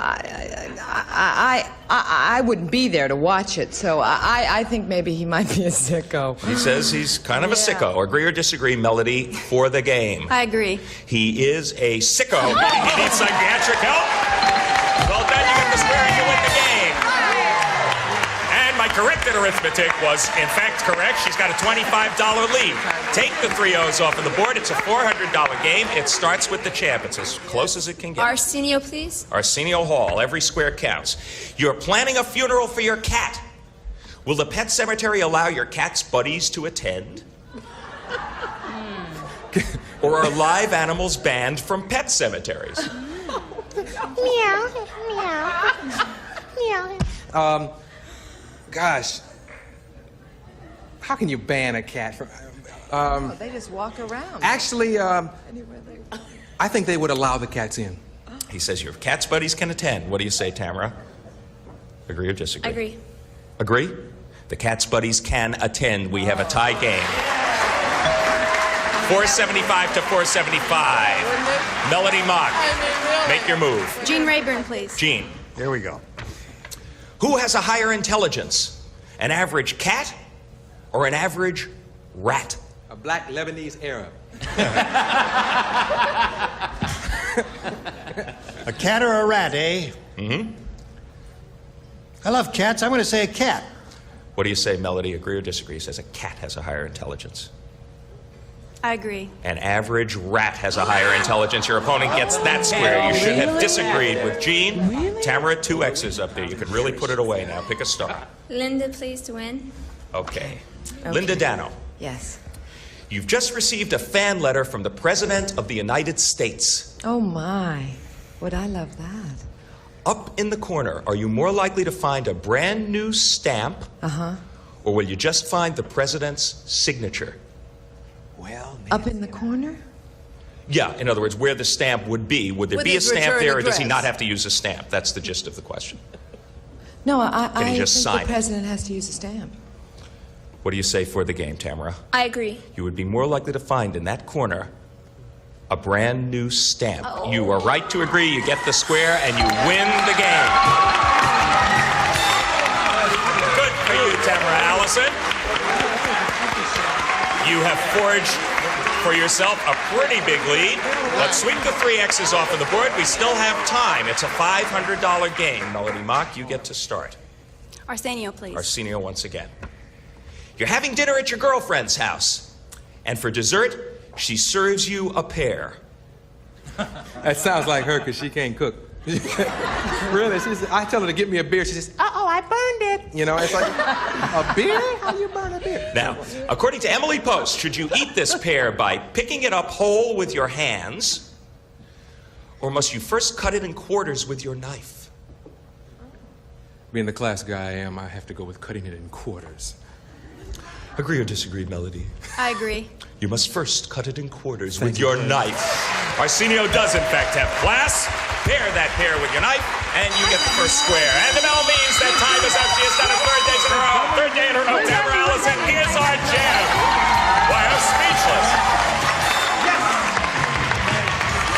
That was one of the most exciting games we have ever had here on Hollywood Squares, I think. A real tussle. You came out victorious by playing well. Zip your way over there. Join Gene. Get set for your shot at the big money once again. You really earned it. And I got to say, from a very slow start on the day, you came back to be really quite an excellent player, and you gave her about as good a run as she could be given. Just came down to a very exciting $400 game. You didn't quite make it. You're leaving here with a very nice total, though, for somebody who's leaving without getting to Supermatch. $500 for Melody Mock, and our thanks. Thank you. You're terrific. Gene, take it away. All right, here we are with the champ. She goes on and on like Old Man River. We'll be back with her in the stars for Go with the Big Bill right after this.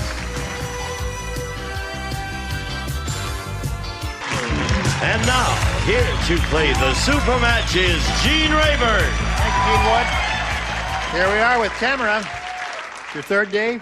Third game. You ready? I'm ready. She could win up to $30,000 here in the super match. Let's see how she does today. We polled an audience not too long ago and said, write down your best answer to this. Pink blank. $1,000 if you give us the most popular answer. $500 for the second. $250 for the third. Whom do you call on for a little assist here? John. Da-da, da-da, da-da, da-da. Pink Panther. Okay, there's one. Arsenio.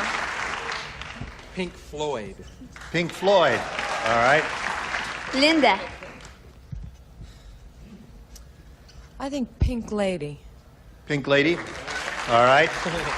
So you have Pink Lady, Pink Floyd, and Pink Panther. You may choose one of those or create one of your own invention. Pink Panther. You want the Pink Panther? Way to go, Tamra!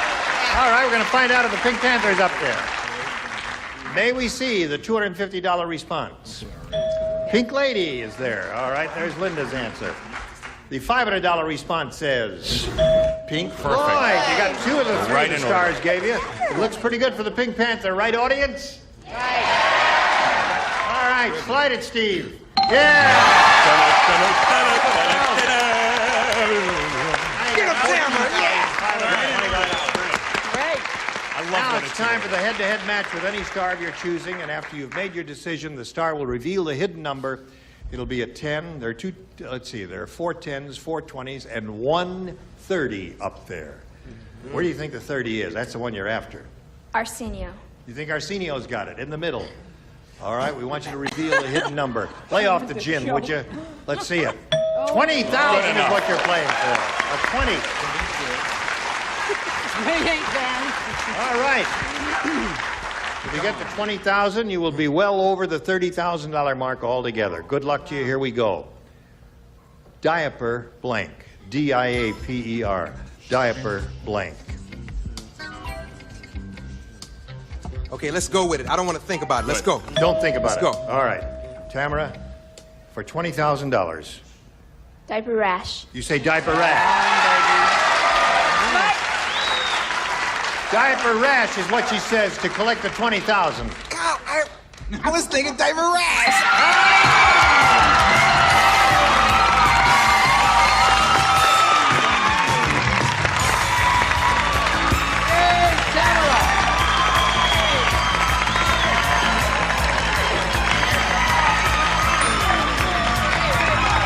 Don't worry about that now. You got another $20,000 there. You have $34,525. Congratulations, Tamara. We'll be back with her and the stars right after this for you. Now we want to find out which of the stars had the big number. There's 130 up there somewhere. Stars, ready, set, go. Yank your tabs. Paula Kelly. Paula had the big number. Stars, you were splendid as usual. Wonderful. Look forward to seeing you tomorrow. Shot for her. You really, that was a tough squares game. You did it the old-fashioned way. You earned it. The questions evened out on you. You got a relatively straightforward one today, and you done good, kid. Very good, Tamara. We'll see you tomorrow. Gene Rayburn inviting you to join us tomorrow. And John Bauman saying so long for the Match Game Hollywood Squares Hour. See you then. A member of our studio audience will receive AT&T Showcase Olympic Commemorative Telephone and Sculpture, celebrating the 1984 Olympics. Sculptures for your phone, like this Olympic runner, furnished by AT&T Phone Center.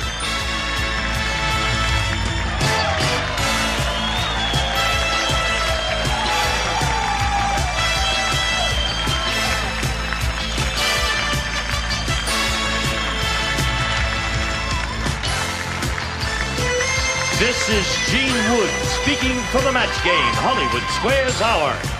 A Mark Goodson television production.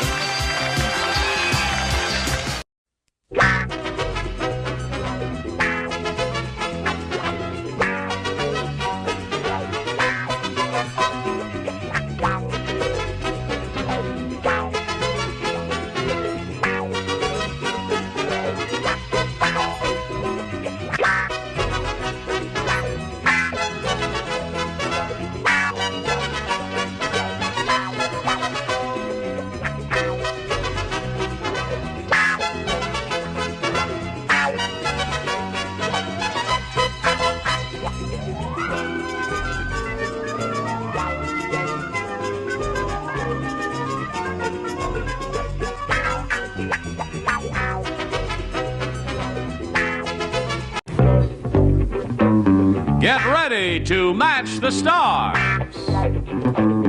Robert Q. Lewis, Brett Summers, Maury Amsterdam, Joyce Boulafont, Richard Dawson, and Ann Elder, as we play the star-studded Big Money Match Game 73. And now here's the host of Match Game 73, Gene Rayburn.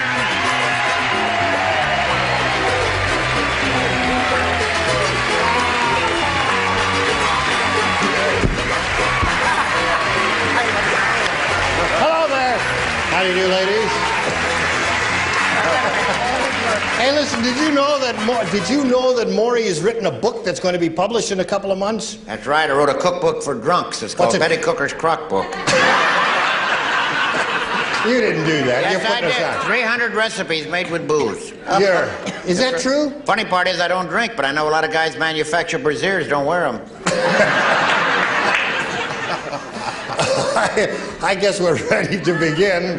I think that sets the tenor for it. Let's welcome our two players, Beverly Reinhardt and Barbara May Beno.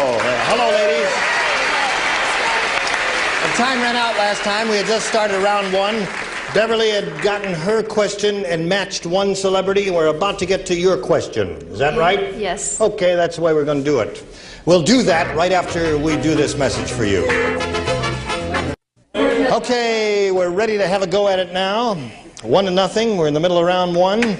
And Barbara, we've got this assignment for you. Everyone will participate, friends. At the office Christmas party, the boss said to Mel, "If you're not drunk, how come you're dancing with the blank?" Don't think about it too hard. Restrain yourself.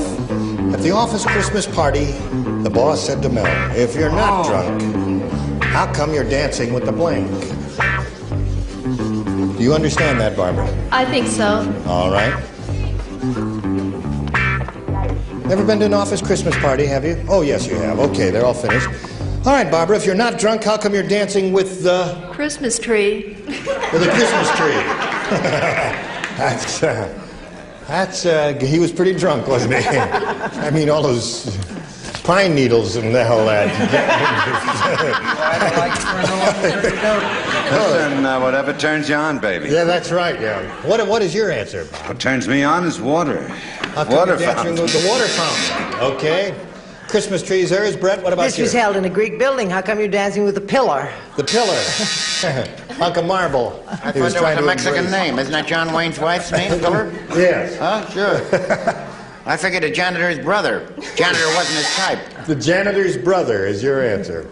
Her answer is Christmas tree. Joyce, would you show us your card, please? Yes, my fellow was dancing with the ticker tape.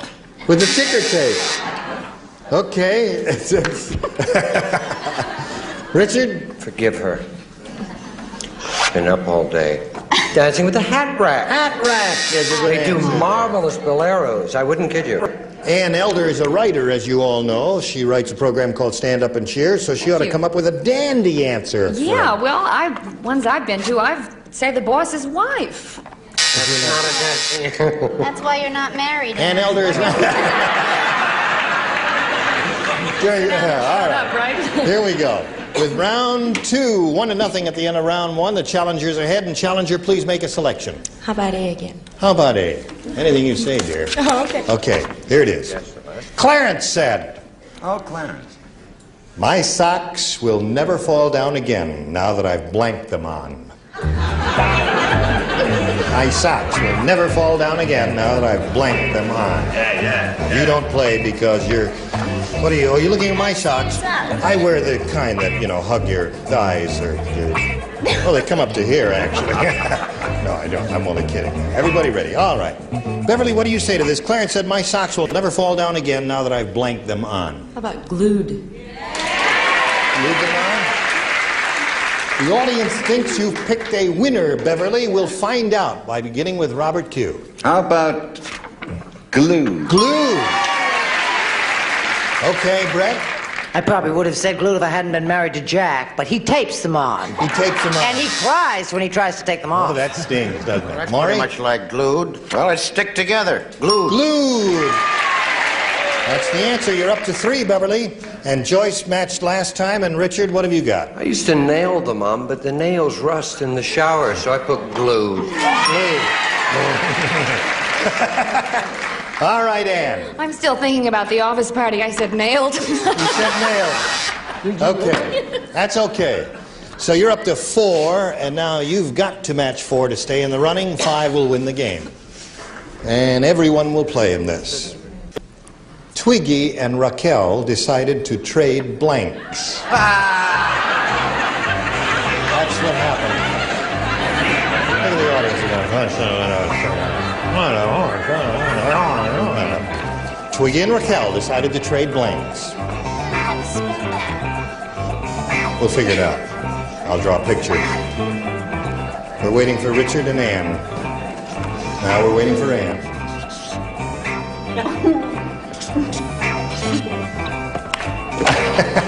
Okay, Barbara. Twiggy and Raquel decided to trade. I think they decided to trade their chest size. The audience doesn't think so, though. That's your answer. All right, you heard her answer there, did you? Okay, that's her answer. Chest size is what she said. Robert, what do you say? Well, close, but not right on a button. Bras. Bras? No match there. All right. Brett? Barbara's absolutely dead right. They knew this terrific surgeon in Switzerland. They decided to change bosoms. There's a match. Maury? Need 3 more. Thought maybe husbands. Husbands. They're doing that all over in the old folks' home. On Saturday nights at midnight, the lights go out and everybody throws their dentures in the middle of the floor. Now, Barbara, you must match the remaining 3 celebrities to stay in the game, and we go to Joyce. Her answer is chest size or chests or... I'd want to change the same thing. I'd like to change with Raquel Welch or whatever her name Bosom, is. so there's another but match there. But I spelled it with 2 S's. That's right. Well, that's why you have to there, choose. wasn't it? It's a pair. Okay, Richard, may we see your card? No. Moment of truth yes. is at hand. They decided to change bras.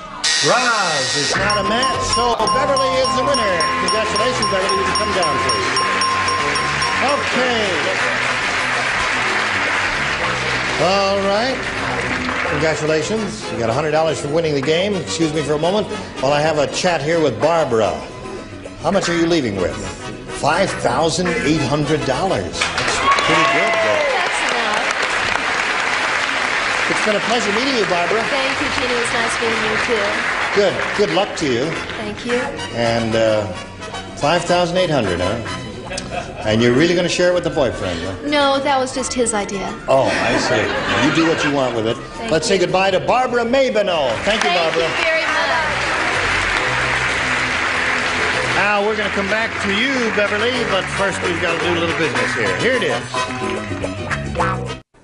All right, this lady has won her first game. She's got $100 to her credit. She's going to have a go at over $5,000 now. Are you ready, Beverly? I am. Okay. We polled a recent studio audience, and we got their best response to this. Blank train. Now, the answer they gave most often is worth $500 if you can match it. Second most frequent response, $250. And the third, $100. All right, 3 celebrities. We'll give you a little help. Choose them one at a time. How about Joyce? How about Joyce? How about Joyce? How about Joyce? Choo-choo train. Choo-choo train. Joyce says choo-choo train. Another one? Richard? Richard. Oh, yes. Well, because I'm very sentimental. A wedding train. It's when you get run over by a choo-choo. Get back! A wedding train. Don't mingle with the audience. Little after the pages show. carried them. Wedding train. Yeah, you mean the bridal train, the Bridal thing train, that yeah. trails there. It's part of the Can I dress. ask you, Maury? Yes, you did. Oh, thank Okay. you. That's right. And one more. And Ann. electric train. Electric train. So you got choo-choo train, wedding train, electric train. There it is. You may choose one of those or give us one of your own. What would you like to do? Choo-choo. Choo-choo train. That's the one you're looking for, the one that Joyce gave you. I think she got it. Would you step over here with me and we'll find out where the thing is. I just want Joyce to be able to see. It's all right. No, just stand right here now.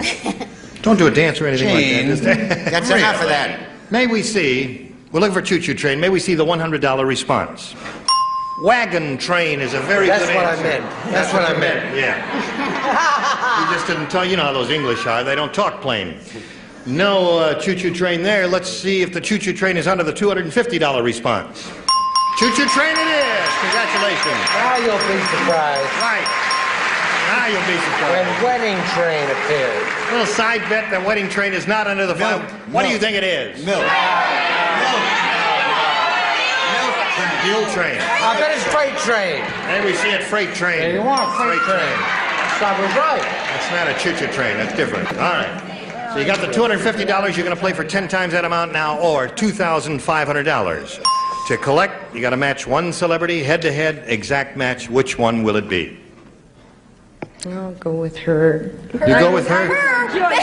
She did good on choo-choo, so I'll go. She did good on choo-choo. Yes, Joyce is okay. You get ready to write. You face me, if you would, please, Beverly. Here is the $2,500 question. Please write your answer to this, Joyce. Steam blank. Steam blank.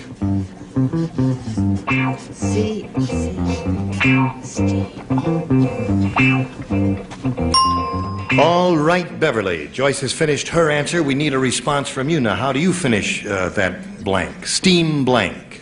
Boat. Steamboat, she says. All right, Joyce, for $2,500, may we see your answer?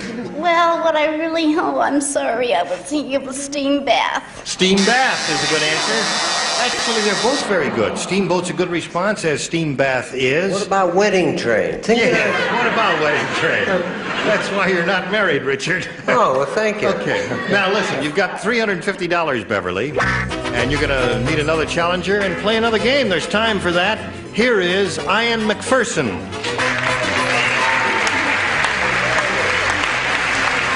Hello there.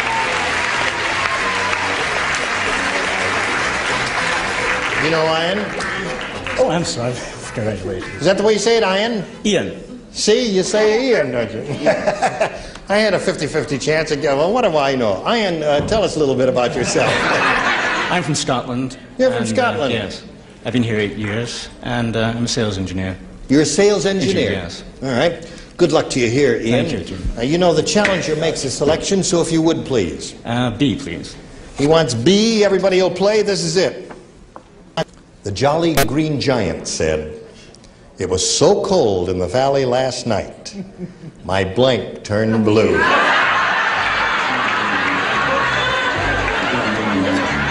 Doesn't often get that cold in the valley. It was so cold in the valley last night, my blank turned blue. Ian, you've been here long enough in this country to know about the Jolly Green Giant? Yes, I have. Okay. So tell us, what do you think turned blue when the Jolly Green Giant said it was so cold in the valley last night, my blank turned blue? His butt. His what? Butt. His butt.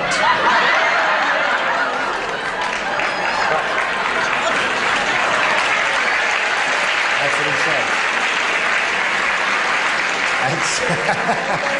That's what he said. You know how those Scots are. What do you Very say? blunt, dear. They're very blunt indeed. Robert, what turned blue on the Jolly Green Giant? I didn't know he had one. His peas turned. Okay. No, dear. Wrong. You're all wrong. His stalk turned blue. His stalk turned blue. Maury? How about his beans? His beans turned blue. No, he says his butt turned blue. What do you say, Joyce? Maybe he knows something else. I think that his nose turned blue. His nose turned blue. We're getting some good answers here, there, but not from you. No. Richard? I don't know, blue butt sort of has something about it. I said nose, obviously. Nose, yeah. And you're going to save the day for Mr. McPherson and give him a match there. No, I'm not. I'm going to have to say a nose. Nose. Nose seems to have been the answer. We'll get to your question, but first we've got to do a little business here, and you'll hurry right back, won't you? All right, here we are in the middle of round one. We're going to do your question now, Beverly. This is for Beverly, folks. Beverly Everybody Folks, plays. that's an odd name. Oh, it's Beverly Reinhardt. Max had a weird sense of humor. He insisted on keeping his blank in a coffin. You remember Max? I remember him, but I didn't know he was that weird. Had a weird sense of humor. He insisted on keeping his blank in a coffin. If you say so.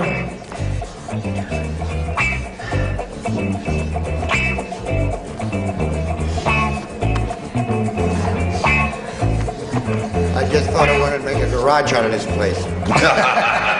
I already did that. They're all ready, Beverly, so we need a response from you. Max had a weird sense of humor. He insisted on keeping his blank in a coffin.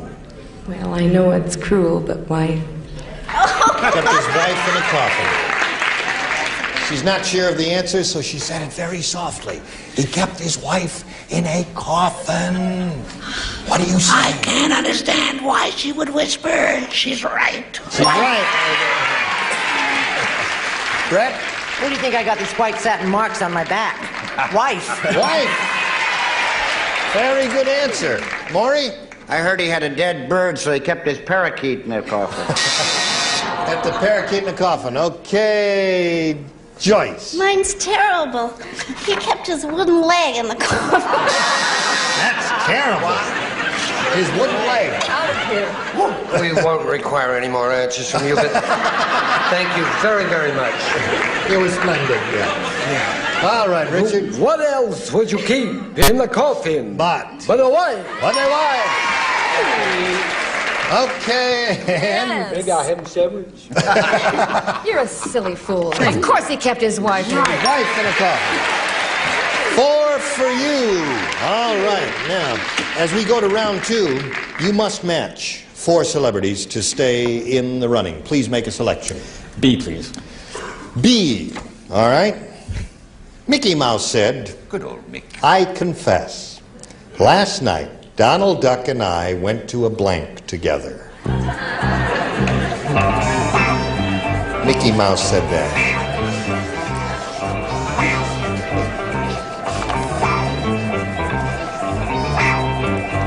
Last night, Donald Duck and I went to a blank together.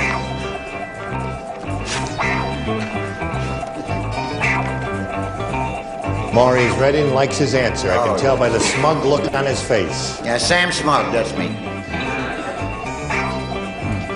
You're all waiting for me, Yes, dear. we're all waiting for you, Brett. I'm all ready. Okay, now, Beverly. Mickey Mouse said, I confess. Oh, it's Mr. McPherson. I'm sorry there. You don't like this one, do you? No. How about you? I don't like it either. confess. Last night, Donald Duck and I went to a blank together. A movie. A movie. Yeah, something. A movie. It's a hard question, folks. Don't awe him. All right, you need 4. Robert, what do you say? Well, you know I'm an authority on Mars. I'm also an authority on Mr. Disney's characters. It's a little known fact, but if they go together, went to a dance together. Oh, the 2 of them. Yeah, they were going steady. All right. What do you say? I tried to think of something Scottish, but I don't think I came up with it. I said massage parlor. We must match the remaining celebrities. All right, Maury? I said a bar. A bar. A little Fishnushki. That means it's all over, and Beverly wins again. Congratulations. Okay. Would you come around? All of you? What have you got? Skin flick, orgy. Okay.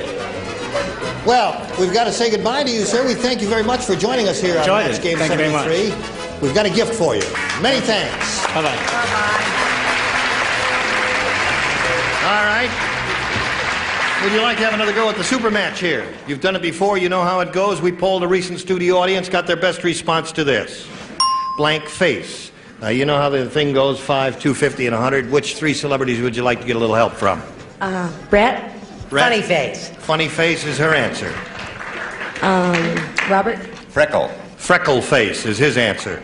and Joyce. Joyce. Baby face. Baby face. May I pick one of those or give us one of your own? What would you like to do, Beverly? Funny. Funny face. Maybe a well-known motion picture. Brett's answer. That's the one we're looking for. May we see the $100 response? Baby face is there. That's up there. Joyce gave you that one. May we see the $250 response? About face, the military term. Last chance, Beverly, for funny face. Here is a $500 response. Funny face. All right. Congratulations. congratulations to you and to Brett, who gave it to you. We'll join you right now. Beverly Reinhardt is going to have to come back to finish the last half of the super match and have a go at $5,000, and we'll all wish her well. And I'd like to thank each and every one of you, especially the two new bodies, Robert Q. Lewis. It's the first time I've been called a new body. In a long time. And you local people here in Los Angeles, look forward to hearing Bob on KFI and a syndicated show. You hear that around the country. And it's been a joy. I hope you'll come back too, and the rest of you too. Gene Rayburn, join us next week for this Galaxy of Stars. Bill Daly, Brett Summers, Jack Carter, Judy Carn, Richard Dawson, and Fannie Flagg. And that's it for Match Game 73. Join us next time. Bye. Today's consolation prizes are from Montgomery Ward's Christmas catalog. An 8-digit pocket-sized calculator, the electronic brain gives you instant answers wherever you go from the Montgomery Ward catalog. And a Ronson 1000 XL electric shaver, the original flex head shaver with quick change stainless steel replacement cutter kit from Ronson. And Rice-A-Roni, the big flavor side dish is so quick, so easy, saute and simmer to flavor perfection. Rice-A-Roni, the San Francisco treat.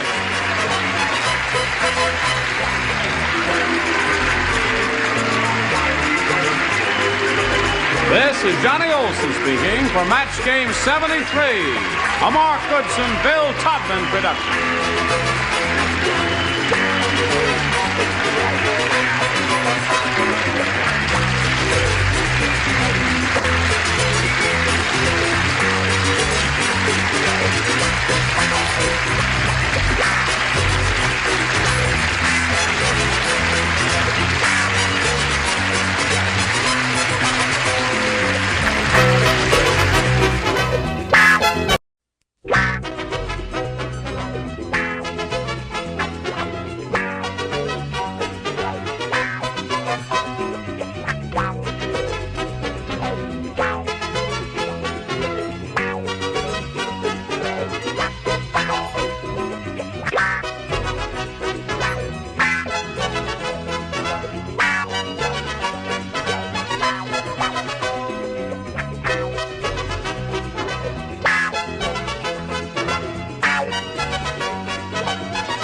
Get ready to match the stars from Password Plus. Tom Kennedy, Brett Summers, Charles Nelson Riley, from the Lawrence Welk Show, Gail Farrell, McLean Stevenson, and George Dudafont as we play the star-studded Big Money Match Game. And now here's the star of Match Game, Gene Rayburn.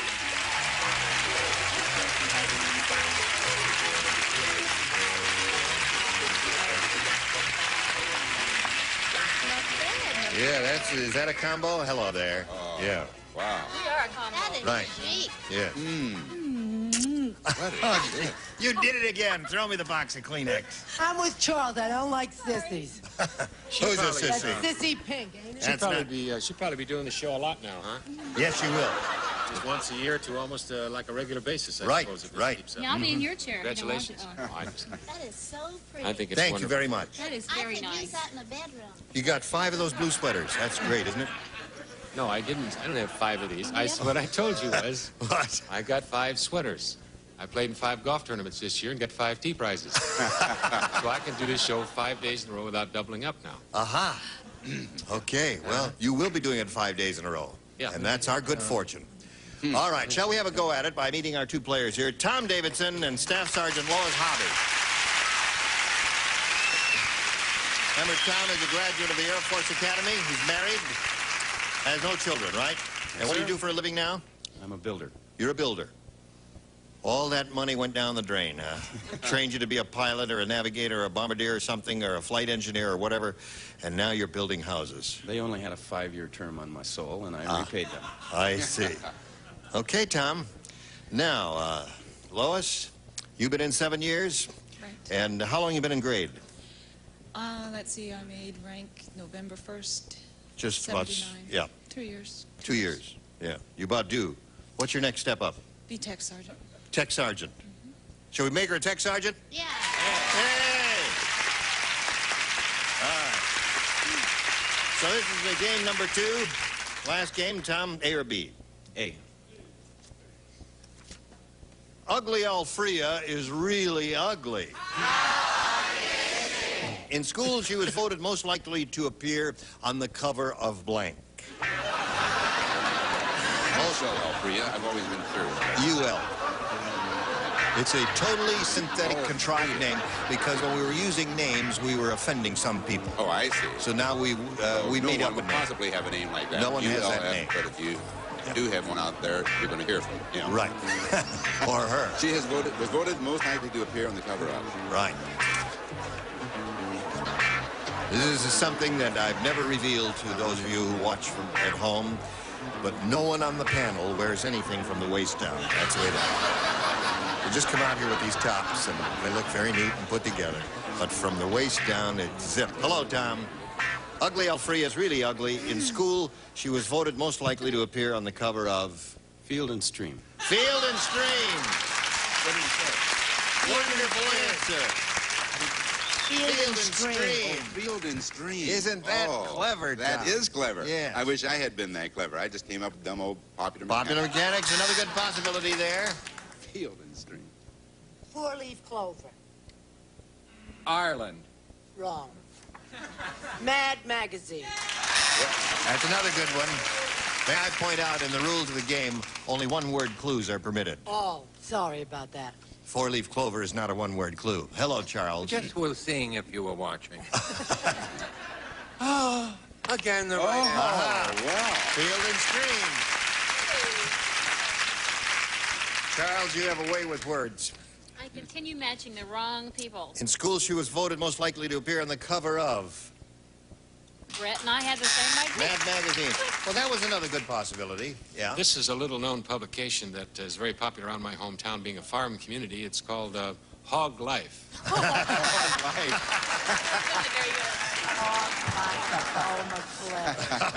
Joyce. That's terrible. No. I said Builder's Manual. Builder's Manual. I thought they could do a whole reconstruction job. Tell us, sir, since you're the authority on hogs, they don't like to wallow in mud. They'd rather be clean than dirty, wouldn't they, sir? No, as a matter of fact, that is wrong, Gene. Hogs do wallow in the mud because hogs have hair on them. Do you Yeah. really care about this? Yes, a lot I do. of people don't. Right. I care about it. Okay, well, hogs have hair. Yeah. And any hair-bearing animal, such as an elephant, has hair. A lot of people didn't know that elephants have They hair. have very fuzzy hair. I didn't know that. Yeah, very thin, fuzzy hair. Bristly is what I call it. Well, Yeah, hog's hair is warm. bristly. Yes. Bristles. But an elephant's hair is bristly, too. It is. From the movie Who Cares? Yes. But in any event, hogs like to get down in the mud because it keeps that hair soft and keeps flies and stuff off them. Uh-huh. Okay, thank you very much. I think that people want to write in and ask about their animals. They should write to Dr. McLean. They should give the box number. He is fat. His books on animals, the cat books alone, are brilliant. Right. Yes, there are instructions on how to build a house for your cat. Uh-huh. It was litter I just condominium. got a book yesterday. Yes. It's called 100 Things to Do with a Dead Cat. Oh, don't want to hear about it. Here we go. Grace said, are you ready, Lois? Grace This is your Grace said, my husband is very depressed about his work. Very depressed about his work. He's in over his head. What makes it really depressing is that he works in a blank. He's in over his head. Yeah, I know it because you were listening to somebody else. You weren't paying attention.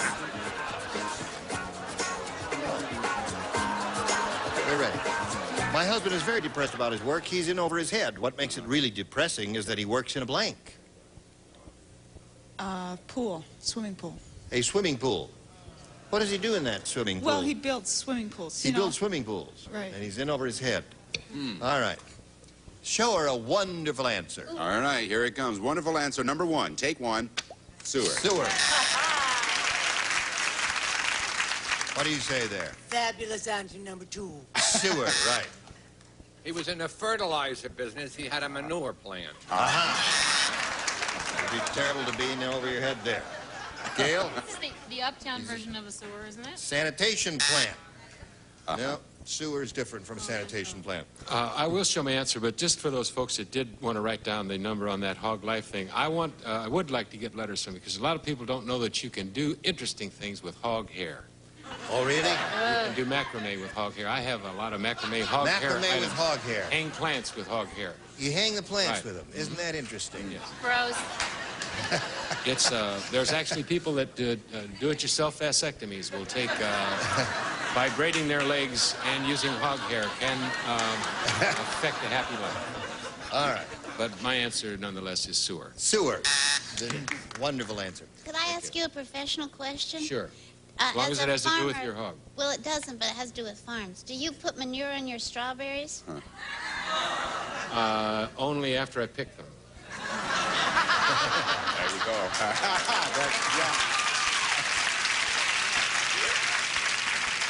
All right, Joyce. Joyce, you're at Sewer. Sewer. Everybody had sewer there.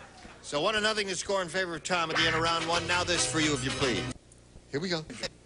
Round two. Tom, you're ahead. That means you have to go first. B. Everyone except Charles will play. Now, you've all heard of the song T for Two? Oh, sure. T Heard for of two, that? two for That's T, a- you for me, No, me no for... request, please. Oh. Well, Loose Linda wrote a new song. It's called Blank for Six.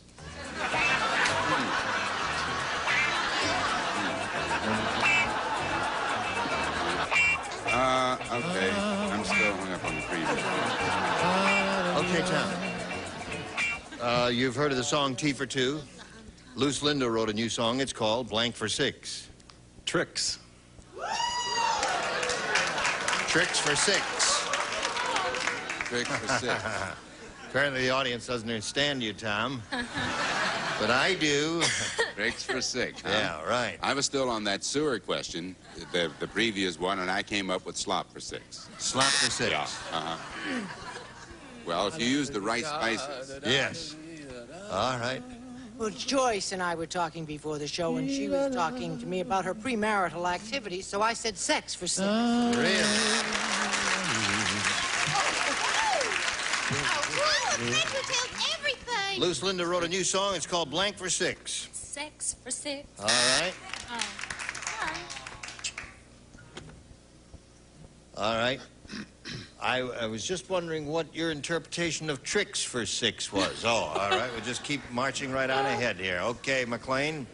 Yeah, well, I'm kind of shocked by the whole question, so I find it, I'm kind of a closet on this sort of thing. You know what I Have mean? we offended you? No, I just find it I so hope we've spicy, but I'm offended trying you. to act like I'm... Oh, he's so great. I said six, but I Yeah. can't believe that anybody would participate in All right, Joyce. I feel so sorry for him. that. How sorry do you feel? You feel sorry enough, too. No, all right. Sex is her answer. So we come to Lois's final question here in round two. That was hard. The coach said, I can tell that guy's not an athlete. He's wearing his blank on his head.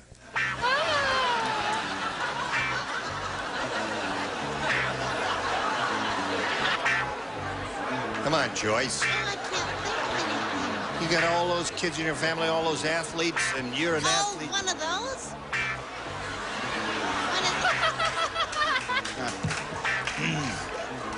Now close, please. Yes, sure. You can say sex for six. You can say that, I can tell you.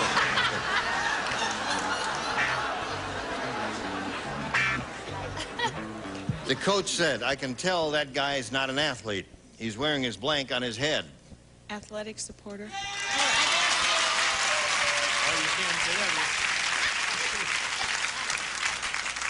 She said athletic supporter. I have to tell you, this didn't come out of my mind because I actually saw this on the freeway the other day. A guy was jogging, he had long hair. Yeah. And to keep that hair out of his head, he had this on his... A supporter. He did. Saw it. All right. One more jockstrap wins the game. I guess this is a less refined way of saying athletic supporter. I said jockstrap. Yeah, of course. That wins the game. What do you have, Jock? What do they have down here? Show them. Jock. Right on the blue dot there. Well, Tom, we've got some prizes for you. We're going to send you a new set of gums and a jar of skunk oil, and some wonderful things will be coming your way. Thank you, Tom Davidson, ladies and gentlemen. Thank you. Bye.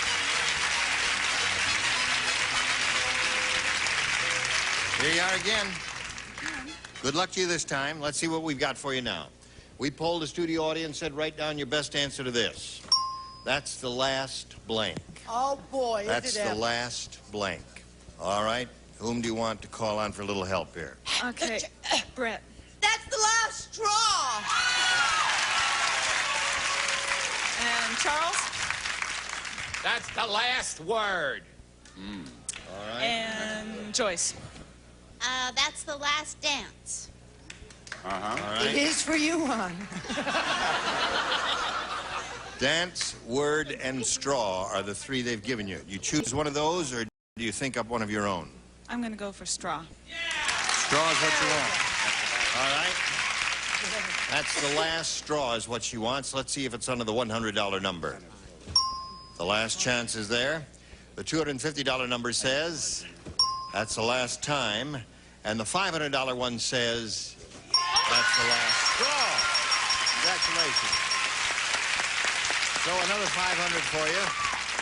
And again, you're in the position of playing for either $5,000 or $10,000, and we're going to let her spin the wheel right after we do a little business with America.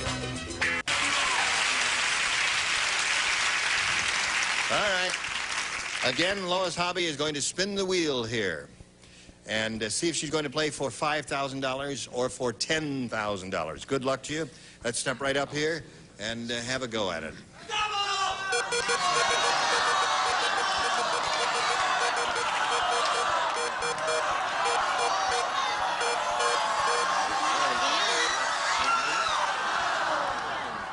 Well, you've got Joyce again. You had her last time, didn't you? You do better this time. Think real hard. All right, here we go. Good luck to you. This is it. Camp blank. Camp blank.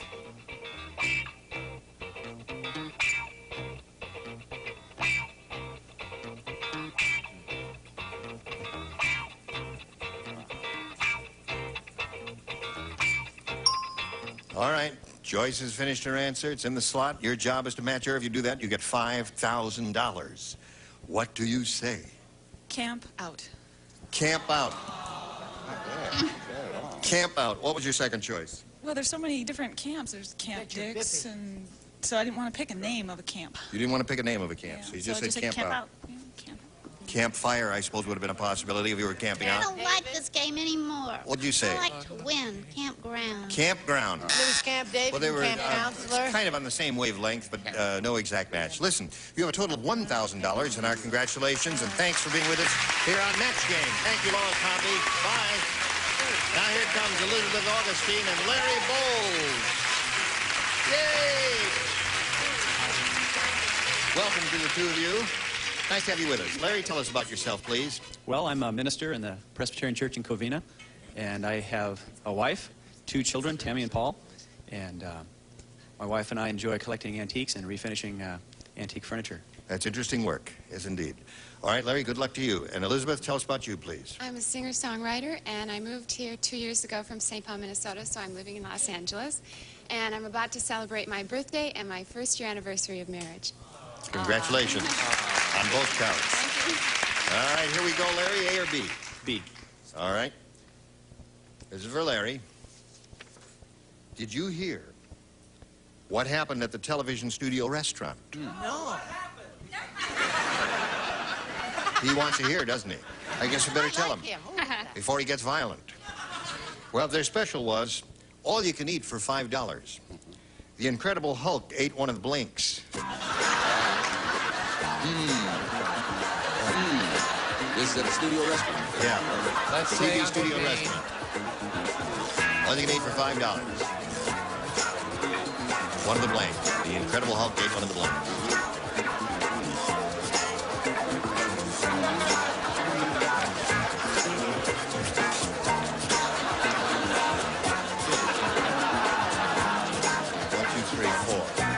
Two to go, 5, 6. Ready, Larry. Did you hear what happened at the television studio restaurant? Their special was all you can eat for $5. The Incredible Hulk ate one of the blinks. Plates? One of the plates. You don't like that. What would you have said? Incredible Hulk ate one of the waiters, according to the audience.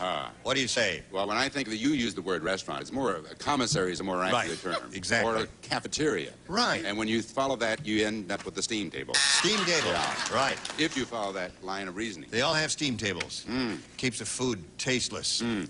Yes. Oh, that little pink jacket brings out the white of your teeth and the gray of your hair. Now, it is not the correct answer, but I do believe it is going to be the popular fave, if you will pardon me. One of the waitresses. Good? I think it's good. Steam table. We have 2 steam tables and a waitress. Funny. Yeah. All you can eat for $5. The Incredible Hulk ate one of the what? Oh, I thought you Gail? could eat one of the studios. The whole studio? Yeah, Wow. studio. I thought of a lot of things he could eat, but since we're dealing with a man of the cloth here, Yeah. I basically just went for your booth. The booth. Yes. Well, it was genuine leather. That's why I went for it. It wasn't plastic. Right. Right. All right, Joyce. It was also green leather. A booth. A booth. All right. So, your question will be up in a moment or so, Elizabeth. Now this for you, if you please. It's over. It's all over. Until tomorrow. Will you return tomorrow? Oh, sure. Oh, think about it. I think I'm busy. You'll think about it. Think about it. I got to check with the password plus. Have we done something to make you feel insecure, Tom? Well, you're outdressing me, and it's really burning me up. I noticed Charles put on a tie there, too. A bow tie. Very nice, Charles. Yes. I didn't do this once in a play, so I do it automatically. Charles can tie a bow tie faster than any human I've ever seen in my life. I got to learn how to do that, Charles. Thank you. Join us next time for the match game. I'm Gene Rayburn here. Goodbye. Goodbye. Today's contestants will also receive the new Shape of Pleasure, light, sparkling, boldly sophisticated pink champagne, takes you away from the ordinary pink champagne malt liquor from Iroquois brands. And Kraft Macaroni and Cheese Dinner has the cheese taste the kids enjoy. You know they're going to like it. And Hall's Mentholyptus Cough Tablets. Hall's Vapor Action penetrates deep to help your stuffy nose feel clear, while Hall's soothes your throat to help you cough. And Bowl of Beauty Real Roses, the ideal gift treated with patented process that captures their soft, natural look, keeps them lovely for years.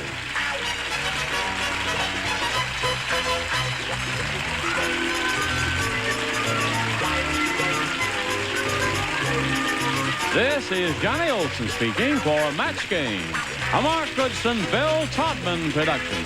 Program is edited for broadcast.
Get ready to match the stars.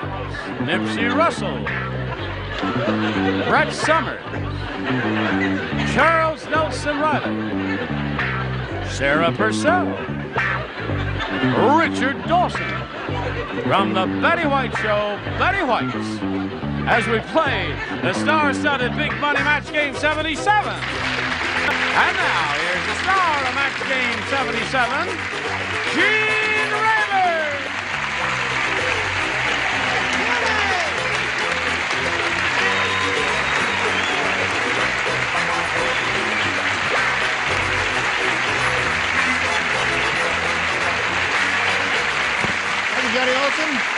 happens. You're going to glad you joined us today because... Why? Tell us, Uncle Gene. Here are the inmates from the asylum. Honestly. Have you seen this sweet lady on the Betty White show? I She's funny, yeah. And she's surrounded by some pretty good people, too. Excellent. What's that guy's name who plays your ex-husband? John Hillerman. He's a good actor, isn't he? Wonderful. Yes. Rotten person, but a wonderful. Okay, you ready? Sure. All right, say hello to John Clark and Lorraine Burton. Applause, applause, applause. John's the current champ here. He has $2,950 to his credit. What are you going to do with that money, John? Spend it. Good for you. Got to get that economy going. They're not doing anything about it in Washington. You might as well do it yourself there. Now, Lorraine, you ready? Yes. Okay, we just had a chance to meet Lorraine. She's from some unpronounceable place nearby. What's the name of that place? Canoga Park. Oh, Canoga Park.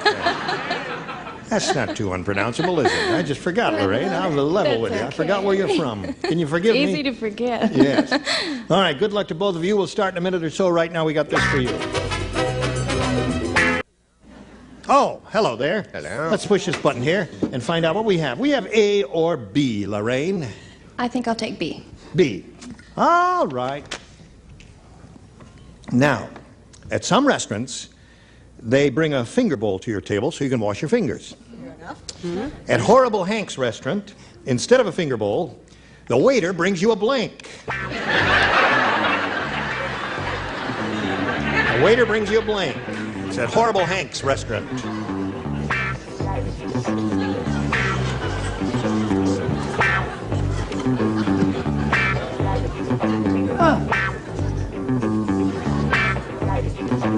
Okay. No, it works not necessarily appropriate. I think you did.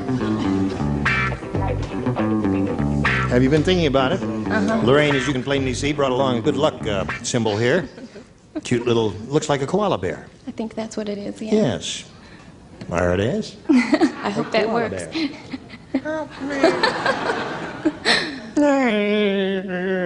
Now, Lorraine, at some restaurants they bring a finger bowl to your table so you can wash your fingers.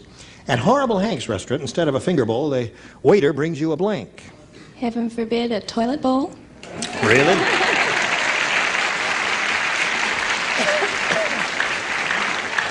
She said, heaven forbid a toilet bowl. I'll tell you, I'd forbid it, that's for sure. Heaven forbid. I'm sometimes shocked with the answers that people come up with on this show. Imagine anybody saying toilet bowl. Yeah. Appalling. It's in bad taste. Right. I went for the Victorian, more elegant. I said the chamber pot. Chamber pot. What the hell do you think a chamber pot? You mean you were trying to use a little euphemism and a polite way of you didn't want to say toilet bowl? No. Well, oh. What do you say? So nervous when there's all this discord in the show. Yes. I really do. You're shaking, I had a you know. lovely governess, so I chose bowl de toilette. Bowl de toilette. Okay. Horrible Yes. Hank it was. Terrible. I hate the whole idea, Sarah. What do you say? Well, I thought at Horrible Hank's, Yeah. you would need a bathtub. A bathtub. Right, if you're really dirty, because there's a lot of water there. Okay, Like Richard. Dick Martin, isn't she? Yes. No, Dick would have said Hollywood Bowl. Tidy. Tidy. Lorraine, for her. I don't think this is a match unless I can have a little meeting with the judges because I wash my feet in the strangest places. A foot tub. No. No? I'm sorry. We've stretched our imagination as far as it'll go, and we have found you lacking there. Well, Lorraine, you did pretty well there for a first rounder, didn't you, John? They're kind of tough, aren't they? Now, listen, you all know about the new TV show Chips? Chips? No. Chips, yes. Tell us about it. There's a new TV show called Chips. Dumb Donald is so dumb he thought Chips was a TV show about blanks.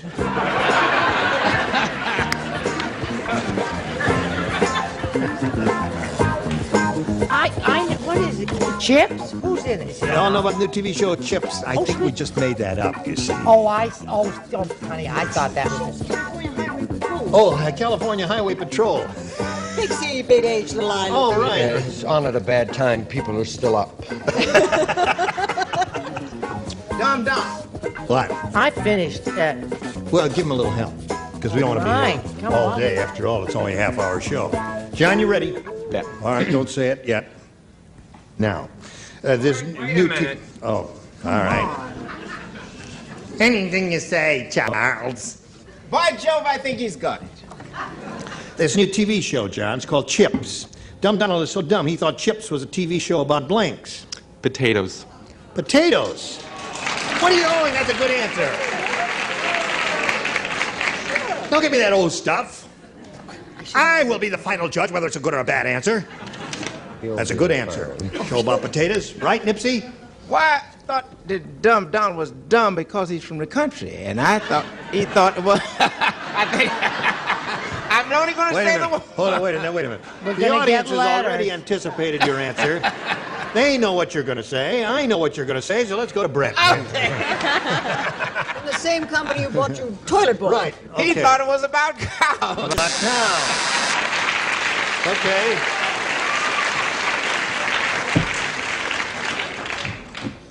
I will be the judge of whether or not that is a good answer. Potatoes. Hooray! Okay, John, you got one. Show us your potatoes, Chuck. I chose cattle rustling, Gene. Chips is a TV show about cattle rustling. All that time. for that Okay. rotten ass. Fabulous. All right. All right. Now, Sarah, this Dumb Down was so dumb he thought Chips was a TV show about... Well, I thought maybe the name of the show would be Woolly Bully.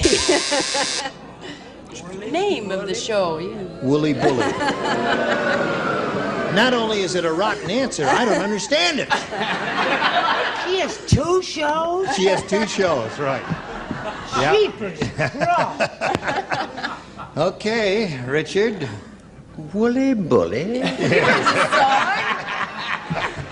What the hell is Woolly Bully? I'm all for a laugh. Yes, That's ridiculous. There's no way to explain it. There is no explanation there. There's a song, Dumb a hit Donald. song. Oh, was there a hit song? A hit called song, way back. Oh, wait a minute, hold on. Thank you, Nipsey. Thank you Quiet. Do 8 bars of Woolly Bully. very much. Woolly Bully. That's about all there is to it. You don't sing either, do you? No, I don't. I Don't see. dance You or can't windows. pull that over her eyes. All right. Dumb Donald was so dumb he thought Chips was a TV show about... Buffalo. Yeah! None of your Woolly Bully for me. That's the neighboring herd. I think that Woolly Bully answer will go down in history along with Trench Hand and some other nifty answers we've had here from time to time. Yes? Animal lover that I am. Cows! All right, so there we... Now you got the idea, don't you? Okay. Yeah, no, but potatoes I thought was good and imaginative. 4-1 the score, you end of round 1. Now we got this for you. Hurry back and see how round 2 goes. Okay, here we go. Round 2, final round. Lorraine, you got a choice here of A or B. I'll stay with B. B it is. She matched 4 people in the first round, so only 2 ladies play this time. Frick and frack. Frick and frack play. You ready, Sarah? Okay. You're one. Woolly Betty, you're and one, bully. too. Yes, I've heard that. Yes, here it is. Long John Silver says, Great.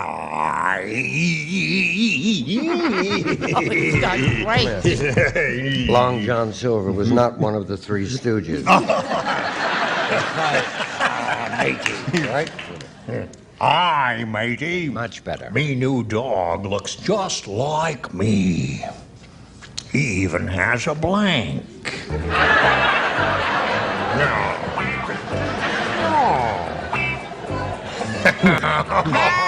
Oh, yeah.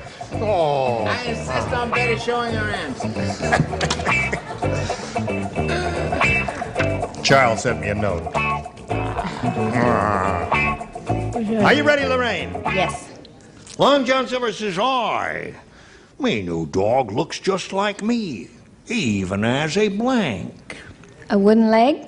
Wooden leg."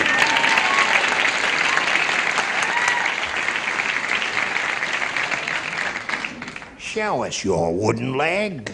Well, peg rhymes with leg. Peg? All right, there's one for Lorraine. Why, lady, do you have a wooden leg? Does she ever? I thought Long John Silver was the one with the hooker. You know, the... With the hook, yeah. And I said wooden You legs. said wooden legs, so that's 6 for Lorraine. Good for her. John? Go to work here. You've only got one. Got a long ways to go. That's right. Now, the best you can achieve is a tie. Got to match all 5 celebrities whom you did not match in the first round. Brett, you lay out. The rest of you, please. 102-year-old. 102. You're doing something behind my back. Stop that. No, I just... 102-year-old Mr. Periwinkle made love 6 times in 6 days. Ha! That's a lie. Shut up. On the 7th day, he blanked. Oh.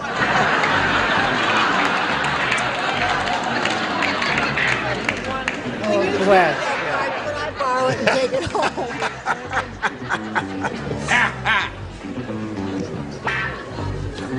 All right. Come on, Nipsey. Okay. John Clark. Now hear this. 102-year-old Mr. Periwinkle made love 6 times in 6 days. On the 7th day, he blanked. He died. He died.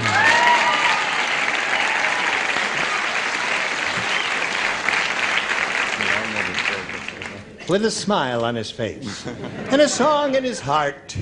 Yes. I don't imagine there'll be too much controversy between the judges and me. He expired with a smile. Yes, of course. Score is now 6-2. And Charles, what have you got here? Got to match everybody here, John Clark. Well, don't turn on me. You're yelling right at me. I'm talking to John Clark. Passed over. Passed over.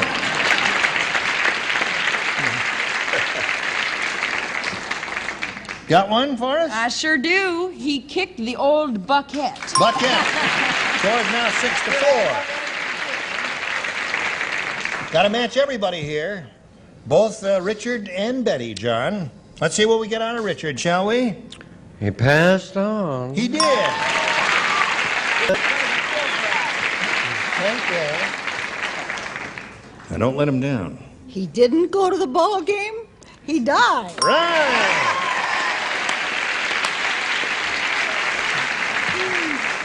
So there you are. John, you did it. You got a tie out of it, which is the best you could have done, and we'll tell you what happens when we get a tie right after we tell you about this. We are ready to break the tie. Blow a fuse. Push a button. Reveal one tie-breaking question for each. The one who has matched the most will be the winner. Simple, Lorraine, A or B? I guess I'll stay with B, please. B is what you had last time. Uh-huh. And it was good to you. Let's see what it does to you this time. King Kong said, King Kong. Yesterday, me eat automobile. Big mistake, it give me blank.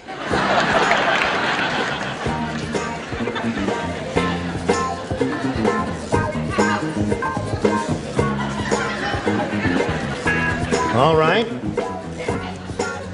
You got the idea. Very good.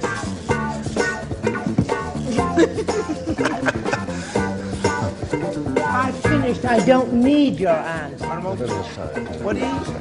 King Kong said, yesterday me eat automobile. Big mistake, it give me blank. Just put something on the card and away we go. You ready, Lorraine? You are, we're not. Now we are. King Kong said, yesterday me eat automobile. Big mistake, it give me blank. Gas? Good answer, right? Why are you so hesitant about it? You don't know a good answer when you see one? I was just a little afraid to say the word, Oh, I there's guess. nothing wrong with that. A little gas? Yes, sir. Nipsey, what do you say? I didn't think of the gas. Automobile gave me pollution. Oh, really? Remember, I'm a veteran. Yes. Gas is what we need, Brett. Gas? Gas is what we need. I've had it forever. Indigestion and/or gas. There it is. Okay. Little gas, if you please, sir. I drive a what? A diesel. So diesel the car pump. would be a diesel. She would get diesel-titis, but I said gas. Gastritis. Okay. That all up.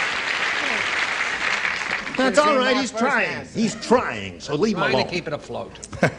Miss Sarah Purcell. Not just plain old, your everyday variety, but premium gas. Oh, premium. That's class. High test. Class gas. Every night, as they say. Richard? That was Yesterday, rather- automobile, big mistake. It give me... Rather cheap appeal on behalf of Charles. I thought to get diesel sent through the mail, but it'll probably pay out. He may get a drum of diesel. Certainly. Of course, spelled backwards, SAG. SAG, yeah. Fort Lorraine. Now, Harry Ape, who eat automobile, get very tired, Yes. but also have gas. have gas. A 5 for her. John, again, you've got a formidable task ahead of you, but let's see how you do. Here is a little known fact. If the Pilgrims had landed at the North Pole, your mother would spend Thanksgiving stuffing a blank. Do you understand me, John? Good. If the Pilgrims had landed at the North Pole, your mother would have spent Thanksgiving Stuffing a blank. Gotcha, baby. Where? All right. Tell him to hurry, will you? Here we go. John Clark. Little known fact, if the Pilgrims had landed at the North Pole, your mother would spend Thanksgiving stuffing a blank. How about... It's your big chance, John. Now Right. be careful. Yeah. Okay, stuffing a seal. A seal. A seal is not in the bird family, is it, John? No. Is there anything up there? No? Well, Cool those it. are in the We'll see South it. Pole. All right. Nipsey? She would have spent Thanksgiving ripping his tuxedo and stuffing a penguin. Penguin! I gotta match everybody else to stay in the game, John, and achieve a tie. We need 5 penguins. You need 5 5 birds. seals. 5 seals, I beg your pardon. We've got a penguin. We have a penguin. I'm Yes. sorry, John. I said penguin. All right, what do the rest of you have? Everybody had penguins, so come on down,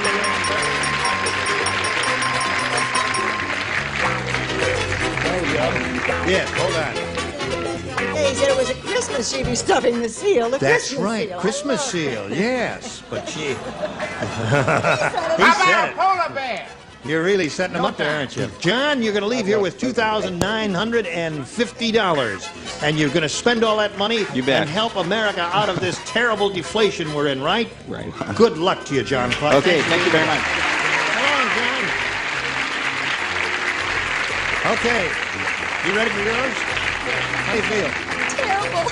Why do you feel terrible? You won. I know, but my knees are still shaking. Really? Uh-huh. What can we do for shaking knees? Any remedies for Wear shaking? pump. Massage. Wear what? No massage, I'm sorry. I tell you what we'll do is go to a commercial and we'll figure out something for her shaking knees. Fade. Where are you from, sir? North Hollywood. North Hollywood. The guy in the audience just shouted out, "Show us a North Pole penguin." Well, there are no penguins at the North Pole, as everyone plainly knows. But you see, we just use that as a figure of speech. You're from North Hollywood, huh? Get out. No, that's very perceptive of you to notice that. Southern Hemisphere. In the Southern Hemisphere. Would you They're in mention my Antarctica. What's that? Would you mention my movie? Oh, yeah. Nipsey is making a wonderful movie now, and I hope you'll go see it. It's called The Wiz. He plays the Tin Man in The Wiz, and he is perfectly wonderful.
Get ready to match the stars from Hollywood Square's Peter Marshall, Brett Summers, Dick Martin, Elaine Joyce, Bill Cullen, and Betty White as we play the star-studded Big Money Match Game PM.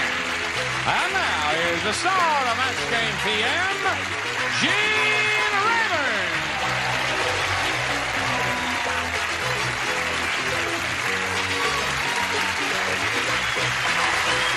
Thank you, John. Friends, how do you do? Thank you very much. Well, hello. I would say we have a very responsive bunch out there in the audience, and I hope we're going to live up to their expectations. Oh, thank you. All right, I greet you one and all. You're a beautiful bunch, and now would you help me greet Joanne Page and Dave Delano? Let's get acquainted with you two. Dave, let's begin with you. Anything you want to tell us to get acquainted? Yeah, I'm an ex-bartender turned beer salesman. Kind of stayed in the trade. I'm single. My girlfriend's sitting right in the front row, Denise. Raise your hand. Right there there. she is. Okay. I'm very athletically inclined, play tennis, enjoy all kinds of sports. And I want to say hi to Leopard Lady. She looks very Want to fun. say hi to the Leopard Lady? Yeah, Elaine. Yeah, I've been watching. You want to say hi to him, Leopard Lady? Hi. All right. All right, Dave, good luck to you. Joanne, tell us about you. I'm a registered nurse and I work in cardiac rehabilitation. And I'm having a heart attack right now. Help. What? You look great. Take 2 aspirins and I'll call you in the morning, huh? Oh. You didn't do anything for me. Why are you going to send me a bill? I've been married for 4 years and we live in Manhattan Beach. All right. Good luck to both of you here on Match Game PM. You'll each have 3 opportunities to match as many of them as you possibly can. The one who's done that most often will be the winner, and that person will play the super match, a big money super match which can pay off over $20,000. Here we go. Dave, A or B? I'll take B. We're off and running. Sally the stewardess said, "On my last flight, the movie we showed was terrible. The passengers hated it so much, they blank." Oh, I love my partners this week. Do you? Sally the stewardess said, "On my last flight, the movie you showed was terrible.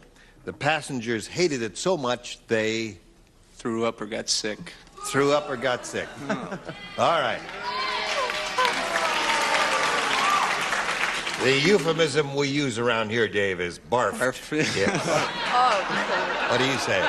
I say good evening. Good evening to you, sir. And threw up. Oh, I see. Obviously, it is not the euphemism. He said good evening and threw up on me.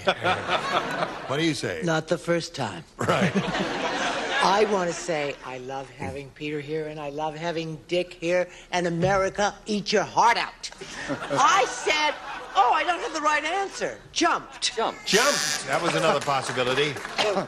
She really misses you, Charles Nelson Riley. Drop dead, Charles. We don't need you anymore. I'm jumping too. There's 2 jumps there. All right. Dave, you've got 1 so far. The stewardess said the movie was so terrible, the passengers hated it so much, they... Just walked out. Walked out. Oh, that's Walked out. wonderful. You very good, Leopard Lady. You'll never know. No.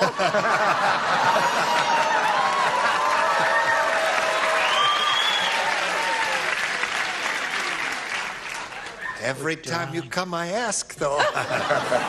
What do you say? His left got up and left, Betty. You just got up and left, yeah. Hi, Betty. Betty?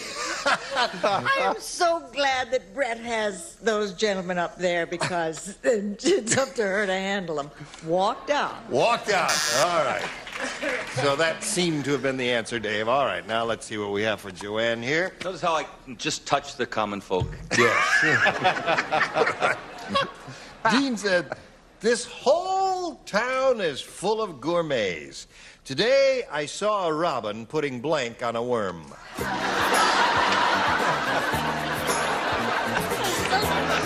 Are you confused? No, wait a minute. We'll straighten it out here now. Here, I'll read it slowly. Dean said, it could be anybody. It doesn't have to be, you know. He said, this whole town is full of gourmets. You know what a gourmet is? Yeah. What? Someone that cooks a lot. What's that? Someone that cooks, a good cook. A good cook.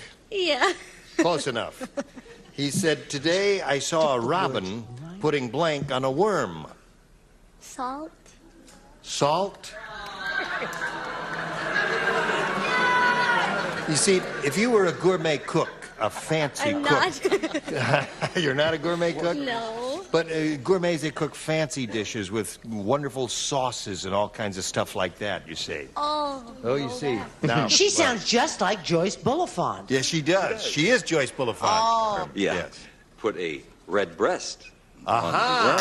Robin Redbreast. Yeah. Little play on words. Right. Touch our, Yeah. I won the Emmy. Well, now, wait a minute. Listen, you then you put it in the broiler for 5 minutes with a little sauce on it. It's wonderful. What do you got? Now, don't boo him. My life is a living hell up here with most of the people who sit to my right. Thank you. I'm a thrilled woman. Put that down, it's straight vodka. No, it's just a little club soda. Sure. Anyway, I think I have the definitive answer. Caviar. Caviar. Robin putting caviar on a worm. Now, here's a gourmet cook. I said a little béarnaise sauce. Béarnaise, of course. Sauce béarnaise. He puts it on everything. I was at his house one night. He put it on spaghetti. He did. Put it on Dolly. Right, he put it on Dolly, yeah. Oh, we had a great time that night. All right. I said paprika. Paprika. Oh, that's an interesting Paprika and worm. condiment there, yes. I left the choice up to Dick. Sauce. Sauce. Oh, okay. Yes. Let him choose. Yeah. What do you say? As in Hollandaise. Hollandaise, another good one. So there we are. End of round one, 1-0. Round two coming up in a moment or so. Right now, this for you, if you please. Oh, nothing to nothing. Now, let's see. Dave, you're ahead, so you have to go first. Let me have A. A? A. You sure? A, yeah. Last chance? Last chance. All Take right, A. there it is. The condemned man said, my wife is wonderful. Tomorrow I'm being executed, so she knitted me a blank. Here we go, Dave. The condemned man said, my wife is wonderful. Tomorrow I'm being executed, so she knitted me a blank. A sweater. A sweater. Sweater. Keep him warm. Yeah. Keep him warm. All right. A few yays and a few boos there. What do you got? No, Oh, I'm Peter not doesn't allowed. play. Right. Yes, Am Brett? I so cranky? After I put my answer in there, I realized what it was. Oh. She knitted me a shroud, right? A shroud. That's the answer. That would but have I been don't have nifty, it. yes. I said she knitted me a coffin. Knitted me a coffin. That's one good possibility. What do you say? Knitted me an insurance policy. It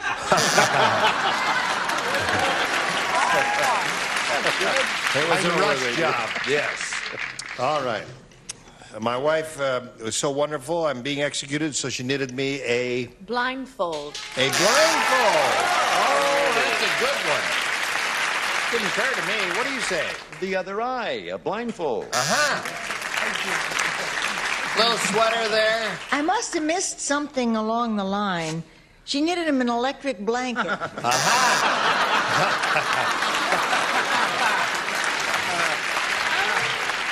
Wonderful.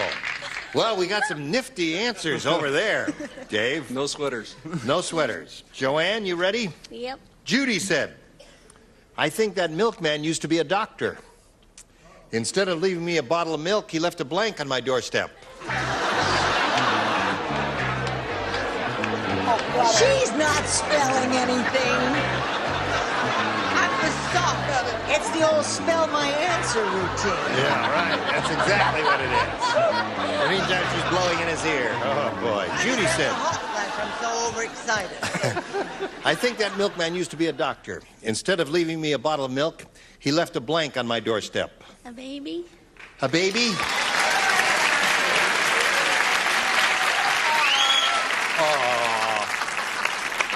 a baby on my doorstep. It's a spelling. Stethoscope. Stethoscope. I didn't even come close because there was. Let me see. Steve, S-T-E-V. Cope. That's right. Steve's coat. That's close enough. Perfect. Here's a perfect spell. Okay, now watch this. What do you want to see, a rally? Specimen.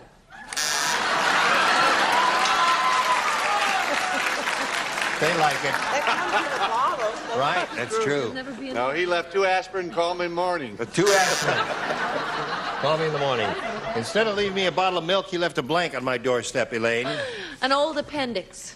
An appendix. Just happen to have one lying around in a bottle, yes? An old baby. A baby!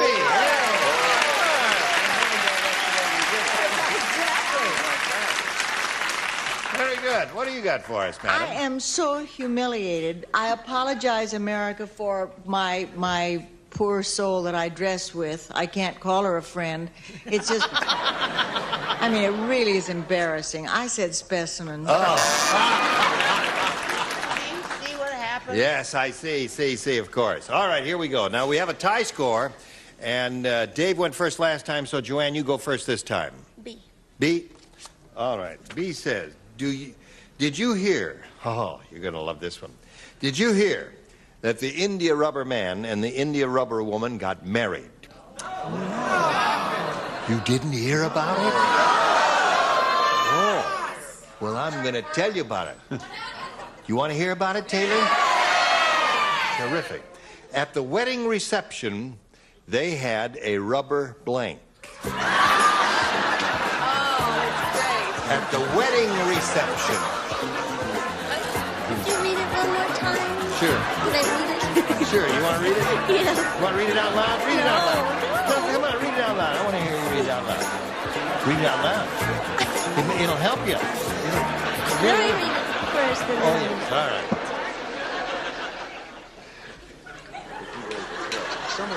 right. Someone who was a joke. Wait a minute, that's what he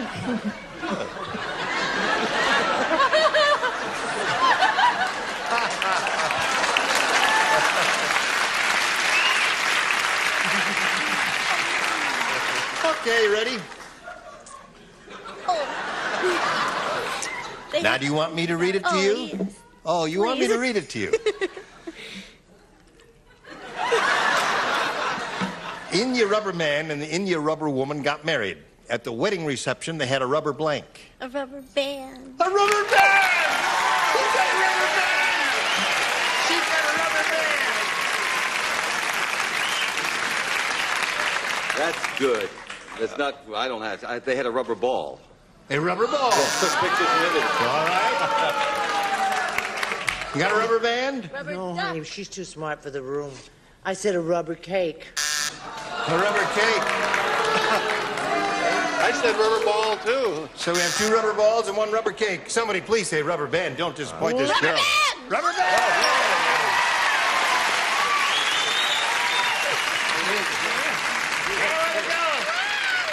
You like that, Taylor? Cute. All right. Now, we come to you, Miss Betty. Oh, I was trying to think. You said the first thing that comes into your head. Right. I said rubber cake. I'm sorry. Rubber cake. So there we are. I know. Boo. She has 2, he has 1. Now, he needs 1 to tie and 2 to win.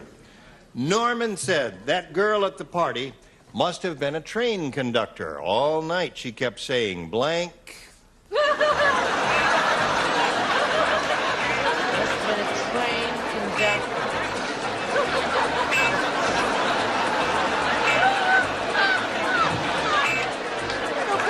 Trouble by ourselves. You better. Oh, wow.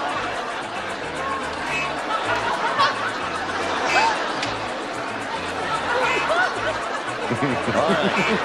Norman said that girl at the party must have been a train conductor. All night she kept saying blank. All aboard. All aboard.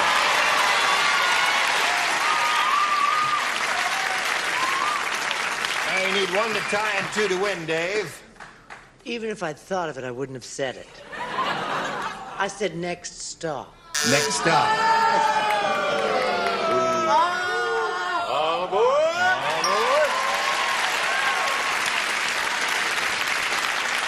High score, 2-2. One more will win the game for him. She said, all aboard. All aboard, that wins the game. All aboard, everybody says.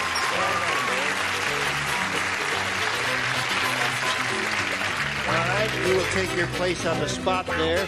For Joanne Page, we're going to send some gifts, a genuine fur sink and a diesel-powered Angora sweater with a turtleneck. You're going to love all of them. Well, I haven't stopped, please. She's going. I was going to tell her all the wonderful things we were going to send her then. Watch this message. Hurry back.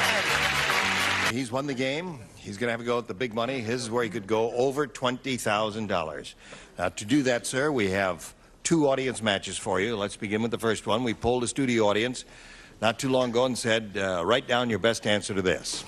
Support blank, and they did. If you give us the answer they wrote down most frequently, we'll give you the $500, and that'll be yours. $250 for matching the second most popular answer they wrote, and $100 for matching the third. Now, you can get some answers, some good suggestions occasionally from some of these people.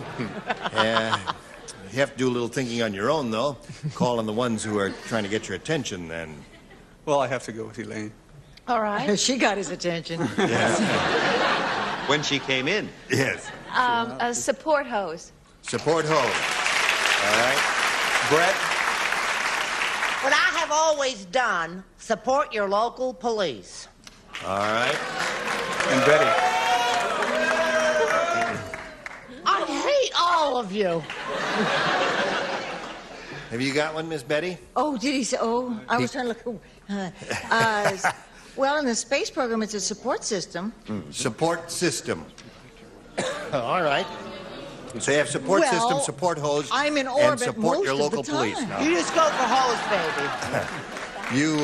you can choose one of those or give us one of your own. Support hose. Support hose. All right. Let's take a look up there. See if we've got support hose anywhere. May we see the bottom one, please? Support bra. What else does a bra do besides support? You hear that? Enjoys. I mean, I'm serious. I mean, it holds them up. What else can a bra do? I don't know. All right. Maybe it's a new kind that I haven't heard of or seen. May we see the next one, please? That's right. Support your local sheriff. See, All you right. made fun Brett of gave me. you that one. Last chance here for support hose. May we see the Has big to one, be. please? Support hose. You got it.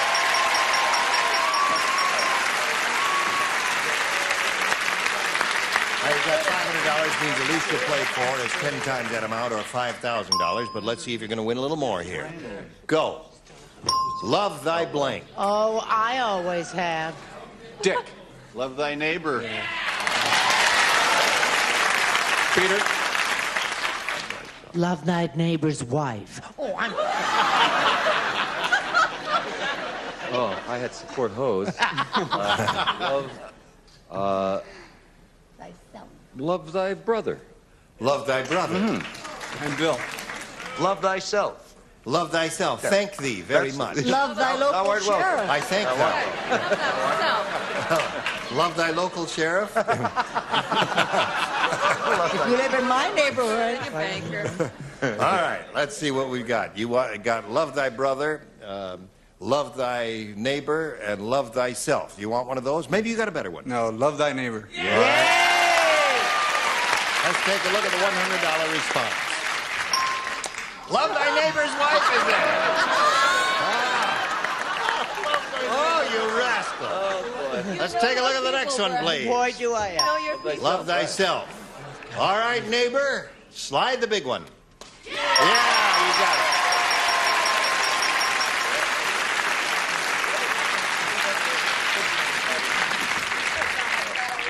Should have given him a little kiss. He's not a bad kisser. All right, you got $500 more, another $5,000, added the previous $1,000. You got a pot of $10,000 to shoot for, but if you step up here, get a lucky spin of the star wheel, you'll double it and play for $20,000. Here we go.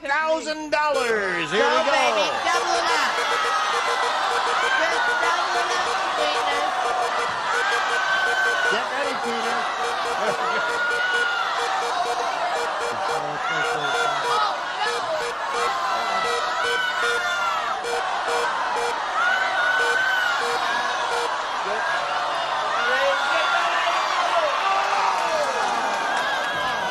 $10,000 is what you are playing for with Miss Betty.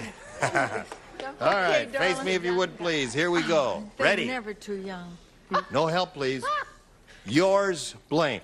That's Y-O-U-R-S blank. All right. She made up her mind very quickly. If you give us the answer that she's got written on that card in the slot, you get $10,000. What do you say? Come on, Betty. Yours truly. Yours truly. Yours truly, he said. Oh, honey. I thought of that and I didn't write it. I'm sorry. Yes, I did.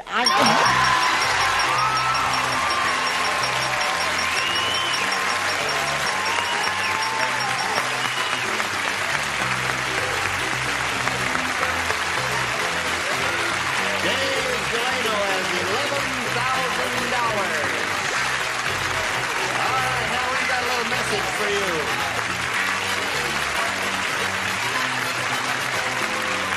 $11,000 for Dave Delano. Join us next week here for Match Game PM. Gene Rayburn, goodbye. Thank you all. Some contestants will receive Sunshine California Colossal Pistachios, the new snacking craze, incredibly delicious. Now more affordable than ever, something good under the sun, Sunshine Pistachios. Fine Maybelline Cosmetics featuring fresh lash mascara. 24-hour mascara conditions while it seals in color all day, all night. Fresh lash mascara by Maybelline. Why not switch to Listamint with its fresh minty taste or zesty Listamint cinnamon? Taste as good as they work. Turtle Wax, the world's largest selling liquid car wax. Cleans, polishes, protects, and Turtle Wax Super Hard Shell Car Wax Kit cleans, waxes, seals in the shine. Colgate Instant Shave gives smooth shaves, lots of savings. Now a new apple fragrance from Colgate Instant Shave, America's #1 shave cream. Rulacort cream and lotion with hydrocortisone from Letterly Laboratories for itch and inflammation of poison ivy, insect bites, and other minor skin irritations. When you've got anything that sticks or squeaks, reach for WD-40. It makes things work smoother, last longer. Do it yourself with WD-40.